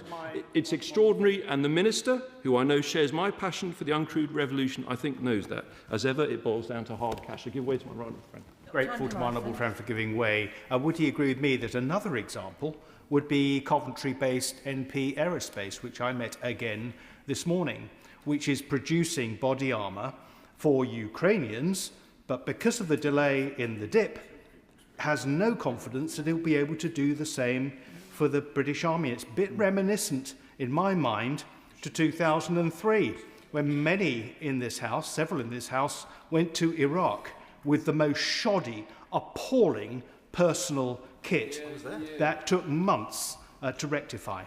Well, I am very grateful to my right honourable and gallant friend who speaks with not just the experience as a former Defence Minister, he served, of course, in the Royal Navy, still does as a reservist, but he makes the point that what I worry about, I ran an SME, not a defence SME, but I ran an SME. I know the stress of running a company in tough times. And my heart goes out to companies like the one he talks about, who will be struggling right now. They're selling abroad, but getting nothing from the British military at a time when we face intense threats. That isn't good enough.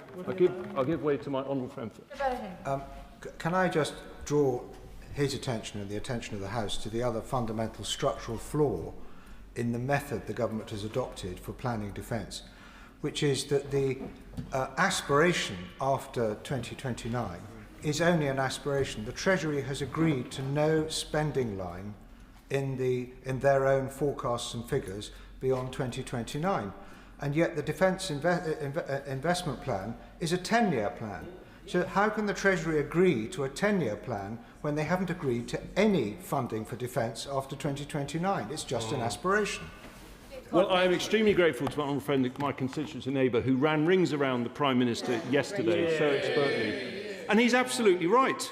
If you look in the Red Book, Madam Deputy Speaker, it details to the penny how much this government will spend on their U-turn to abolish the two-child benefit cap by 2031. There is no line on what will be spent on defence in those years. So how on earth is the MOD meant to change? The key is they're not going to go to 3% this Parliament. But, Madam Deputy Speaker, I'm going to conclude by setting out 5 steps that in fact, before I do that, I'm just going to take my honourable friend. Very kind of my honourable friend to give way on the point of making his peroration. He mentioned the tension between the MOD and its ministers and the Treasury. And we could sympathise with the MOD ministers if they did not keep adopting a line which is self-defeating. They keep coming out with this propaganda line that they have increased defence spending by a greater amount than at any time since the end of the Cold War. And each time I boringly try and point out to them, and I'm going to do it again today, that they should not be comparing what we're spending now in a much deteriorated situation with the peace dividend years that followed the Cold War. They should compare it with what we used to spend on defence during the Cold War, which was regularly between 4.5% and 5% on defence. And if that seems a lot, just remember that when a country is involved in a full-scale war, you're talking not about 4%, but about 40%. Well, I'm very grateful to my right honourable friend, never boring in his interventions. On the contrary, one of the most knowledgeable people on defence in this House. So I'm going to conclude with 5 steps that could be taken right now to galvanise our war readiness. Suggestions, positive suggestions from this side. Madam Speaker, first, rearm immediately. As I wrote in my letter to the Defence Secretary last week, instead of waiting on the Defence Investment Plan, the Secretary of State should use the reserve funding agreed for the Middle East operations to place urgent operational requirements, in particular, ASRAAM missiles for our fighter planes, Aster air defence missiles for our Type 45s. Secondly, deliver drone tech at scale and pace right across the armed forces, as we set out in our Sovereign Defence Fund last December. Thirdly, to fund all this, we'd set apart to 3% this Parliament, not the next, including turning the National Wealth Fund into a defence and resilience bank, ring-fencing £11 billion for defence, repurposing £6 billion of R&D for drone tech, and restoring the two-child benefit cap to fund a bigger army. Fourthly, to save more money for defence and following Iran's missile strike on Diego Garcia, we would stand up for that critical sovereign territory by scrapping Labour's crazy Chagos plan. Finally, Madam Deputy Speaker, to immediately boost the morale of our veterans and all who serve our country, we would defend those who defended us by scrapping Labour's plans to put our former soldiers back in the dock simply for the crime of serving their country. Madam Deputy Speaker, to conclude, it isn't enough for ministers simply to say month after month that they are working flat out to deliver the Defence Investment Plan. In the national interest, this country needs to rapidly rearm, and that means the Prime Minister ditching the dither and delay, summoning the courage to reverse the spiralling welfare bill, and finally committing to 3% on defence this Parliament. The question is as on the order paper, and I call the Minister, Minister Al Kent. Thank you, Madam Deputy Speaker. I have to say, I read this motion with a sense of disappointment. And I mean that, not anger, but disappointment. Because at a moment like this, when British armed forces are actively protecting our people and our interests in the Middle East, intercepting drones, defending our bases, and preparing for further and potential escalation, I would hope for a more well-thought-through and balanced motion to contribute to this debate. Now, let me start by paying tribute to those who are serving today, at home and overseas, in the air, on land, at sea, and 24/7 beneath the waves, often in conditions of real danger, doing exactly what the country asks of them. This debate should have been about them. Instead, what we have is a motion that reads less like a serious contribution to defence policy and more like an attempt to rewrite the record, to whitewash what happened over the past 14 years. But I'm going to reiterate, the House knows the record and the public knows it too. Importantly, the implications of 14 years do have an impact on our armed forces. They are bearing the brunt of it. You cannot rewrite it, and they cannot run from it. Madam Deputy Speaker, let us be clear about the world we are now operating in. A major land war continues in Europe. 55,000 drones and missiles have been fired by Russia into Ukraine. Over 100,000 casualties on the Russian side alone. That's more casualties than America took in the entire Second World War. Conflict is spreading across the Middle East. 10 countries struck by hundreds of ballistic missiles and thousands of drones. Authoritarian states are becoming more aggressive, and the way wars are fought is changing at pace. This is the most volatile security environment for a generation. This is not a moment for gestures or political point scoring. It's a moment for serious decision. I will give way. When is he going to publish the Defence Investment Plan? Minister Ken. We will publish the Defence Investment Plan as soon as feasibly possible. You will not find anyone who doesn't want more defence spending at a faster rate than I. It is a moment, however, for serious decisions taken in the national interest. We need to get ourselves back on track. There have been a whole plethora of funding decisions over the last 14 years, which I lived through, and I'm sure some of your honourable and gallant members lived through as well, which in the current environment are no longer fit for purpose. I will. Madam Deputy Speaker, I thank my honourable friend for giving way, and I'm sure he will remember when he was serving our country that at one point the last government put in an extra £4.5 billion into defence spending, but then every witness that came in front of the Public Accounts Committee time after time told us how it was solving their funding problem and it was overspent many times. Does he not agree that we need rigour in spending that actually delivers the kit to our men and women on the ground and in the air and at sea who are serving our country? Minister Alken. I'd like to thank the honourable friend for her contribution. We have a large defence budget, and in the past, it has not been spent effectively. I think we can both collectively agree, on both sides of the House, that there are huge procurement mistakes being made in the past that has resulted in either the wrong equipment or the wrong way in which the money has gone. And therefore, we need to take our time to get it right. The other reason we need to take our time to get it right, as the honourable members will know from the other side of the House, is that conflict is changing, which in some cases replicates or indeed overtakes some of the capability that was ordered years ago. I will give way. And I thoroughly enjoyed his interview in the Times radio talking about his role in defence, his previous history. He was asked about his leadership. And I won't ask him about his leadership ambition, but I would like to know, when it comes to the dip, where is it stuck? Which minister is it stuck with? Is it stuck with the Chancellor, or is it the fact that defence themselves have a problem? I'd be grateful for him to elucidate a little bit on that. Ken. Defence is very clear on what it requires. We're working collectively across government to come to a joint decision on where that spending portfolio will fall. Now, there are points of this motion that are obvious. The world is more dangerous. We are investing more in defence, but recognising that is the easy part. The real question is whether you're prepared to make the decisions required to deal with it. Because defence is not a shopping list, and it mustn't be treated as such. It's not about picking a number of troops, as mentioned in the motion. It's not about shifting money around on paper. It's about building a force that works, one that is properly equipped, with the correct equipment, properly supported and able to operate alongside our allies. Madam Deputy Speaker, in my time in uniform and since coming into this role, I spent time in multiple different operational theatres. And it's not about the number, it's not about the size of the armed forces. It's about the plan, it's about the purpose, it's about the equipment, it's about how they're going to be integrated.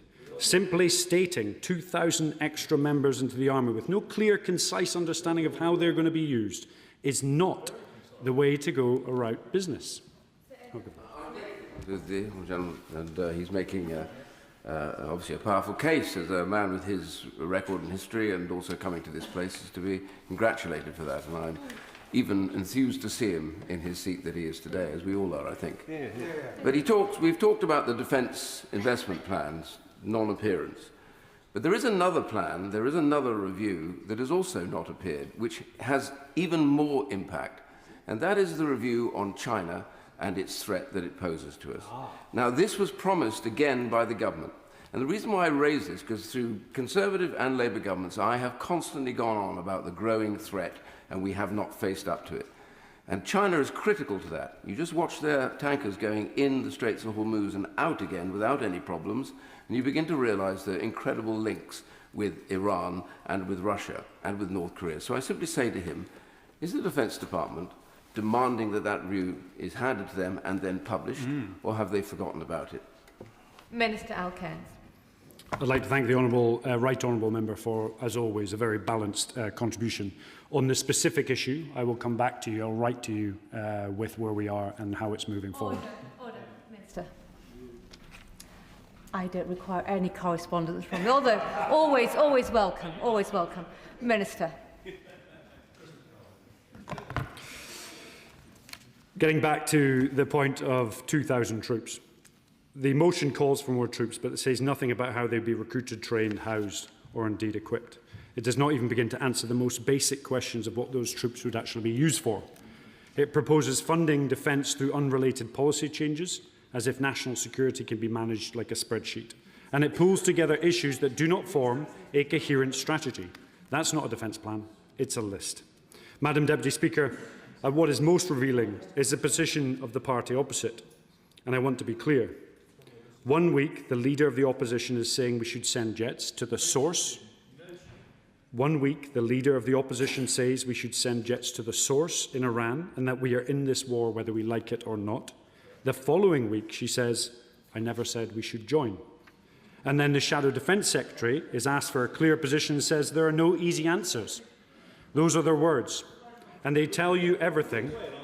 I'll give way in 2 seconds. And the armchair generals rushing to judgment 1 week, retreating from it the next, rushing towards escalation, then stepping back from it the next. That's not leadership.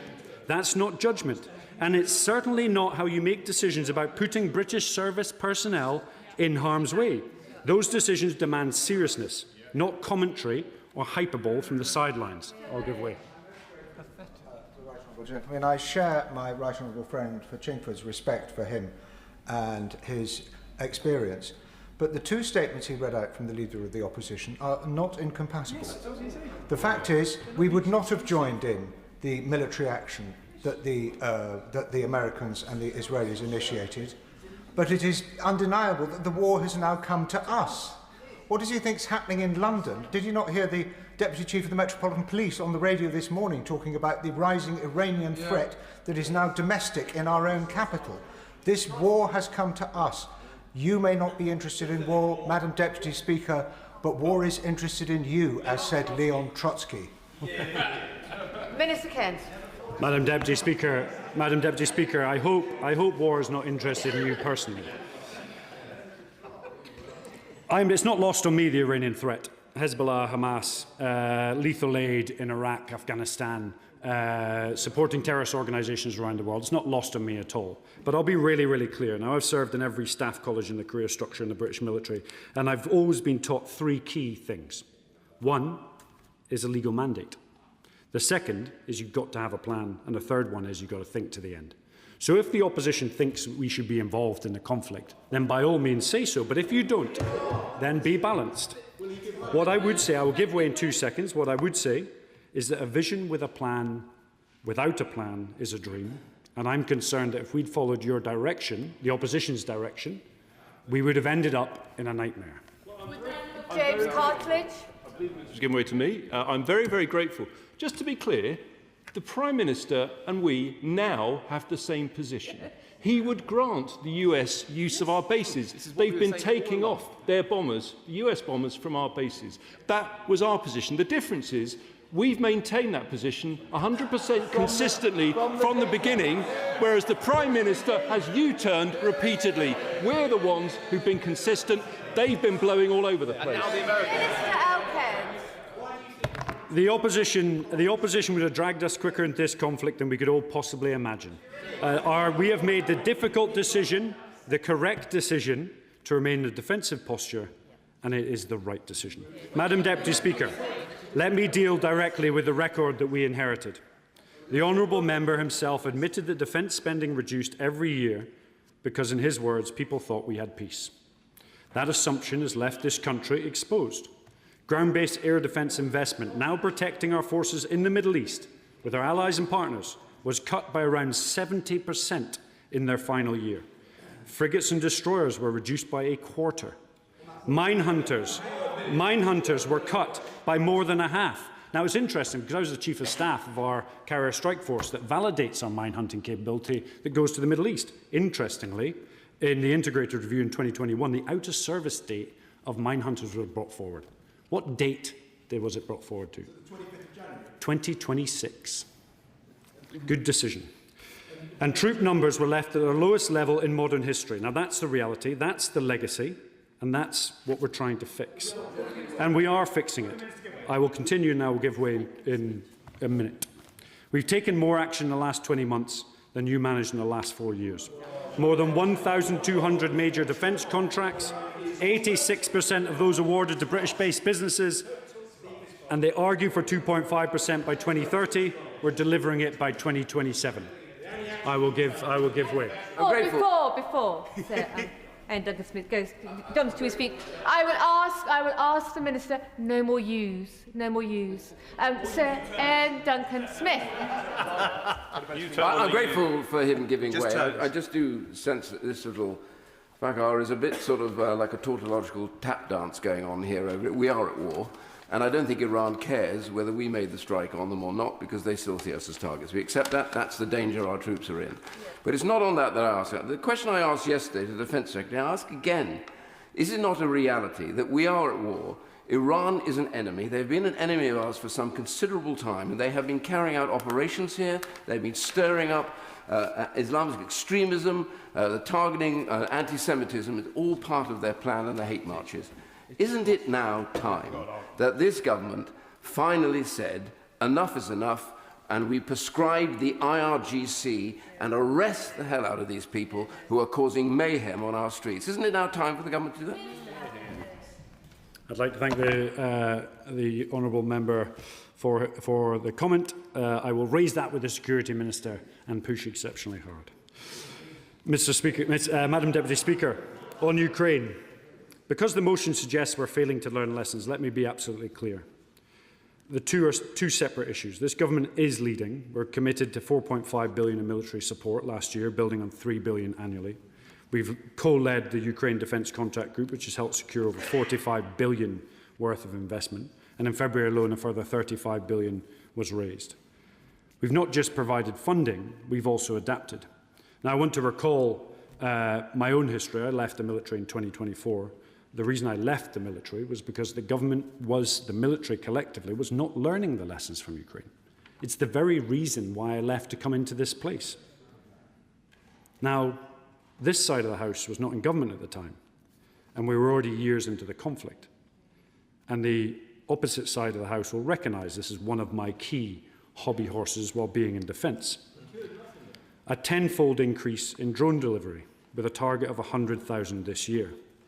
A new cyber and electromagnetic force built on lessons from the battlefield in Ukraine, and $4 billion committed to autonomous systems over time.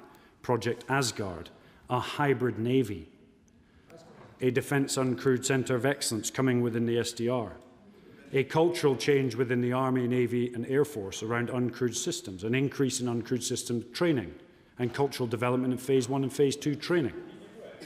So I'm really confused as to how there are no lessons being learned. We must go faster, and we're pushing as hard as we can. But I want to be really clear, and I'll bring you back to the first point. The reason I left the military was because your government was the opposite side of the House's government, not learning the lessons effectively from Ukraine. Mr. Speaker, Madam Deputy Speaker, let me turn to Northern Ireland. Let me turn to Northern Ireland and morale. I do not recognise the argument made in this motion. I will give way one more time. The Honourable. Give way. He gave a very extensive list of some of the spending commitments, but could he set out what the exact spending commitments are and the 1.5% that's required by NATO that isn't in the defence spending? He had a great big list for the defence spending. I haven't heard the other side. I'd be grateful if he has those categories. It's not about. There are clear NATO defence spending targets. It's written down and it will be produced in due course. I will give way. I thank my right honourable friend for giving way, and he's making an excellent speech. The point about the 1.5%, of course, is about security-related initiatives, and it's important that we get to those soon. But on the wider, the defence investment plan, I would just say a word of caution that we must get it absolutely right. I've been trying to work with colleagues from both sides of the House since the Ajax project was started in 2016 to try and find a resolution to some of these problems. We must take absolute care and be very clear-eyed about the strategy we follow in terms of procurement. Minister Kent.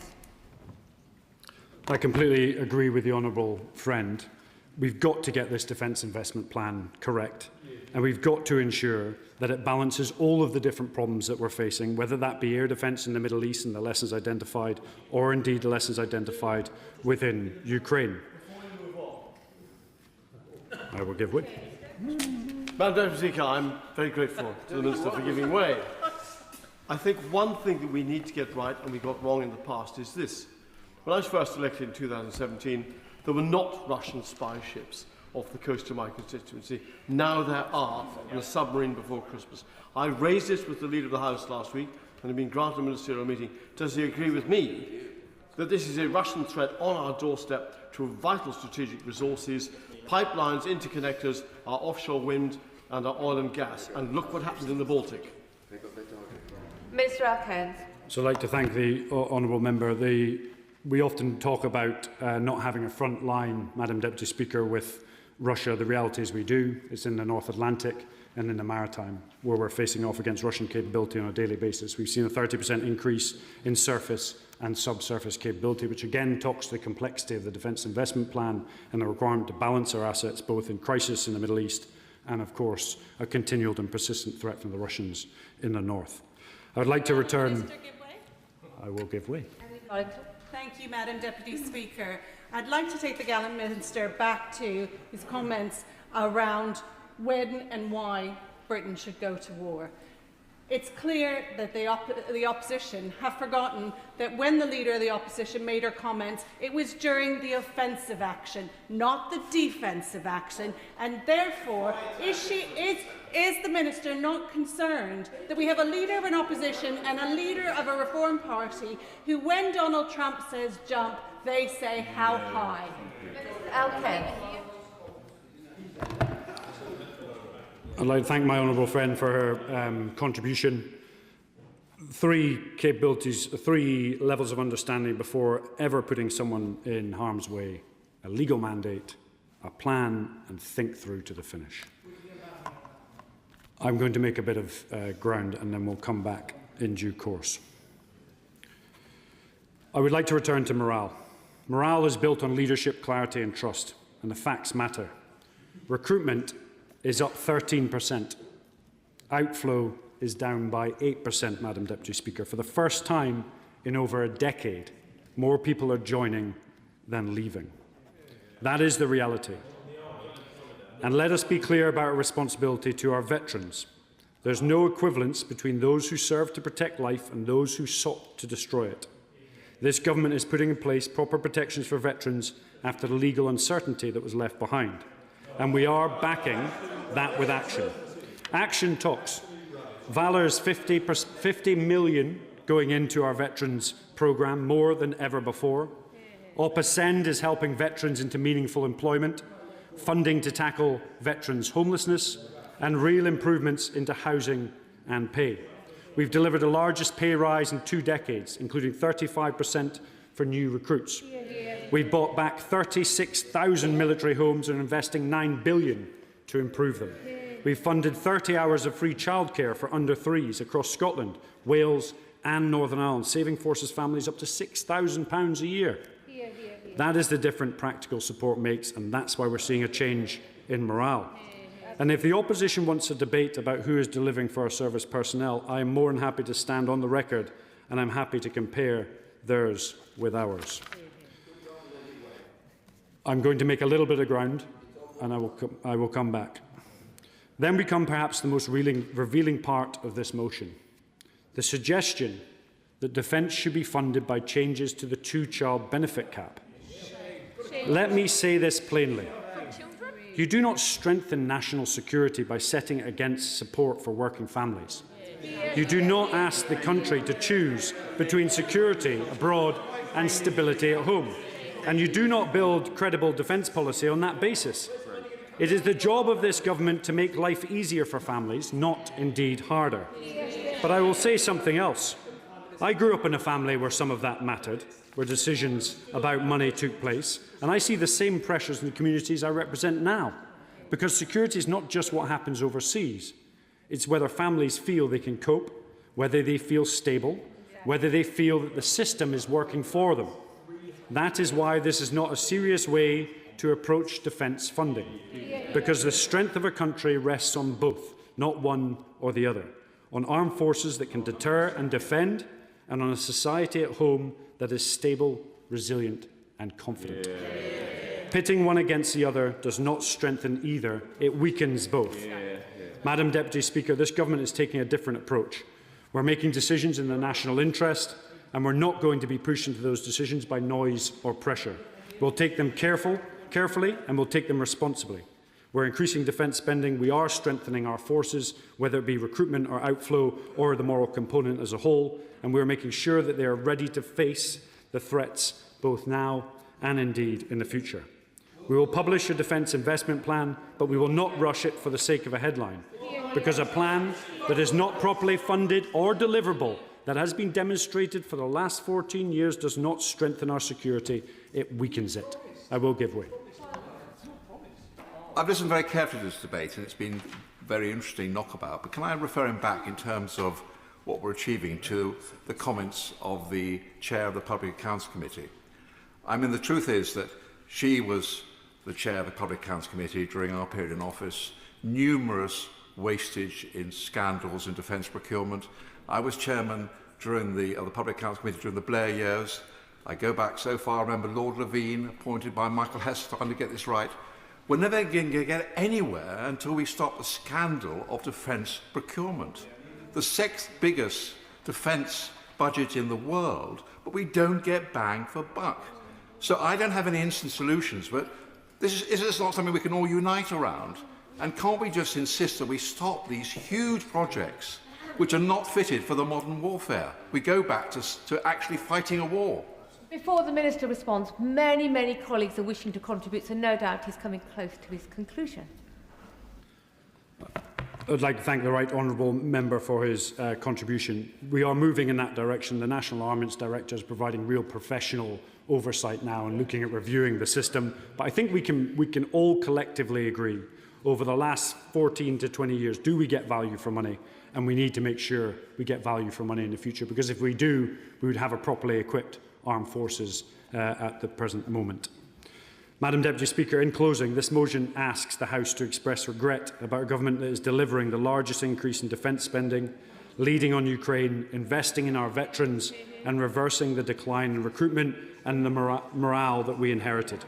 At a time when our armed forces are deployed in protecting British lives, the opposition offers a motion built on a record they would rather forget, and a set of arguments that do not meet the test of seriousness. This is not a moment for point scoring, it's a moment for leadership, and this government is providing it. I urge the House to reject this motion. I call the Liberal Democrat spokesperson, James McMary.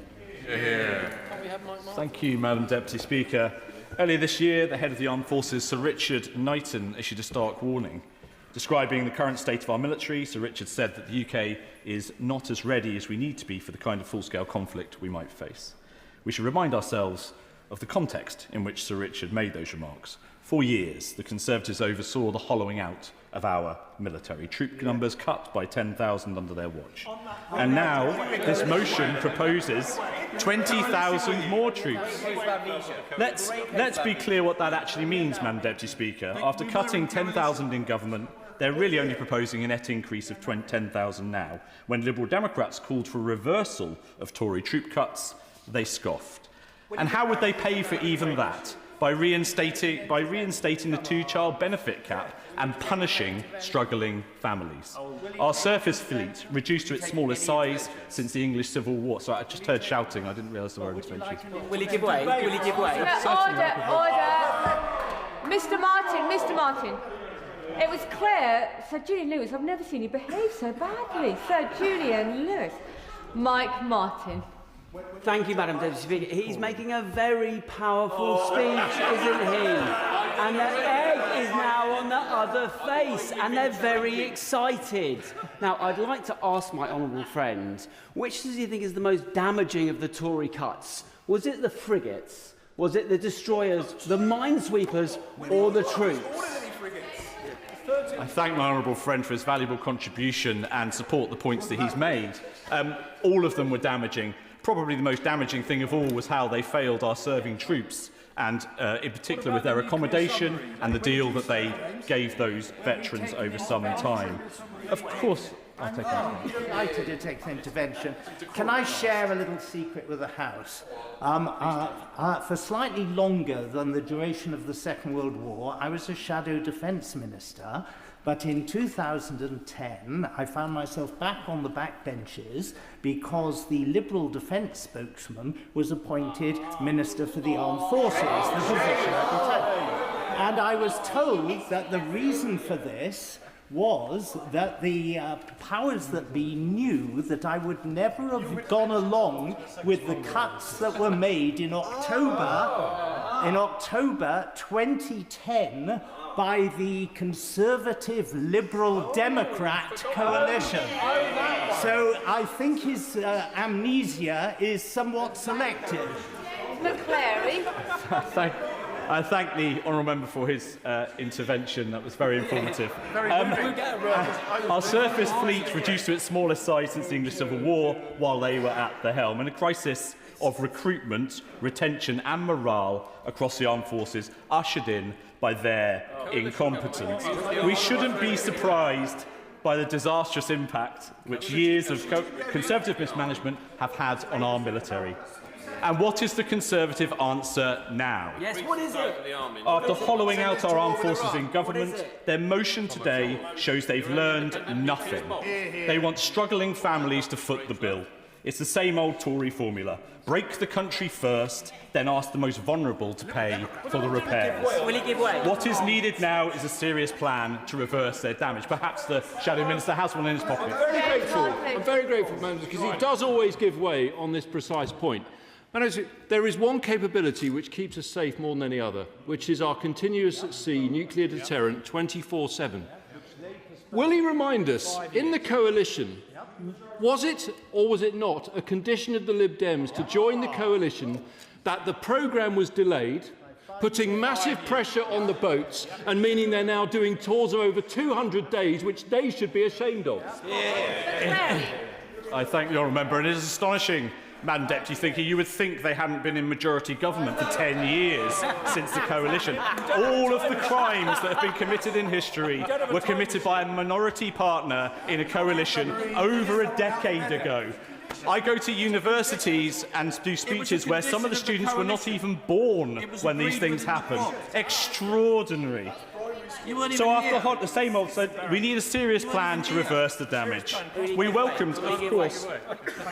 Mike Martin. I thank him for giving way. I'd just like to draw. I mean, do they want to hear this? No. Well, they're going to hear it anyway, aren't they? All of them are going to hear it anyway.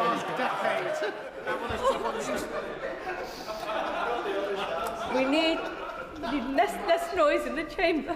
Mike, oh. Well, you did ask.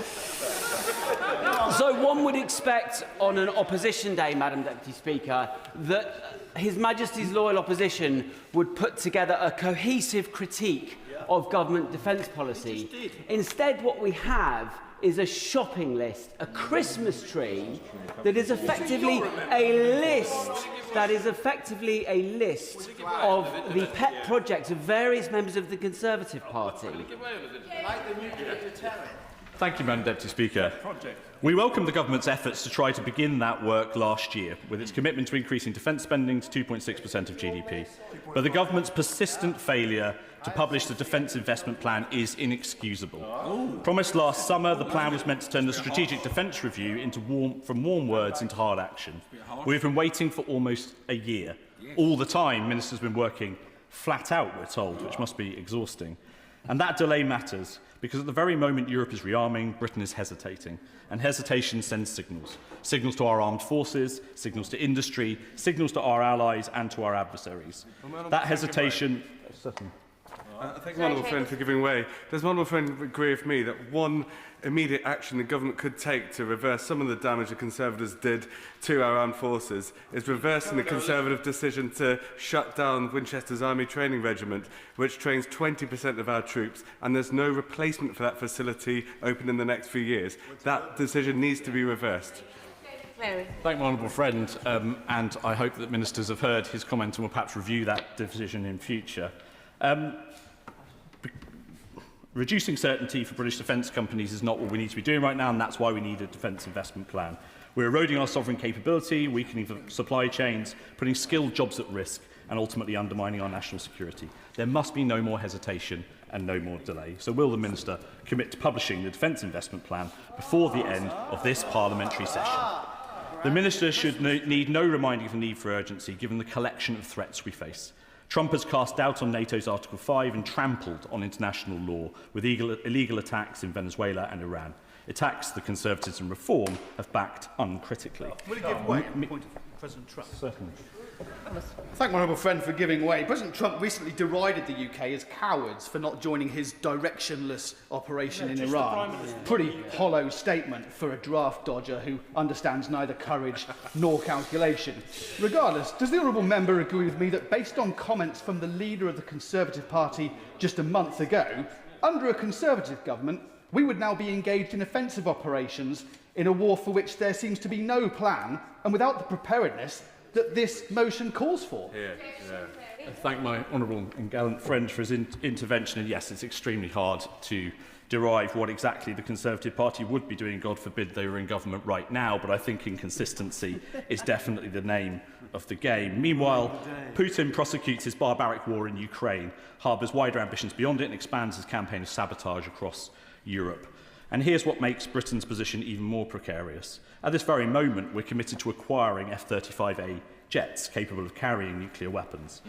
However, they are only equipped to carry American gravity bombs that would require sign-off from the US President to use. At a time when we cannot trust the White House, we're deepening our dependence on it. Britain should be strengthening sovereign capability, not locking ourselves into systems which could be denied to us by presidential whim. Trump and Putin want to turn world politics into a system where might is right. It's a world... Certain. I'm grateful to the Liberal Democrat spokesman for giving way. I think he's warming up to his leader's new Dr. Strangelove plot to have his own independent nuclear weapon. Could he just tell us how much? Could he just tell us how much that's going to cost the UK? I thank the honourable member for his intervention. I wasn't actually. I was about to talk about something completely different. But the question is a good one. I find it very disappointing that the Conservative Party has so little faith in the ingenuity and industry of this country to produce its own independent deterrent. This is a multi-decade project. We understand that the Conservatives do not grasp fiscal responsibility, as we saw by the state that they left our economy in, but a multi-decade project requires a serious commitment. In the short term, we should be looking to bring servicing and maintenance of the missiles into the UK to reduce our reliance on the UK. Furthermore, we develop the capability. I understand that the Conservatives don't like investing in British skills, but we can develop the skills, and I have complete confidence we could do so. The defining challenge for our nation, then, is how to meet the unprecedented threat posed by an imperial Kremlin and an unreliable White House. It requires thinking about defence in a new way, because to stand up for our values we cherish, we must be strong enough to defend them. And that means, at its core, rearming Britain. But meeting this challenge requires more than military hardware. We need premium bombs. It means a whole-of-society approach to national resilience. That means energy security, investing in renewables so that we're not dependent on fossil fuels from the very dictators we're standing up to. The Conservatives' plan to raid investment in renewable energy investment undermines one element of UK security for another. It's robbing Peter to pay Paul. It means food security too. Biodiversity underpins our ability to feed ourselves. Declining ecosystems mean declining food production, and that is national security risk we ignore at our peril. And it means a defence readiness bill. currently held up by the government's own delays on the defence investment plan. We cannot afford this drift. There can be no delay in beginning that work. That's why Liberal Democrats have argued that the defence investment plan must be accompanied by an immediate cash injection to support vital capital investment in our forces. We've detailed what this programme could look like, raising $20 billion in defence bonds over 2 years. This would be a fixed-term issuance. I'm pleased that they're so excited about it. Perhaps they've come round to it at last. It would be a fixed-term issuance, legally hypothecated to capital defence spending. The programme would be a secure way for people to invest in their savings while helping to strengthen Britain's national defence. Oh, my apologies. Okay. Thank you very much for allowing the intervention.